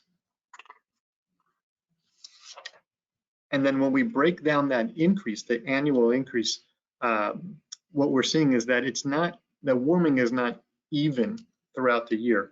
In fact, our winters are warming faster than any other season, right? And so our annual 3.5 statewide 3.5 degree increase statewide is driven primarily by the warming that we're seeing in the winter. So if maybe you thought we're getting less snow than we had when you were a kid, you might be right. You are right. Just enough warming to move, that snow to precipitation line is occurring throughout our winter. And so we're seeing less and less snowfall accumulation. And that precipitation that would fall as snow is instead falling as rain. And so next slide, please. And so when we look backwards on the previous slide, we can also look forward with modeling projections. And so local temperature projections, as we're seeing in this diagram here, are produced by NOAA, the National Oceanographic and Atmospheric Association. And they suggest that by mid-century, we'll be about 1 to 6 degrees Fahrenheit above our long-term average. And depending on what our future emission scenario looks like, will potentially increase by 3 to 9 degrees Fahrenheit by the end of the century. So we can expect more warming. Next slide, please. Associated with temperature comes precipitation. And so I'm going to be careful here to separate two different descriptions of precipitation change. First, annual precipitation, and then we'll talk about storm intensity sort of separately. And so this first bullet calls out that there's a suggestion that we'll have about a 5 to 10% increase in annual precipitation by the middle of the century. So there's an understanding, scientific understanding, that about a 1.8 degree Fahrenheit or 1 degree centigrade increase in air temperature allows the atmosphere to hold up to about 7% more moisture. So a warmer atmosphere can hold more moisture. So more moisture in the atmosphere provides the means for storms to become more intense and increases the chances of extreme rainfall. And so by 2050, we expect annual precipitation, like I said, to increase by about 5 to 10%. And then we're working with, or recently completed studies with our NOAA partner, the Northeast Regional Climate Center, to look at storm intensity changes. So what is often referred to as the 100-year storm, and what might changes associated with 100-year storm look like. And so next slide, please. And so this map is just showing from the National Climate Assessment areas throughout the country, and we can see in New Jersey, this is spring precipitation changes.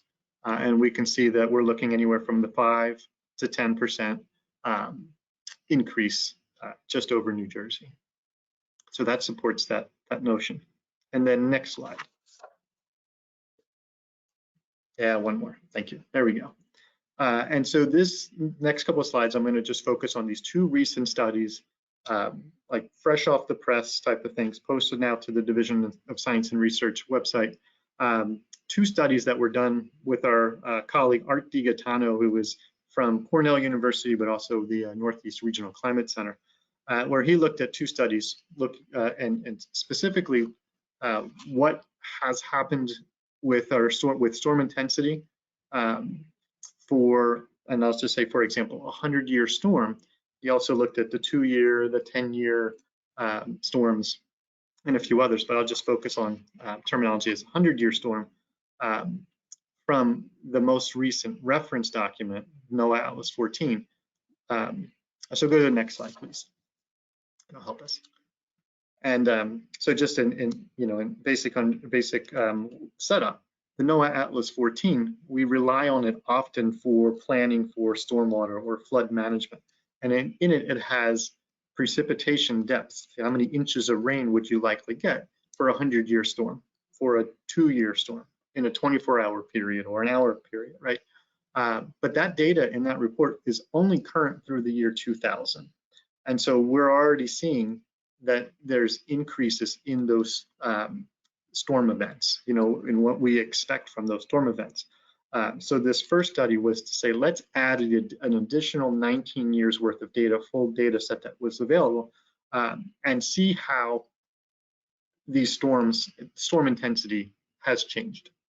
And so our colleague, Dr. DiGaetano, finished that study, and what he's suggesting to us is that we can see upwards of around the state 5 to 10% increase just by adding in the data from the last 20 years. So there is evidence to suggest, even in just adding another 20 years worth of data, changes our current storm patterns, intensities. So in essence, the data that we're using to plan for stormwater and flood management are a bit outdated. And so this data can help us rectify some of that. Next slide, please. So just as we look backwards, as we did with precipitation and temperature, we can look forward with these intense and extreme rainfalls as well. So Dr. DiGaetano had also modeled data out to the end of the century. And the results that we have to share is for a moderate emissions scenario, precipitation amounts for the, say, the 2 and the 10-year storms, annual recurrence intervals for those storms, are typically about 5 to 15% higher by the end of the century. And the 100-year storm, 24-hour duration, are more variable across the state. But we're looking at about 20 to 25% increases on average, and higher percent changes in the northern part of the state. So we can expect our storms, like that idea, when it rains, man, it really seems to rain. You know, we can expect that trend to continue. Next slide, please. So let me switch gears now to another component of climate change that gets a lot of attention. We talked about temperature and we talked about precipitation. Sea level rise is, you know, front and center on many people's minds as well, especially in New Jersey. We're a coastal state, so it has to really be at the forefront of our minds. And so globally, just want to sort of set the stage for comparison here. Globally, sea levels have risen about 1.1 to 1.9 millimeters per year. So that's the rate of change. But we'll just lean on about 2 millimeters per year as a baseline since the beginning of the 20th century. Importantly, the recent rate of sea level rise in the northeastern part of the United States, is more rapid than global rate and is expected to continue to be amplified. And so the little diagram on the right-hand side of the slide there just shows, you know, if we were to break out what's contributing to sea level rise, it's most of the sea level rise globally is coming from the expansion of the oceans due to the warming of the water. Warmer water actually takes up more space. And then you can add in glacial melt, Antarctic sea ice, as well as melting from, you know, Greenland ice sheets. But the majority of the rise that we're seeing is from the actual warming of the water. Next slide, please. So when we look at sea level rise globally versus what's happening locally, there's a big discrepancy in the data that we're seeing. And so what we're looking at in the graph to the right, and look at the green line, that's our global rate.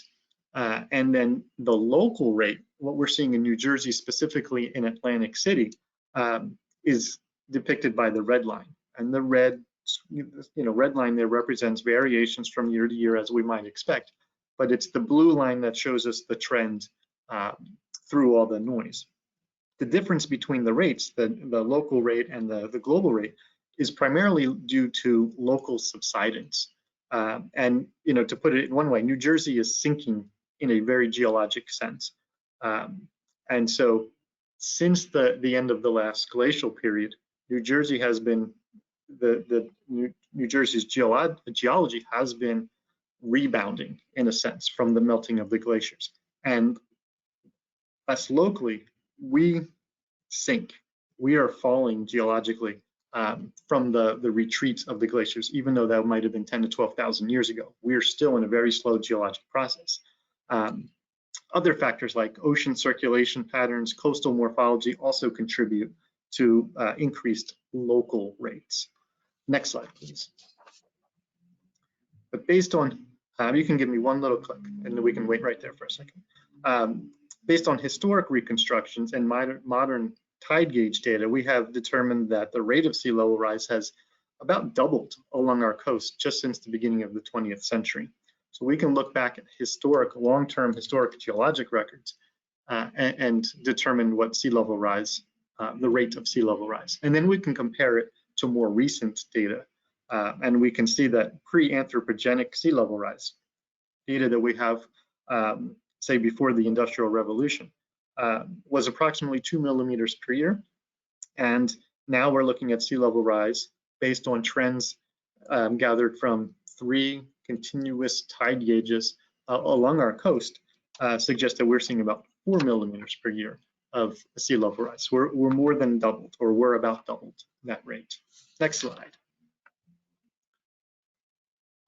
And so to put sea level rise in perspective, we have this graph here, and it's a summary of the moderate emissions scenario out to, and we have drawn here out to 2150. So, and that tan area is what we would refer to as the likely range of expected change. And some of the more extremes are in the, the higher and the lower dashed lines. But we have, we feel that it's likely sea level rise change will be in that that tan area. So at risk to flooding, one more slide, please. We have this table which we can pull from. It's in the climate science report. It's also from our partner report from our friends at Rutgers Science and Technical Advisory Panel, who put these sea level rise projections together. This takes that same data we were looking at in the graph and just puts it into a tabular format. So the red boxes represent the likely range, as we were seeing on the graph, and the yellow bar is the median likelihood. Red boxes represent likely range, and the yellow bar median, or what the scientists believe to be as likely as not to happen. So if you would, by 2100, there's a 50-50 chance, 50% likelihood we're going to see a sea level rise of 3.4 feet. But there's also a chance that sea level rise might be as high as 5.2 feet within our likely range. Next slide, please. And so at risk to flooding is not just our beaches, but also our back bay areas, our coastal wetlands, and our bayshore communities along the Delaware. Here, what we're looking at is, in a geographic sense, is what a few feet of sea level rise would look like in Ship Bottom, New Jersey. So we're looking at 1 foot, a 3 foot, and a 5 foot projected sea level rise by the end of the century. And notice that most of the flooding doesn't come from the ocean side, it comes from the back bay side. The vulnerability is really from the back bay. And so, one more slide. And so we're able to take those types of projections and then translate those into the likelihood of the number of days that a location, in this case, the example here is Atlantic City, will experience high tide flooding or sunny day flooding, right? And just notice the red box there is calling out a 50% likelihood. And just say by the middle of the century, by about 2050, there's a 50-50 chance that there's going to be about 120 days a year. It's every 3 days where there's going to be some type of back bay flooding occurring in Atlantic City. Next slide. And so I'll close with this figure showing the projected impact on temperatures by 2100, depending on how well we keep with our climate pledges. So we see that in order to mean a 1.5 degree to 2 degree future, that's at Paris Climate Summit goals, we have to stay within or reduce our carbon emissions to within the yellow or those green bands. But we're still currently projecting through that blue band towards the top of the graph, right? That's our current policies globally, right? Globally. And so there's still a lot of work to be done in order to get us to position where we can reduce global warming and try to offset some of those expected long-term changes. And then I just have that one last slide.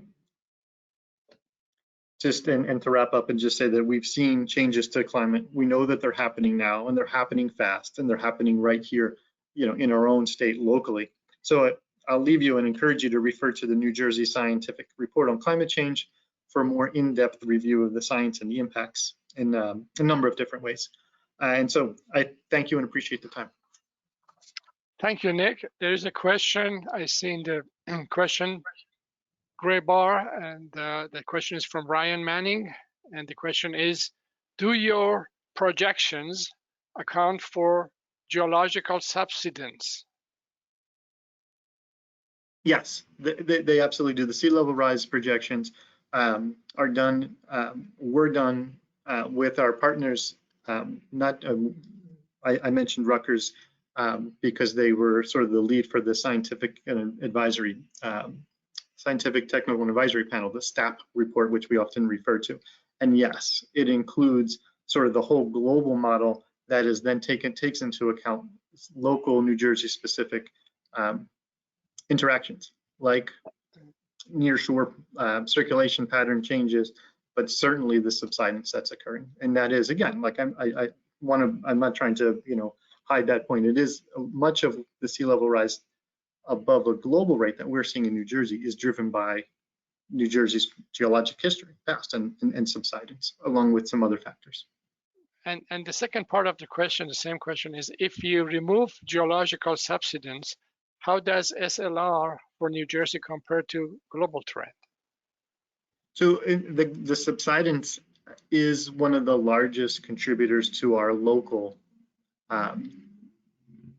sea level rise changes. So it would bring it down closer in line with the global, but we still have certain coastal morphology features, circulation patterns, and as well as subsidence.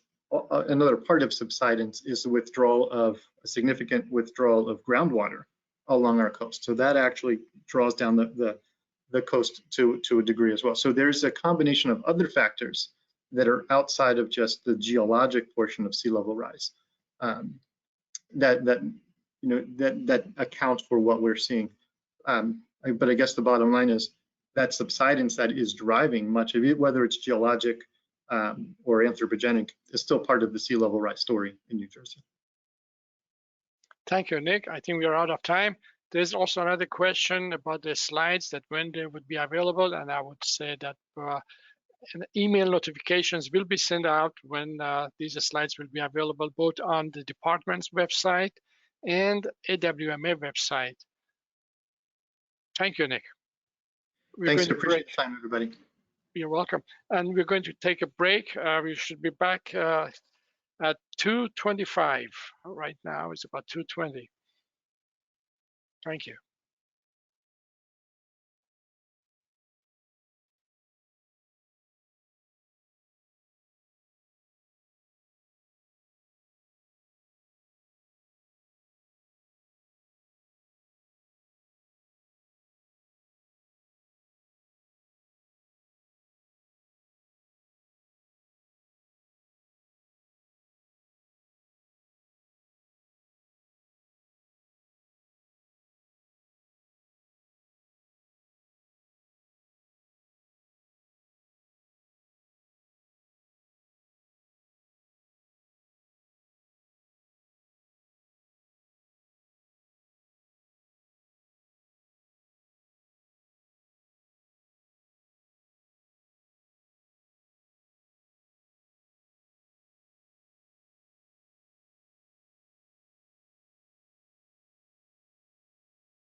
Hi, Kim. How are you?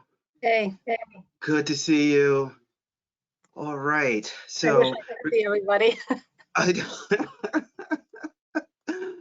yeah, that's kind of like where we are virtually now. All right. Thank you. Hi, Kim. How are you doing? Hi, great. Thanks for having me. Thank you for accepting to speak at this conference. Your support is very, very appreciated. Chris is going to introduce you, although you don't need any introduction. Everybody knows you. Hardly. Thank you. Absolutely. I was gonna step in and introduce Kim taking on next, but I also wanted to speak quickly because the slides up on the AWMA poster competitions that we've had the last few years. If anyone wants to check our website, it's a good resource for these types of events.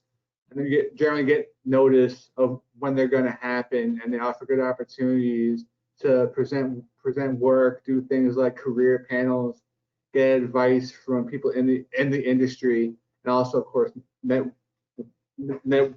with other professionals. So if someone could toss the website in the chat box, I appreciate it. And there's also a link in there a little further up to join AWMA if you're interested in that. So without further ado, I'll have the honor of introducing Bureau Chief Kimberly Steno, the head of environmental analysis,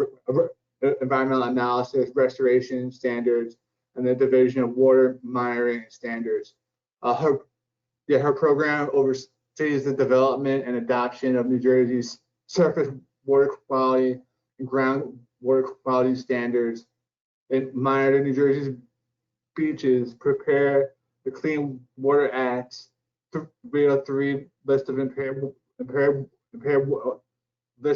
waters, total maximum daily loads, and also implement the Clean Shores Community Water Monitoring and AmeriCorps New Jersey Watershed Ambassadors programs. So with that, I will turn it over to Kim. Thank you very much.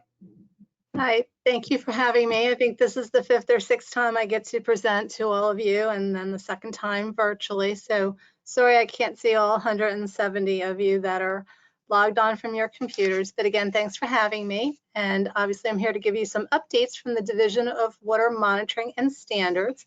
Next slide, please. I always like to provide a little context of where we are within the department, and we report to Pat Gardner, our Assistant Commissioner in Water Resource Management. And there's now 4 divisions under her. You heard earlier about the changes in compliance and enforcement. So Water Compliance and Enforcement component is now reporting to Pat Gardner. And then specifically the Division of Water Monitoring and Standards, our director is Bruce Friedman. And there's 4 bureaus. The 4th bureau now being pesticides compliance, and their laboratory is the latest program that reports to the Division of Water Monitoring and Standards. And then the 3 other bureaus are mine: Bureau of Environmental Analysis, Restoration and Standards, Marine Water Monitoring, and the Bureau of Freshwater and Biological Monitoring. Next slide.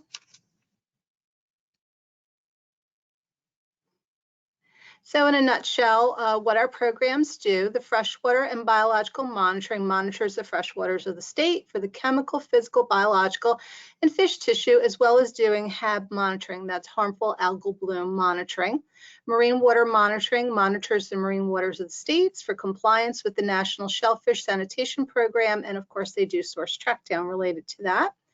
Our program, Environmental Analysis, Restoration and Standards, Groundwater Quality Standards, Surface Water Quality Standards, TMDLs, the 303D list, AmeriCorps New Jersey Watershed Ambassadors.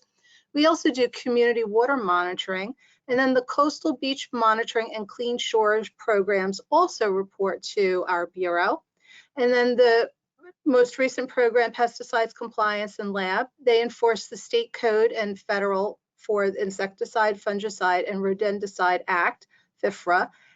They do the inspections for the state, and they also have their own laboratory to do the analysis. Next slide. So I'm going to start out giving an overview of the surface water quality standards. I've reported out on this in past years, and just bring you up to speed on where we are with that.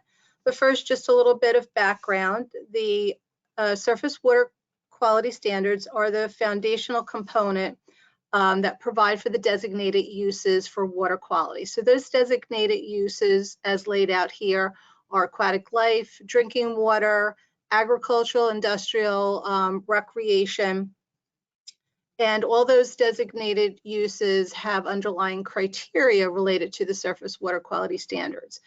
And we also have stream classifications and policies that affect the implementation of our surface water quality standards. Next slide. So the surface water quality standards are implemented by many programs throughout the department. And like I said, they are a foundational program. The stream classifications are used by land use and other divisions, the site remediation program, water quality certifications, the water quality management plans, which is now under watershed and land use management, the NJDEP-AWMA permitting program, the assessment of our state's waters to prepare the 303D list, and also for TMDLs. And the classifications of the state's waters are based on whether they're saline or fresh waters, trout production, and trout maintenance. Next slide. So under the Clean Water Act, states are required to review their standards for surface waters every 3 years, and we call this the triennial review. And then our standards themselves must be renewed every 7 years. So we have the statutory authorities for that outlined here. And we are moving forward, next slide, with doing that triennial adoption of our state's waters. And including with surface water quality standards are anti-degradation policies. So you may be familiar with Category 1. Recently in 2020, the department adopted 600 river miles of additional Category 1 waters. So that may be the most familiar to you. And the rest of the waters are either designated Category 2, or some waters of the state are outstanding national resource waters. And the C1 waters have no measurable change in water quality. So once the water is designated a C1, based on NJDEP-AWMA's permitting, there should be no measurable change to that water quality based on any future discharges. And in addition, if a water body is designated C1, it is afforded a 300-foot riparian buffer protection. Next slide. So the drivers for why you would develop new surface water quality standards, if EPA themselves have updated guidance on a particular standard, if the state itself has new data to develop a standard, and sometimes if there's a petition for rulemaking. The criteria development is unique depending if it's freshwater or saline water. It's human health-based criteria and also for conventional pollutants, and all that leads to our final standard development. Next slide. As I've reported out previously, these are some of the anticipated changes to the surface water quality standards. They are revised standards for ammonia, for freshwater based on aquatic life, and this is based on EPA's 2013 recommendations. We also are seeking to revise recreational standards for fecal coliform indicators. These are E. coli and enterococci in fresh and saline waters, also based on EPA recommendations. And we're also looking to update some variance language in our surface water quality standards based on guidance prepared by EPA.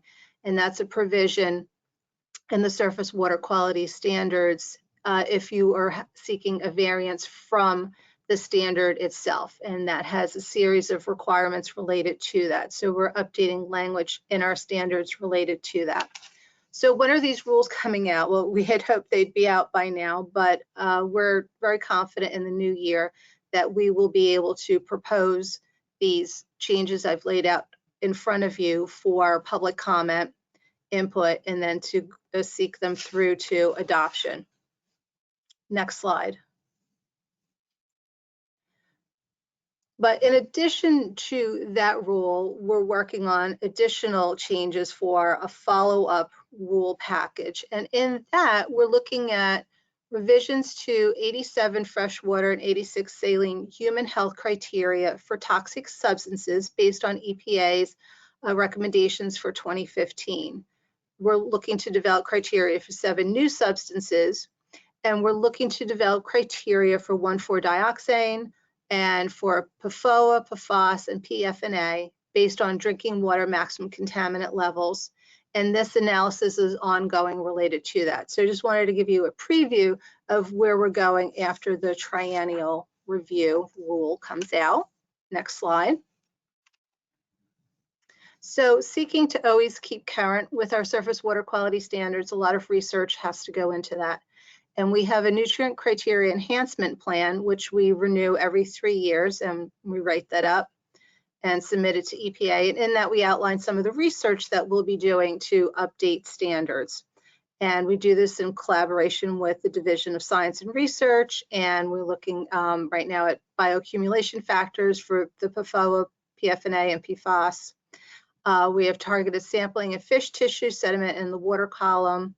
And then another unique thing that we're looking at is we have a project ongoing with Stevens University to do a bench scale study to determine the main factors that influence arsenic removal in wastewater treatment plants. So we've several years into the project have found out some interesting results on that, and we'll probably put forth some type of white paper on that. But we were looking to understand the arsenic removal better as it relates to the treatment plant process in order to see where we would go in the future for development of standards and reductions related to arsenic. But we currently do have a standard for arsenic, but wanted to be of greater assistance to in the future for discharges related to the removal. Next slide.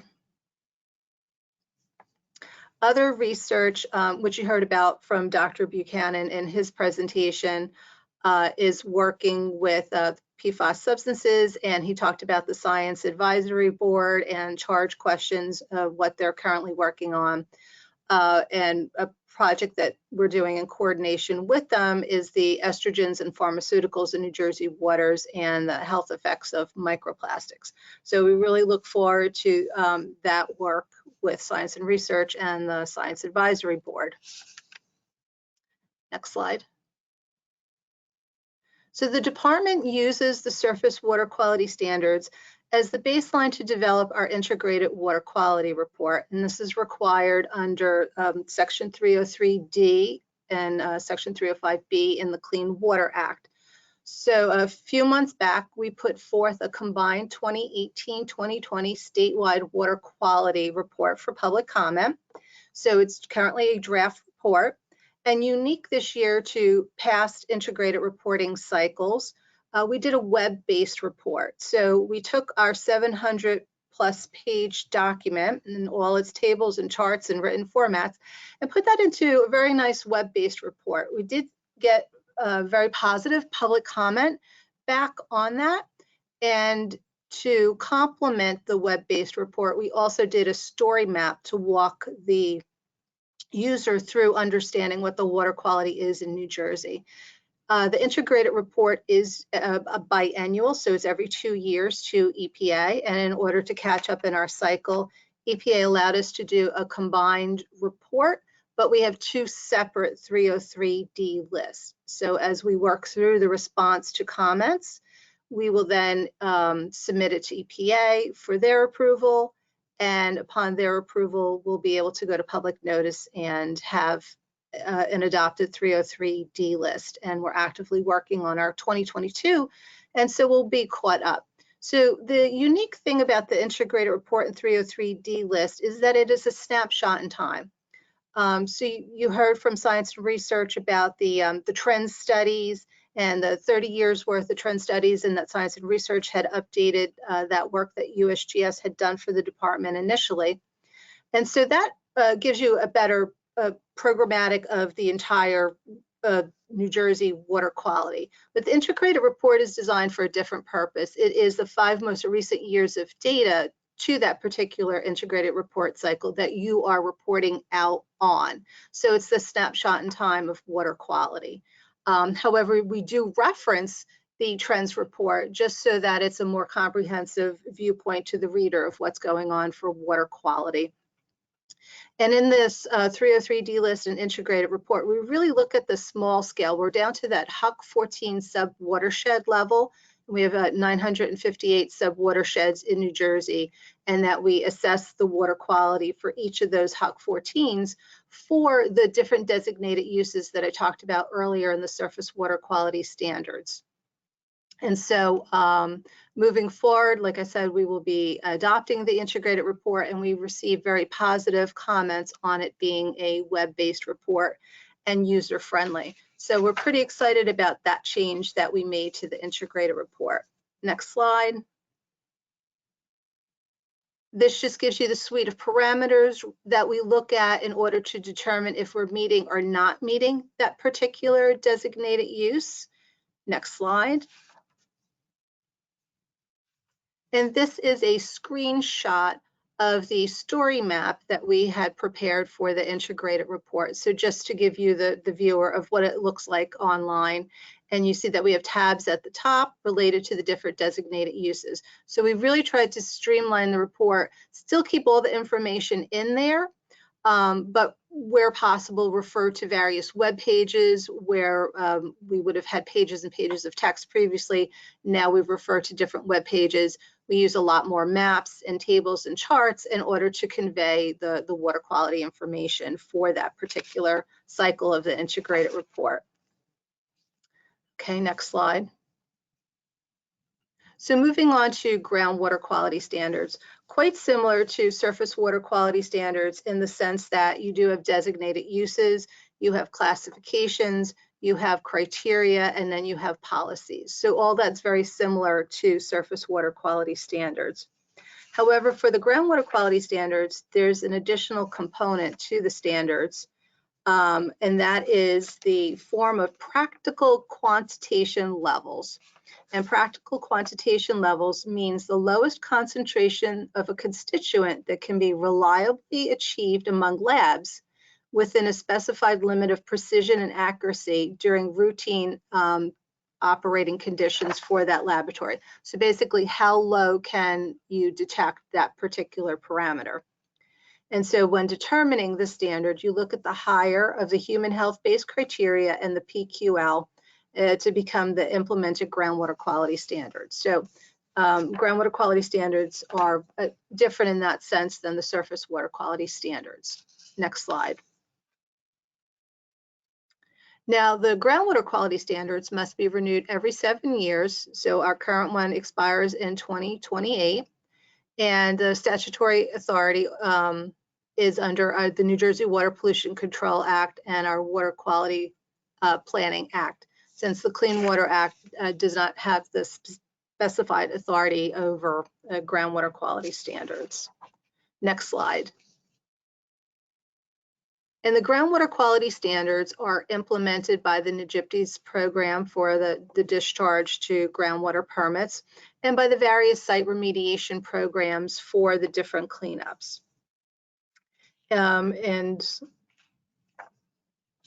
in the NJDEP-AWMA program, it's used to develop what's called T-bells and WQ bells, and site remediation programs. It's used for restoring contaminated waters for cleanups. Next slide. So drivers, similar to the surface water quality standards, as new data or scientific information is available, new toxicity factors, you want to work towards updating your standards. And also, if new or revised federal guidance comes out, and as I explained, they're based on MCLs, and the final standard is whatever's higher between the derived specific groundwater quality criterion and the PQL, and that becomes an implemented constituent groundwater quality standard. I know that that's a mouthful, and we have that laid out on our webpage for groundwater quality standards, which explains that in a little bit greater detail of how they're derived and then how they're utilized. Next slide. So this slide is meant to give you a better example of what it's meant by the practical factors for the PQL and then for treatment for removal of the substance. So again, drinking water looks at the MCLs, but the groundwater can look at both the PQL and the MCL. And again, in surface waters, it's not done that particular way.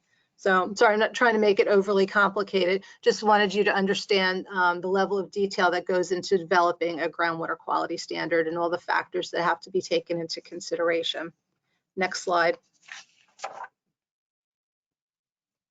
So with the groundwater quality standards, we are anticipating having a rule package also hopefully in the new year.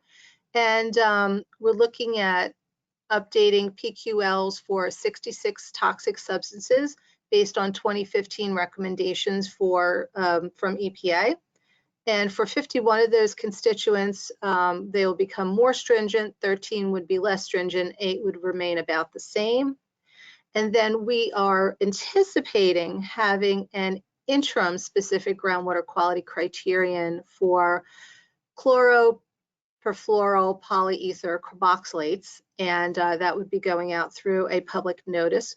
So also unique to groundwater quality standards is that you can do an interim standard, which you do not do for surface water quality standards. And that is because the site remediation program would need that in order to move forward with cleanups. So the department has invoked this in the past, and then in a year or two later after, or sooner in many cases, after the interim standard is put forth, the department does move forward with a rule package to adopt it to the actual groundwater quality standards. But as an interim, it is allowed to be used for that particular cleanup purpose. So that's what we're looking at and anticipating for what's new and coming out with groundwater quality standards. Next slide. So now for a complete switch away from surface water and groundwater quality standards, the Bureau has a very, very robust beach monitoring program. So I just wanted to spend a few minutes talking about our beach monitoring program, and that'll help tee up marine water monitoring and the connection of that sister Bureau to our beach monitoring program. So it's comprised of our Cooperative Coastal Monitoring Program, our Clean Shores Program, Aerial Surveillance, Environmental Monitoring, and Source Trackdown. So this program is headed up by Sherry Schifrin in my bureau, and her team do an absolutely amazing job. So a few things I did want to point out is under the Coastal Cooperative Monitoring Program, we assess the nearshore water quality of our coastal public recreational bathing beaches with weekly water quality monitoring at 216 stations during the beach season. And we provide public notification on the NJDEP-AWMA of the water quality and the resulting beach status. So whether the beach is open or under advisory or closed for swimming. So her and her team do an amazing job of that, and it's all on the website, and I know that you can get the text notifications as well. So this is allows for the recreational opening of New Jersey's beaches. So I just wanted to give a shout out to Sherry and her team and let you know that this program and what's behind it and how it relates to being able to access our beaches in the summertime. We also do the Clean Shores program. That's with the Department of Corrections, and that's basically cleaning floatables, wood and debris off of our shores. So doing that aspect of it. Then the aerial surveillance is done with the Forest Fire Service, where they do the flyovers of the coast 6 days a week during the beach season. In addition to the flyover over the coast, a couple of years back, they added doing 1 day a week flying over 8 lakes in the northwest portion of the state. Now that was to be able to detect if they were seeing HABs developing on those lakes. So that was a new thing that the program took on, was to do those additional lake flights. So the aerial surveillance program is really quite a fascinating tool that we have in order to know what's going on as far as the debris coming to the shoreline, and knowing if there's discharges even from New York, and if they're making their way down to our coastline. We would see that in advance. So it's a wonderful program. So, and like I said, they also do environmental coastal monitoring and then source track down. So the beaches with persistent water quality problems, partnerships are formed with our Bureau of Marine Water Monitoring and the Department of Health and local officials to conduct additional surveys and monitoring studies, and to do advanced microbial analysis in order to identify and eliminate what the source is of the bacteria that's leading to the closures of those beaches. So I just really wanted to, like I said, give a shout out to the program and let you know that you're in really good hands here in New Jersey for our beach monitoring. Next slide. Our sister bureau, Bureau of Freshwater and Biological Monitoring, is managed by Bureau Chief Vic Peretti. He took over the responsibility upon the retirement of Leslie McGeorge a few months back, and Leslie managed the program very well for many, many years. So we appreciate her many years of state service. And it's in good hands with Vic. And going to spend a few minutes talking about what they do related to the harmful algal blooms. So next slide.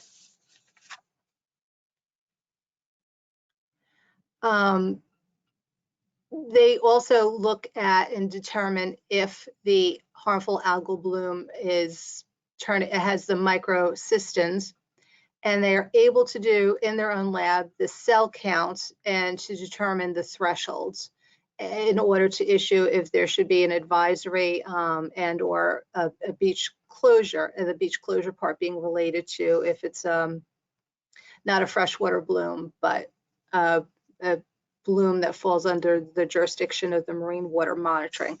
So next slide. What I really wanted you to see, and then you could see the folks there in the lab actually counting the cells in that one slide, is that there's a reporting system. So if there's a suspected HAB, there's a way to report it, and the department goes out and does the investigation to see if it is indeed a HAB and what the response is on behalf of the department. So it's an interactive communication system, and the department posts the HAB results and alerts on the system. And it can be accessed from every page on our website, and you can do it through your phone. You can upload photos to it, and it also records the observations and field data. So interestingly enough, even though it's November, we still have a few HABs being reported. So tie into what we just heard about global warming, in that we're still seeing HABs forming, and we actually have a HAB watch in one of the northern lakes in New Jersey. Next slide, please. There's a little bit more detail on what a screenshot of what the web page looks like, and you can see the green pea soup picture on the bottom, which could possibly be the harmful algal bloom, but need to see if it has the toxins or not, and then the alert system, and then what it looks like on the dashboard. So all the data and alerts are posted on this interactive HAB map dashboard, and all present and past data can be downloaded, and it also includes a tutorial on how to use it. Next slide. So this slide, you can see that they've been collecting this data since 2017, and you can see how 2021 stacks up against previous years. So not quite as bad this past year as far as what we were seeing with HABs as compared to the year or two before. And like I said previously, we're still sampling for HABs, and we have one lake in Warren County, which is currently under a HAB watch, even though we're into the middle of November already. So just wanted to let you know that you're in good hands as far as related to HABs and the microcystins and the analysis being done to make sure that, again, these waters are safe because they're used for recreational use as well in our lakes in New Jersey. Next slide. And then our other sister bureau, the Bureau of Marine Water Monitoring, is managed by Bureau Chief Bob Schuster. And Bob's program is very robust. They have the field component, they also have the lab component, and then they also do assessment. Their assessments related to the shellfish water classifications. And then the lab work can also do the source track downs. And they have really great, cool technology related to gliders and real-time buoys that collect data. So it's quite fascinating, the data that they collect live in real time and the continuous data that they collect, and they're able to determine within the marine waters to make sure that they're of sound quality as well. So really great technology that they employ with the gliders and the buoys, and also the flight information that they collect as well. So very fascinating. Next slide. So just go through some of the things that they do. They collect and analyze more than 1,200 samples per year for pathogens from all estuarine and state coastal waters, from the Raritan Bay to the Delaware Bay, including the nearshore ocean waters. For classification of shellfish waters is required under the National Shellfish Sanitation Program. They issue up to 200 permits annually for shellfish-related activities. They do the phytoplankton monitoring for toxin-producing algae. And this is what I was trying to get at. They use aircraft remote sensing to detect if there's chlorophyll present or not. So the technology has come such a long way, even in the past 5 or 10 years, of the tools available to us in the department in order to monitor from both the traditional way and to these new ways of collecting data to assess the health of our water bodies in New Jersey. And then they also do these special pollution source track down projects, include stormwater monitoring to determine where the source of the pathogens and the other chemical pollutants are coming from. They use the qPCR method to have the microbial samples in order to determine the source of the pathogen, down to the fact if, it's a dog, a deer, a human, they're able to determine that. And so they have the laboratory that they're able to do the information themselves. And then they also do work required for EPA under the National Aquatic Resource Survey for the coastal waters. So that's sort of a snapshot of what's new in our division, and just wanted to give you a preview of some of the things coming out and let you know some of the things that we've been actively engaged in doing. Thank you very much, Kim. That was a very, very interesting presentation. And I can speak personally. I do most of my work in air quality and compliance. And so it's always interesting for me to hear what's going on in the other media as well. So again, thank you. And we have a couple of questions coming into the chat box. So I'll read those off and just encourage anyone else who has, and then they would like to ask him to please chime in. The first one we have from Steve Barnett. He's asking, what is the plan for the PFAS data that the department is collecting from the NJDEP permittees and site remediation cases? I can't speak to that. That's the Division of Water Quality. So what I can speak to is we're trying to collect additional data with Bureau of Freshwater and Biological Monitoring and USGS. We're trying to collect data to help inform development of surface water quality standards, but that data and quant would be different than what's done for the site remediation program. So sorry, I'm not able to fully address a response to that question. Sure, makes sense. The next one we have is from Raina Lowell. Raina Lowell, I think is how you say her name. She's asking is, can you please provide a time frame when the follow-up proposed rule package for surface water for PFAS and 1,4-dioxane chemicals will be issued? Like I said, the triennial is anticipated forthcoming in the new year. And we would issue that package, and then on the heels of that, we were looking to do the standards for future near-term future rulemaking. So I don't have any dates because it's very fluid with the department and teams in the department putting that information together, and then of course with the management and moving forward with it. So I just wanted to say that we're actively working on it, and those are anticipated future rule proposals. But as far as dates or deadlines, we don't have that yet to project out. Okay, and let's see, one final question. I don't know if you'll be able to answer this one or not, but a lot has been made of the large infrastructure bill that just passed through Washington and the Build Back Better plan that's on deck next, and the potential monies coming to the state for environmental projects, whether they're in water quality or other media.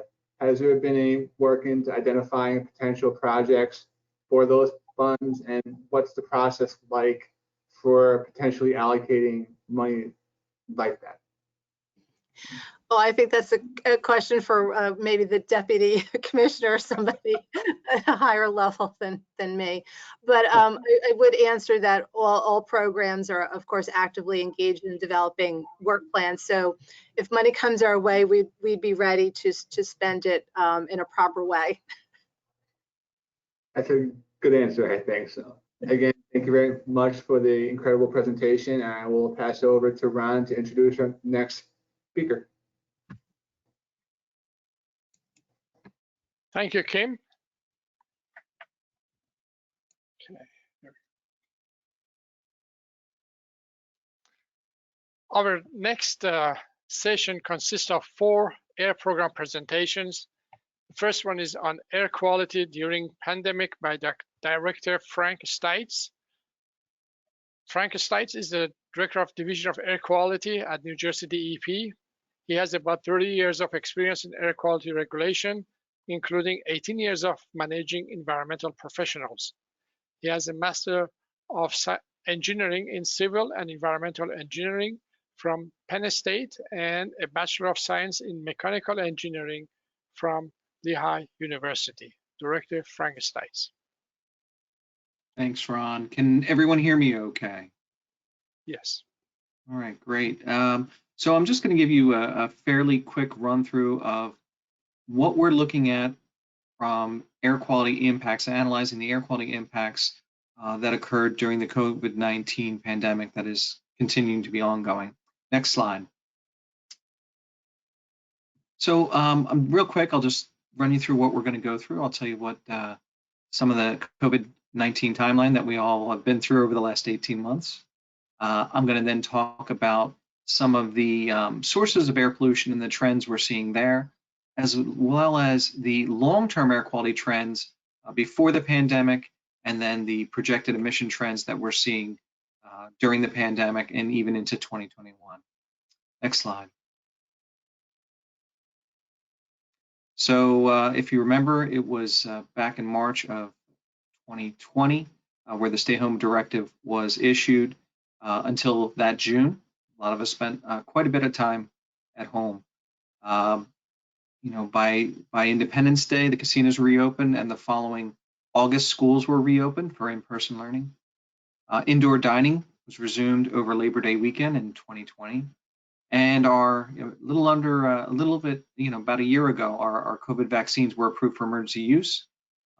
Bars reopened February of 21, this past year. And J&J was approved in February, that same time frame. In May of this year, outdoor gathering limits were removed, and this past June, the public health emergency was lifted. So those are just items by way of reference. And the one that I don't have on there is that, for those of you who don't know, this past Monday, Monday the 8th of November, DEP fully returned all of its workforce to in-person. So if you had, next slide. I'm going to go through this very quickly, but looking at long-term energy consumption and traffic counts, here's some of the sources. I'm not going to talk in specific, but on the next slide I have will show you some of the data that we pulled from here. Next slide. So as you can see, gasoline usage is the green line, has a downward trend over the last 10 years, thanks to higher efficiency light duty passenger vehicles. Electricity, again, is somewhat of a downward trend. Diesel, which is the orange line, has been pretty much flat for the last 10 years as there really haven't been any updates to diesel standards within the last 10 years. Next slide. Pretty dramatic. I'll explain what this is real quick. So these are the traffic volumes that the Department of Transportation gathered over the last 18 months. The blue line represents the pre-COVID level of light-duty vehicle traffic across New Jersey. The gray line at the bottom represents the pre-heavy-duty vehicle, so the large trucks and buses across the state. And then the orange line represents the light-duty vehicles during the pandemic, and the yellow line represents the heavy-duty truck traffic during the pandemic. So as you can see, there's some pretty obvious what looks like reductions in vehicle miles traveled for light-duty vehicles and much less so for heavy-duty vehicles. Next slide. Just so by way of the pollutants that we were looking at in the analysis, nitrogen oxides, fine particles, the air toxic benzene, and of course ozone. For those of you who've seen this presentation before, it's been given a few times, we have added ozone to the presentation. So that's something you may not have seen before. Next slide. Looking at the long-term averages of Knox concentrations at 4 of our sites in New Jersey, you can see prior to the pandemic, we were on a downward trend. Chester, which is basically our background site in the northwest part of the state, has had fairly flat Knox, but the other 3 stations have seen pretty marked reductions over time in Knox emissions. Next slide. Fine particles similarly have seen a regular downward trend prior to the pandemic. Next slide. And the air toxics that have been measured, probably a little bit of a downward trend there, but it's a little hard to see it in the recent years, but there's still a downward trend in benzene concentrations that have been sampled in the ambient air. Next slide. This one is ozone. This actually has the 20 and 2021 data on it, but as you can see, we have a historic trend of improving air quality with respect to ozone over time. So over the last 10, 11 years, we've seen a downward trend for lower concentrations of ozone in the outdoor atmosphere. And each one of those bars, the blue bar is just the current 2015 National Ambient Air Quality Standard. The orange bar is the 75 part per billion standard, and of course, the gray bar is the 84 part per billion standard. Next slide. Okay, so now talking about what was happening during the pandemic, looking at analyses. For nitrogen oxides, as I mentioned, we had 4 stations in the analysis. We used Chester, the northwest part of our state, as our background site. And then we had 3 urban stations, Camden, Elizabeth, and Jersey City. And we compared the projected and actual emissions in 2020 with the projected and actual levels for this year so far. Again, this analysis runs through August. And they're based on percentage changes over the 10 years. So those are our projections are based on that. Next slide. As you can see, again, there's a comparison looking at the NOx emissions at the 4 stations and looking at the actual emissions, so the 2019 representing pre-COVID, followed by our 2020 we projected, and then the actual, what we saw. So the projected would have been what we would have expected if the pandemic had not happened. Similarly, the hashed green is the projected for 2021, and then the solid green and solid orange represent the actual emissions that were measured at the site. So again, you are seeing somewhat of a downward trend for the stations. And Jersey City actual particulate information, nitrogen oxide information was not available, so we only did a projection there. Next slide. Similarly, looking at particulate matter, we chose a background site of Brigantine on the coast. and we used the 3 urban stations for comparison. And again, we did the same analysis. We looked at the actual concentrations and compared them to what we would project would have been happening over the 10-year period preceding. Next slide. So we see in the particulate slide, we do seem to see some decreases in particulate from the projected, what we would have expected for 2020. However, for 2021, the actual seem to be higher than the projected, and I'll talk about that in a minute. Next slide. Benzene, just sort of representing our generic mobile source-driven air toxic. And again, we did the same analysis looking for the 2 stations, one Chester, considering it the background site, and an urban site at our Elizabeth lab, and looked at 20 and 2021 projected and what we actually measured. Next slide. As you can see, the projected Elizabeth values showed somewhat of a downward trend, but the benzene emissions didn't seem to follow the ones that were actually measured, didn't seem to measure or follow the exact trend we would have expected. So that's a little bit of an analysis issue we're going to have to look at. Next slide, looking at ozone. So again, we used our northeast part of the state, Bayonne and Newark. We used 2 stations, one again in Chester and then at Rutgers for the central part of the state. And in the south, we used our Brigantine and Camden monitors. Next slide. As you can see here, looking at the differences, the orange again represents the percent difference from the average daily maximum over a 3-year average. So we looked at the pre-pandemic, 2017 to 2019, and then we looked at the ozone. What happened to ozone over that same time period? As you can see, for 2020, there were some pretty clear differences, but in 2021, they were less obvious, although they were still present in some of the stations. Next slide. So, as we said, we noticed that there was in 2020, the air quality impacts from COVID-19 were a little more marked. We had a 50% reduction in light duty traffic during the month of April for lockdown. We did see a slight decrease in heavy duty traffic also for heavy duty during the lockdown.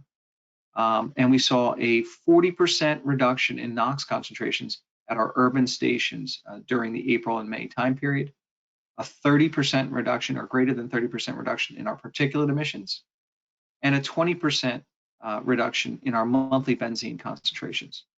The ozone averages, the decreases ranged from down about 0.5% to almost 10%. And the biggest decreases actually occurred in Brigantine on the coast, and our smallest decrease was at Newark. Next slide. So, did we continue to see those improvements in 2021? For NOx, it seemed yes. We continue to see lower NOx levels than we were before.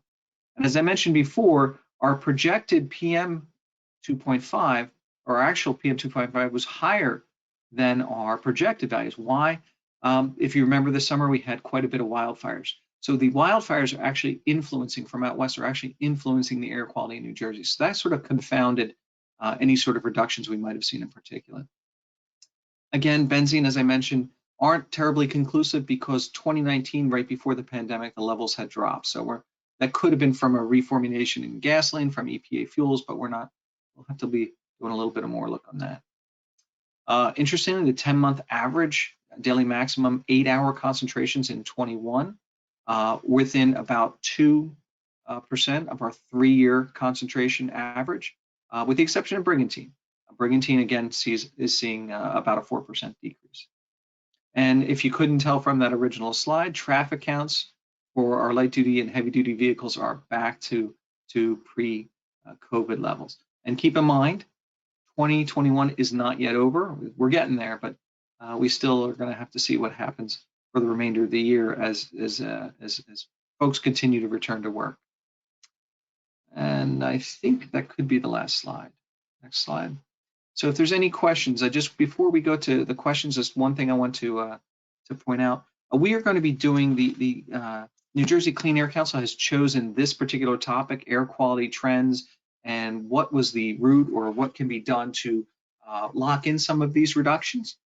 So I can actually put in the chat, once we get going on questions, I can put into the chat a web address for everybody. If you're interested, we're going to be doing the Clean Air Council hearing in April.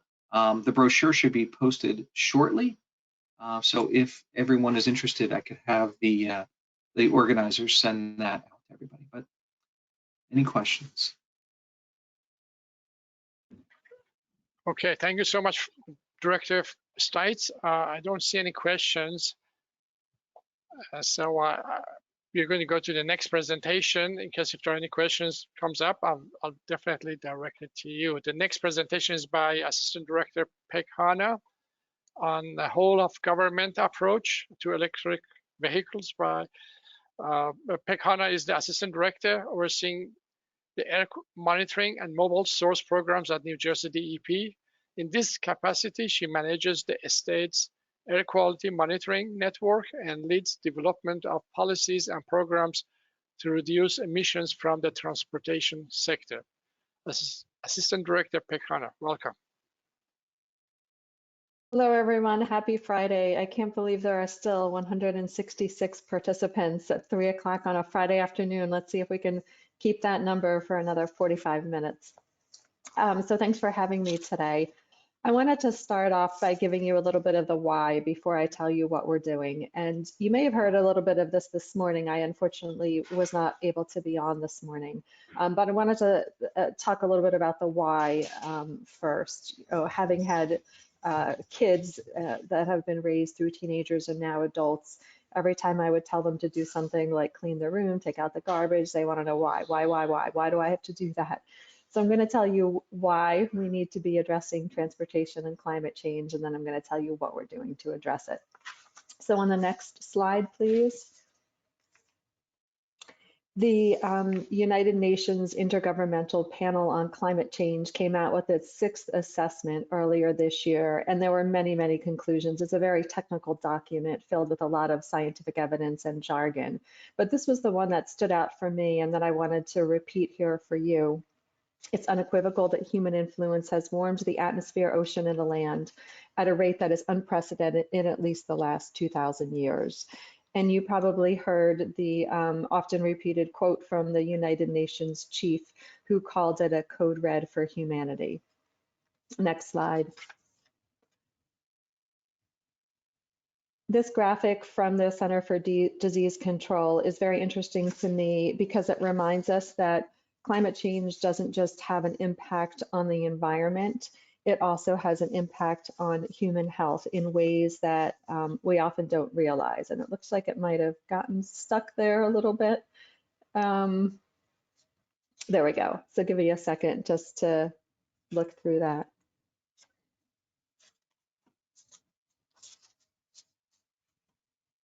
And then on the next slide. So I've just told you why climate change is important.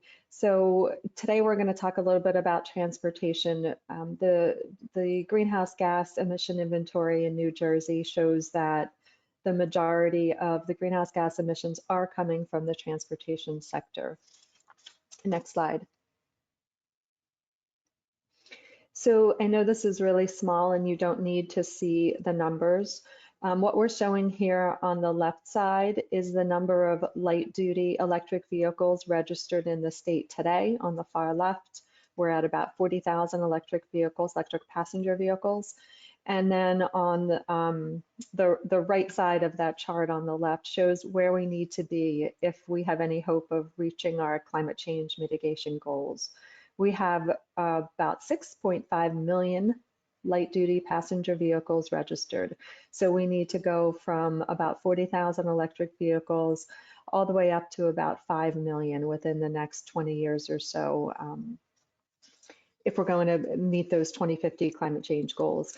And on the right side, you see a similarly steep trajectory. This is for medium and heavy duty vehicles. So that's just a fancy word for trucks and buses, anything really other than a passenger car. So the heavier pickup trucks and the delivery trucks that you see in your neighborhoods.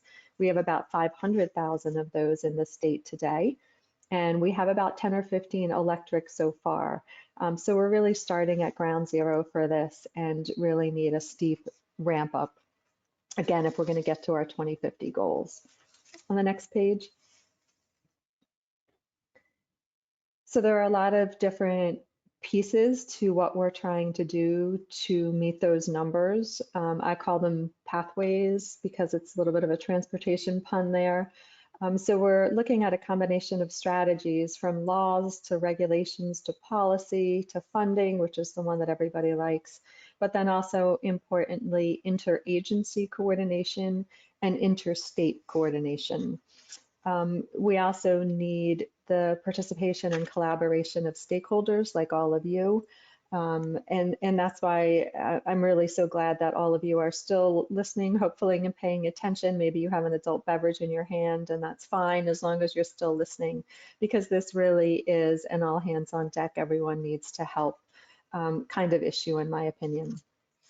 On the next page, next slide, please. So I think one of the ways that we're going to tackle this is to be more innovative about how innovative in the way that state government agencies work together. And the first step in that direction happened about 2 years ago when the governor formed a partnership to plug in. So it initially was just a collaboration between the Economic Development Authority, Board of Public Utilities, and New Jersey DEP. It has since been expanded to include the Department of Transportation, New Jersey Transit, and Treasury.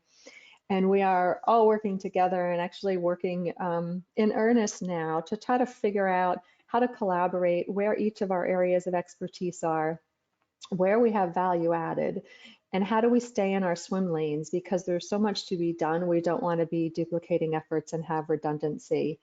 On the next, so the picture here on the right is meant to depict what I think is really important, in my opinion, and that is that each government agency has its own mission and its own set of goals.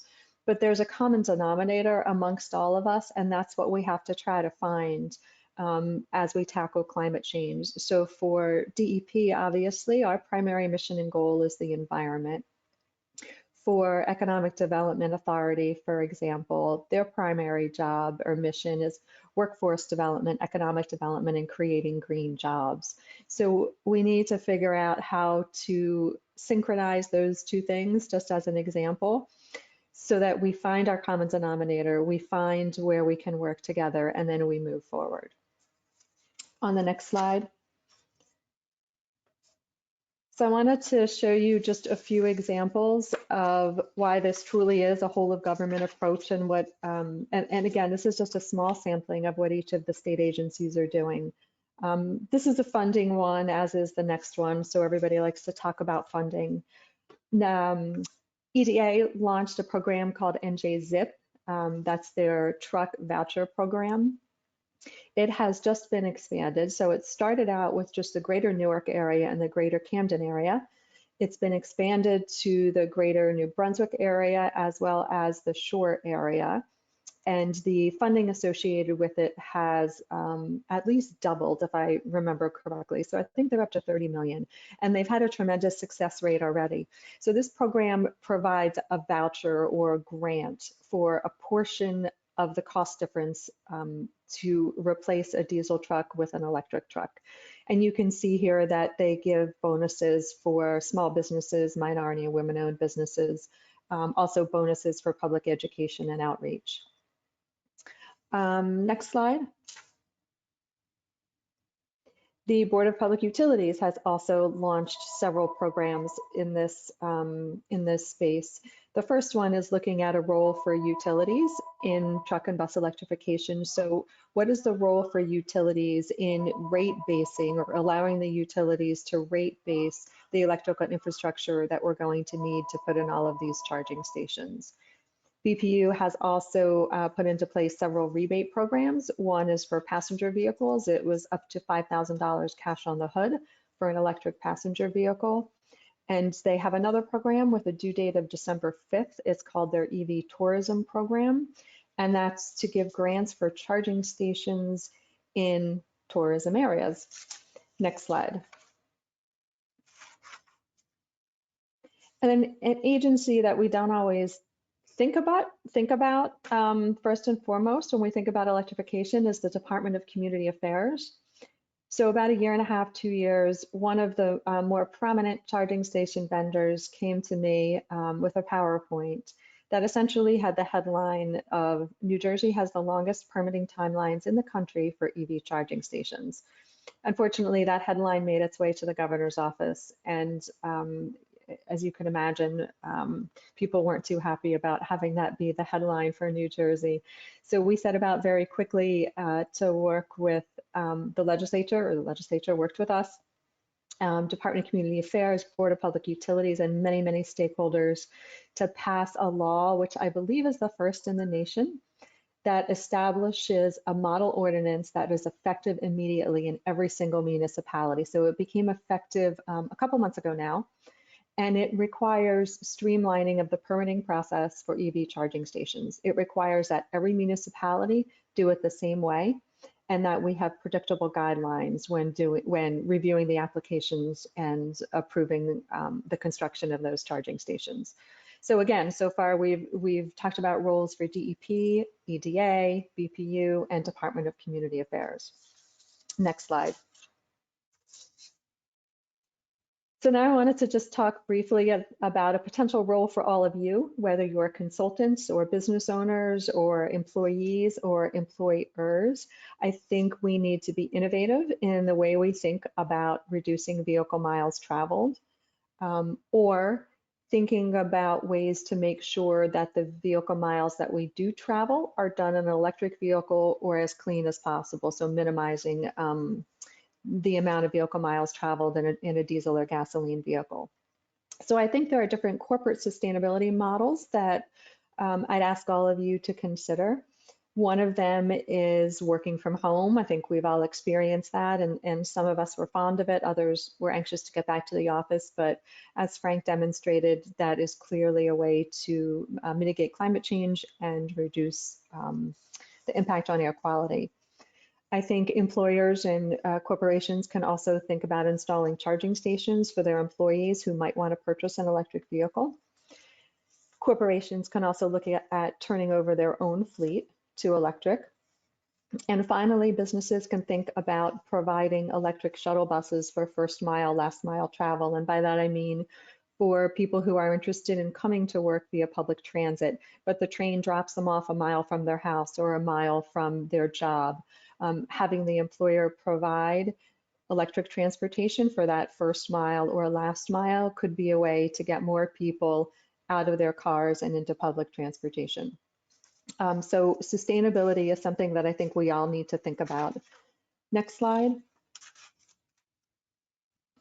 And then last, but certainly not least, I always make it a point to emphasize that it's not a cookie cutter approach. We cannot provide clean transportation to everybody in the same way. And with this particular example, I'm talking about residents of environmental justice communities or overburdened communities. And while this data is a little bit dated, it's about 6 years old, I don't think much has changed. So what this is showing here is that the majority or a large portion of residents in low-income communities do not own a car. And if they do own a car, it is typically not an electric vehicle. So how do we innovate, or how do we curate an approach that's still going to give them the benefits of electric transportation? Next slide. So that's where our e-mobility programs come in, program grants come in. So e-mobility for me means equitable mobility or electric mobility. So we have provided funding for several different projects, one of them in our very own city of Trenton with an organization named ISLES. We have provided them with grant money to launch an innovative electric ride sharing program to get the residents of Trenton to doctor's appointments, to educational opportunities, to grocery shopping, wherever they need to go to get them there in a clean way. And what I particularly like about the ISLES projects, and one of the reasons we awarded it, is they did a lot of community engagement and outreach prior to applying for the program. So they really made sure that they understood the community's needs before they designed a program and came to us and asked for funding. They also have an ongoing community engagement effort to make sure that the shuttle services are on point and are actually meeting the needs of the community. And they are also hiring local residents to be drivers of these shuttle buses. And then I think the next slide and my next two slides are my last two slides. And this is a segue to a presentation that you're going to hear, not next, but after the next one. We have a very strong website presence and social media presence that Mara and Gabby are going to talk about a little more. So I'm just going to put a plug in there now for you to jot down these websites and follow us, like us. And then also join our listserv. If you're a more traditional person, join our listserv for updates and funding announcements, which seem to be coming out fast and furious these days, which is a good thing. And then last slide is my contact information. Go, thank you. Any questions?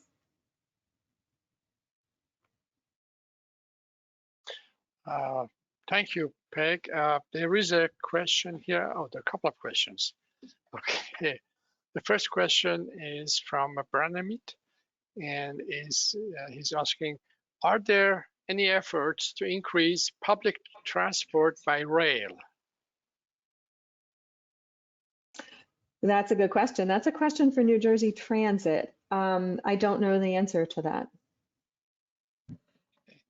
And another question is here in the question section asked by Caroline Clark.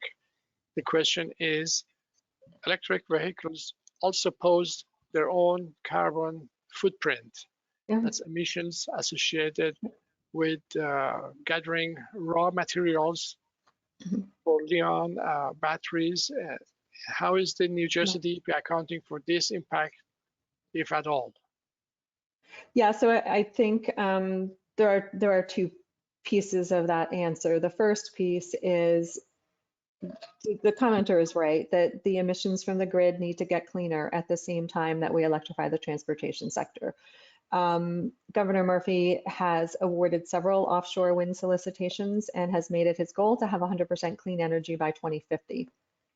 The goal is also to have 100% electric transportation by 2050. So those two things really need to go hand in hand, because if we don't clean up our grid simultaneously, there could potentially be a net negative impact. And then I think the other part of the question was about battery mining and things like that. I think that is going to necessarily need a national or an international focus. However, for the battery recycling and reuse issue, I know there are some in the New Jersey legislature that are looking at that concept right now. There was a bill that was introduced maybe 6 months ago to look at that very issue. And the concept is very similar to our e-waste recycling law. So it puts the burden on the engine manufacturers to take some responsibility for the recycling and reuse of those batteries. So hopefully I answered the question. I can't actually see it in the chat for some reason. So hopefully that was responsive. Thank you. Yes, there is also a side question. It says that EPA has a work from home policy. Would the state of New Jersey or the department also have such a policy, because that would reduce pollution and congestion? So like I said, I think many of us in state government, especially at DEP, were very productive and enjoyed our work at home time. However, the policy needs to be established and agreed to statewide by every state agency and issued by the New Jersey Civil Service Commission. It can't be done agency by agency. So as of right now, we are not authorized to work from home, but there are many that are advocating for a policy like that in the future, at least for a part-time work from home policy. Okay, that's about it. Thank you so much, Peg. And our next presentation is on WhatsApp. What's in My Community app, which was supposed to be done by Brad Baldwin, but unfortunately Brad is not available. But we are fortunate enough to have Assistant Director Ken Retzman with us here. So he will go over the updates on what's in my community app. Just a few words about the Assistant Director, Ken Ratzman. He's the Assistant Director for Air Quality Regulation and Planning at New Jersey DEP. In this position, he oversees all permitting actions, all planning functions, and all modeling and risk analysis reviews. Prior to his post, Ken was the Chief of the Bureau of Air Permits. Assistant Director, Ken Ratzman. Thank you, Ron. And you'll notice Frank, Peg, and I are all kind of presenting from home today, but none of us are actually technically working. This is all our days off, but we're here nonetheless. So I did have to share that as a little sidebar. I just have a couple slides, and then we're going to try to go into live on my my laptop here. The community corner is available in a couple different spots, and it's the map that you see off to the right is the executable file. You go to the next slide, Ron.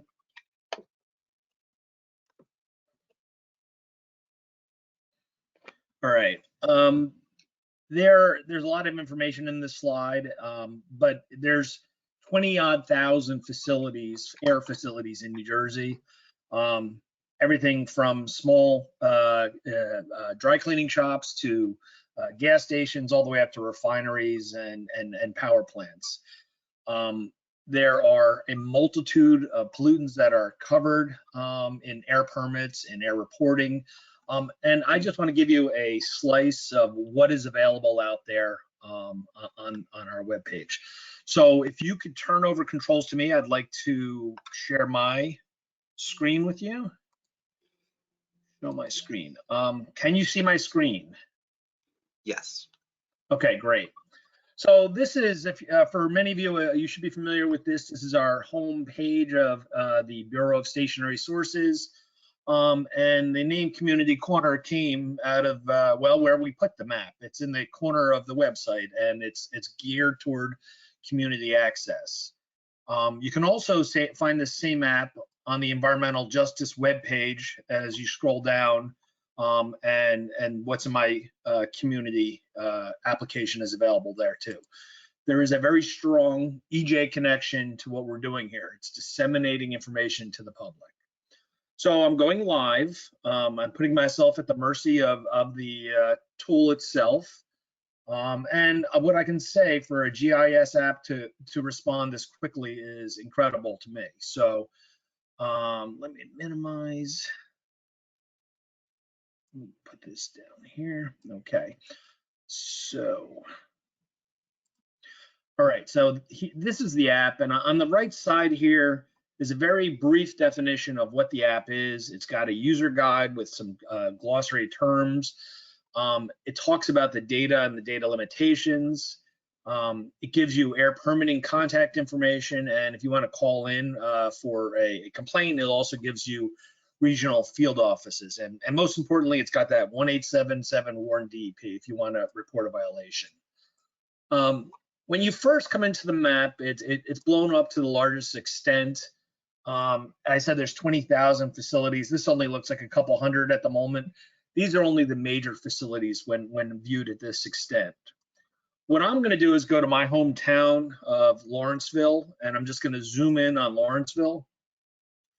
And right away, you can see there's pink dots and blue dots and all kinds of dots. These blue dots are the major facilities. These pink dots are what we call the minor facilities. And for folks to get their bearings where Lawrence is, this is Princeton University up here. And this is the city of Trenton down here. So just to give you an idea, Lawrence is between a very urban area and a very affluent area. And just to give you an idea of the number of facilities, the pink dots, each one of those is a facility.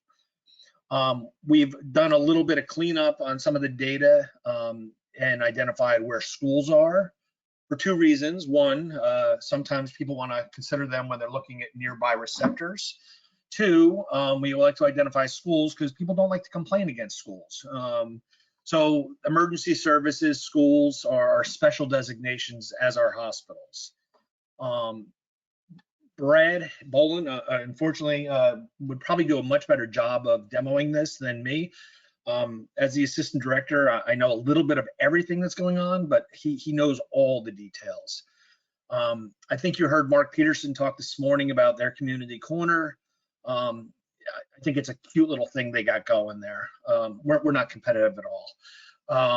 But if imitation is flattery, they took what we did and they started running with it.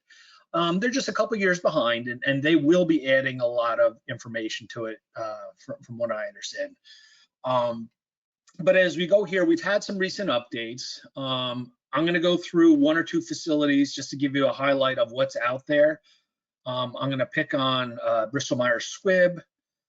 If you wanted to go see their permit, simply click the permit, and in a timely fashion, I can open this file, and that would be access to the permit. I'm not going to open the permit right now. It's a couple hundred pages long, but it is available as a PDF, and I can export it and print it out and do all those things. So if I wanted to go see my permit, that's how I go there. Let's see, do they have any pending permits with us? I don't believe they do at the moment. Oh, I'm wrong. They do have a pending permit. And we can read about it. It's for a 5-year renewal. So they have a pending renewal with us. And why is this important? Because people like to know what's going on in their neighborhood. So I want to know what air toxics this facility is emitting. So I click, and over the past 5 years, they've reported various toxics at various levels, and you could trend it per the graphs below, but not a lot here, but mostly formaldehyde, probably from fuel burning. Some other reports in here are CO2 emission reports. We also have the criteria pollutants, which is the Knox and the SOx and the VOCs. And each one of those is also trended over the last 5 years. So who is this report intended for? It's intended for the community to use to know what's going on. Who else can use it? Well, facilities can use it. They should know what data of theirs is out in the public forum. And I think that's an important piece of information. So enforcement actions are also out here. I'm not going to highlight those right now. But there's all the permit data, there's all the mission reporting data, and there's enforcement data. In addition, one of the new things since I think this was presented are these green squares and this directional arrow. What these are is our monitoring stations. And if I zoom to this monitoring station, I can then start running a report off of it. Oops. Now it's not working. Click on the 3 dots, Ken. I thought I did that, yep. Okay, so yeah, it's, let me go to a different monitoring station. Maybe the monitor's down on this one. And by the way, I'm just zooming in and out. So I'm gonna go up to Washington Crossing. I don't want to click the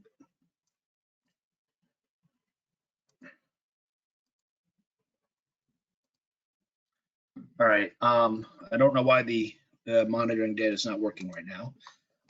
But what it will do, when you click on it, it'll give the current air quality for that location. So I will have to let Brad know that there's a little challenge with that going on right now.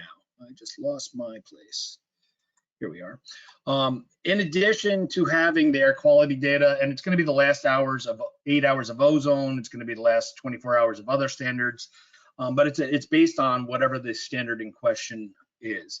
But it also has a wind direction and speed. So at the current moment, and this is measured I think it's every minute, there's a 5 mile per hour breeze blowing to the east.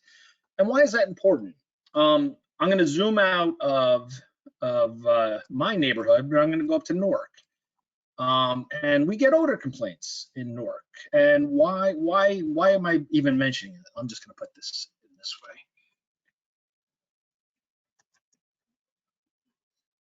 Okay, so now I'm in Newark, and you can see there's facilities everywhere. You have blue dots, you have pink dots, and you have all kinds of information going on here. But I live in a particular location, and I want to know what I'm smelling. Well, you could start doing some looks around your neighborhood. You could see who's using chemicals. You could see what the monitoring station says. Then you can also, if you want to make a report, say, yeah, the wind direction, at least in this nearby monitor, is blowing to the east. And maybe you could start identifying what the source is up front. So these are one of the things that you can do with this tool. And that's as a community member. So the one other thing I want to highlight is one of the new additions. We also added a layer to address overburdened communities. And you could see, at least for the city of Newark, when I put in the overburdened community, the entire map is covered. The entire area is an overburdened community. Now, when I go back to my hometown of Lawrence, it's more of a patchwork. And the blue is in and out. Princeton University is out. Most of Trenton is in. Parts of Windsor, and so it can answer the question, as a regulated facility, am I in a overburdened community, at least by the rule requirements? So this tool, in addition to what's available on the EJ website, can help you identify with your facility at your address, are you in an EJ area? And if you are, based on what you heard earlier today, well, what am I going to have to do about that? So any emission increase at a certain type of facility, or even a renewal for other types of facilities, are going to require a certain amount of work to be done for EJ. So you do need to be familiar with the EJ area and its interactions with your site. I just wanted to highlight a few things here. I apologize that Brad is not here. He would probably have been able to figure out what's going on with the monitors. But I can answer any questions now. If anybody wants to look at something specific, maybe I could try that too. So. Thank you, Ken. I don't see any questions in the questions section of the webinar, but there is a side question here. How many people can at any given time use the app at the same time? As far as I know, it's as many as can use Google. We've never had an issue of it not being available because of overuse. So. Okay. And there's another question. Does the app also have historical data rather than current? No, the only historical data that is currently displayed consistently in the app is the enforcement data. It's got all the enforcement information ever out there. The permit information is current permits. The pending permits are obviously pending actions. The emission data is the last 5 years, so there's a little bit of historical. And the monitoring data is as close to real time as we can possibly give you. So there are other places to get historical data, and particularly historical monitoring data. Okay. There is a question in the question section by Wolfgang Skersel. Hi, Wolf.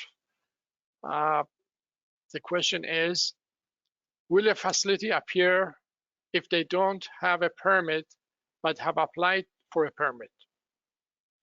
Yes, a facility with a PI, which is essentially an air ID number that has a permit in hand or a permit pending, will show up in the application. Well, this is very interesting because if the SRP coming up with the app for the IEC situations where you have vapor intrusion, the contaminants are coming from groundwater, the soil into the homes, and then you have the from the air side of the media. So it's possible to see what's the ambient concentrations, and then what's the subslab concentrations, and they can tie them together. Yep. Well, we were thrilled when they came to us and said we'd like to copy some of what you're doing, and Joe Stefanoni did a good job getting that first rollout. That's why we have these multimedia conferences, so that we all somehow related. We are all integrated together. Yes. Yep.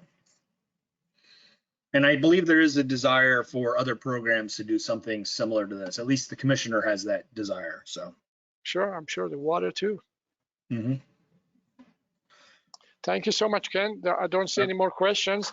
The next presentation is, go back here to, okay, the next presentation is on social media, use of social media mobile source campaign by Amara Starr, Colin Oropeza, and Gabby Pentaro.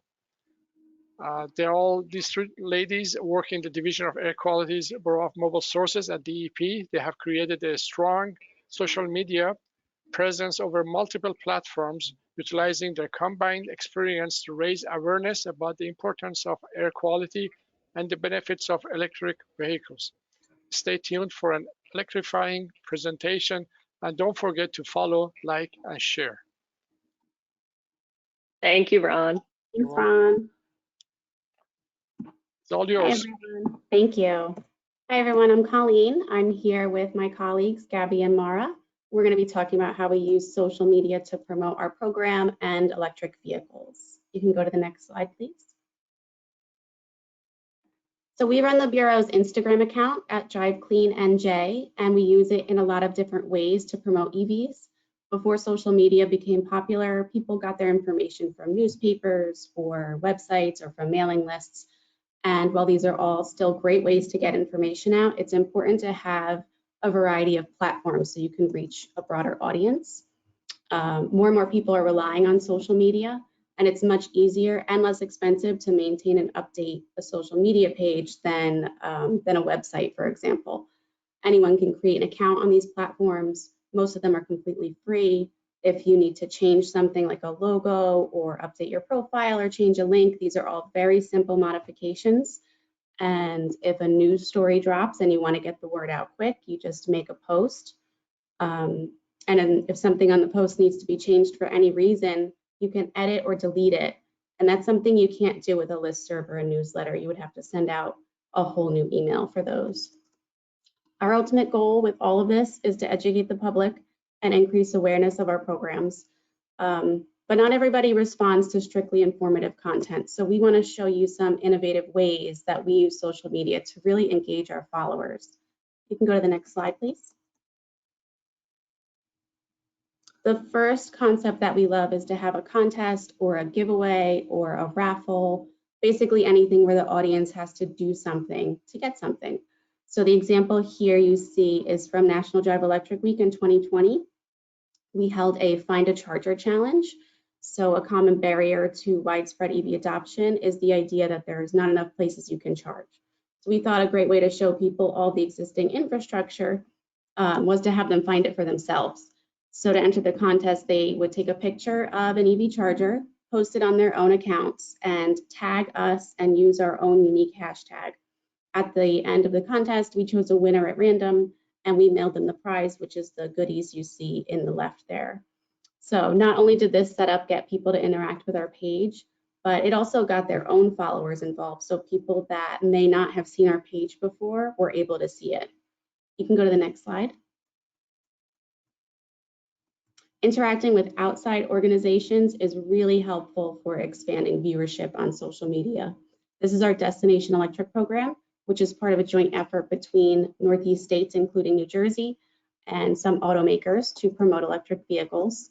This program highlights smaller, unique businesses in about 2 to 3 towns per state that are located near charging stations. These are towns that have walkable, charming downtown areas. They have existing charging stations, and they have a lot of businesses. So the idea is you can visit these places in an EV, plug in your car if you need a charge, and then spend the day shopping or eating at places you may not have tried before, or to just try a new experience. So we like this program a lot because not only does it support small businesses, but it also helps people familiarize themselves with charging stations. And it shows people that the EV lifestyle is something practical, fun, and aspirational. And you can go to the next slide, and this is where I'm going to pass it along to Mara. Hi, I'm Mara, and I'm going to be talking today about how we stay hip with trends. Staying on top of social media crazes is really important because it allows us to be creative with the type of content that we put out while being able to educate the public and reach even more future EV owners. It also shows at the same time that we're just regular people behind these accounts, that, you know, even though it's a government address, we're normal people like every other New Jerseyan. Hopping on trends also increases the range of viewers that we get because social media utilizes the ability for us to tag other groups and use hashtags, which connects our content with similar other content going through these trends. Popular culture provides us inspiration to help sneak a little bit of education and dispel some widespread EV myths in with our sense of humor. And we encourage you to go ahead and check out our social media accounts so you can see how funny we think we are. Next. Another way that we promote electric vehicles is by having some of our colleagues lend a hand. We definitely take advantage of the EV owners that we have in the Bureau of Mobile Sources. And if you've ever asked somebody who has an EV some questions about their EV, you know exactly how eager they are to talk about it. And sometimes you can't even get them to stop. So with multiple EV owners in our presence, we're able to have a network of these, what we like to call EV enthusiasts, right at our fingertips to create unique and educational content. Some of our mobile source champions have provided us with some very interesting and also enlightening videos that we have on our Instagram TV and YouTube channels. So I definitely recommend that you check them out, especially because DEP has added some electric vehicles to our fleet. Their content ranges from showing off their own personal vehicle, answering some common EV questions, and even going through examples of what it's like having, you know, life as an EV owner, some challenges, where they charge, and other things. Next. So I'm going to pass it off to Gabby. Thank you, Mara. Good afternoon, everyone. My name is Gabby, and I'm another piece of our social media team puzzle. I wanted to discuss briefly what we do on a daily basis to ensure the success and the greatest possible reach of our social media efforts. So the current slide I'm on shows the 4 best practices we incorporate into our daily planning and posting, in which I will go into each in great detail on the next few slides. Next, please. The first practice is how we post interactive content and that we are interactive. There is a delicate balance in the Instagram world, and we want to play on this by commenting quickly, sharing others' posts, using hashtags to gain traffic, and of course, post super cool things that people will want to engage with. Next, please.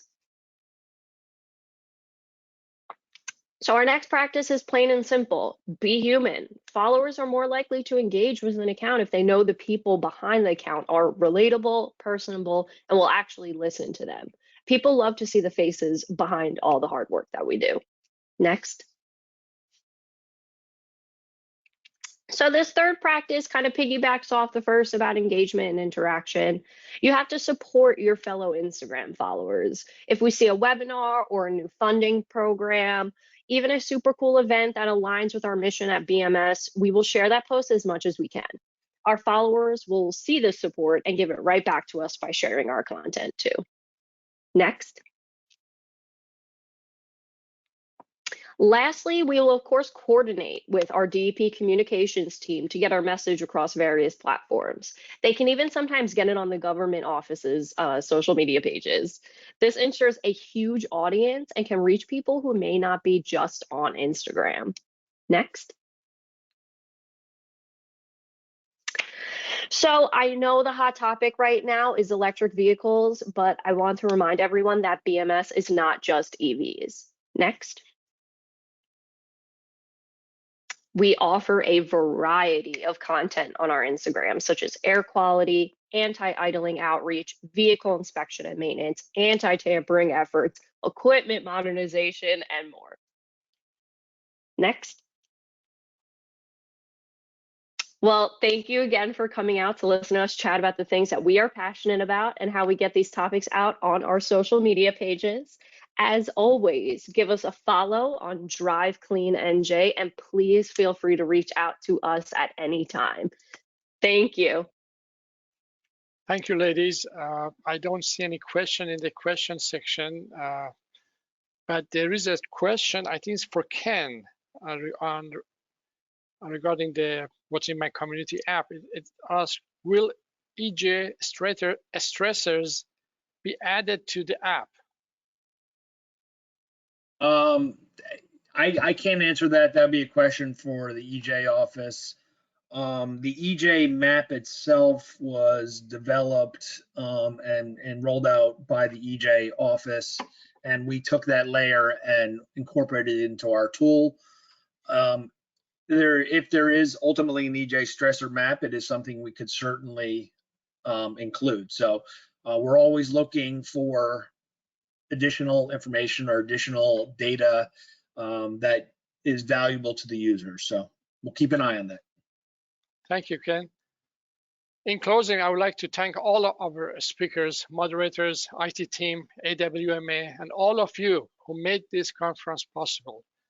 The presentation slides will be available on AWMA and the department's websites. The links are already given in the chat box. Please complete the survey form, and happy Thanksgiving.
Okay, it seems there is a question. I see in the question section, do the ladies from Drive Clean NJ participate in Earth Day festivals?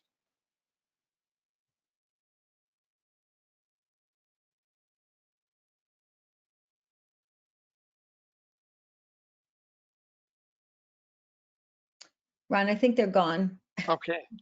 Okay, very good. That's one of the questions we can send on to them. Yeah, okay, very good. Thank you, Joanne. I'm going. Have a good night. You too. Bye-bye now. Good night.